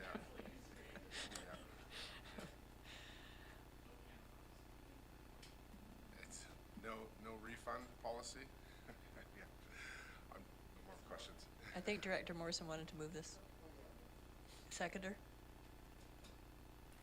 All in favor? Anyone opposed? Motion's carried. All right, we're just about at the end. We have public input period. Question period, I mean. Question period. Like, can you believe someone waited till the end here? Please come up and state your question. State your name. Madam Chair, thank you. It's Kim Bernard from Shawnigan Lake, Area B. I have been keeping my finger on the pulse of the community feedback of today's decision for R12. The post was made this afternoon, just 2 hours ago, to the Shawnigan Lake Events, News, Links, and Community Forum. Already we have more than a dozen people who have expressed their wishes to opt out. So my question is, what is the process for opting out for folks who will either not pay or not participate in the decision that was made today for the fulsome waste diversion options? Thank you for your question. My understanding is there will be no option for opting out. There may be some particular properties that they cannot service, and there would be an opt-out provision for them, but I do not believe there will be an opt-out provision for anyone else. It's a all-of-region service. And so my next question, follow-up question would be, what would be the process to follow up non-compliance to this program? I don't know. I will have to check with staff. Okay, so the question is there, and hopefully someone will get back to me? Yep. Okay, thank you. I will make sure they do. Thank you. Okay. Thanks for coming. Alrighty, so what do we do now? Well, Adjourn. there's no closed session. We need a motion to adjourn, please. We have motion to adjourn, seconded. All in favor? Anyone opposed? Pizzas are in CR2.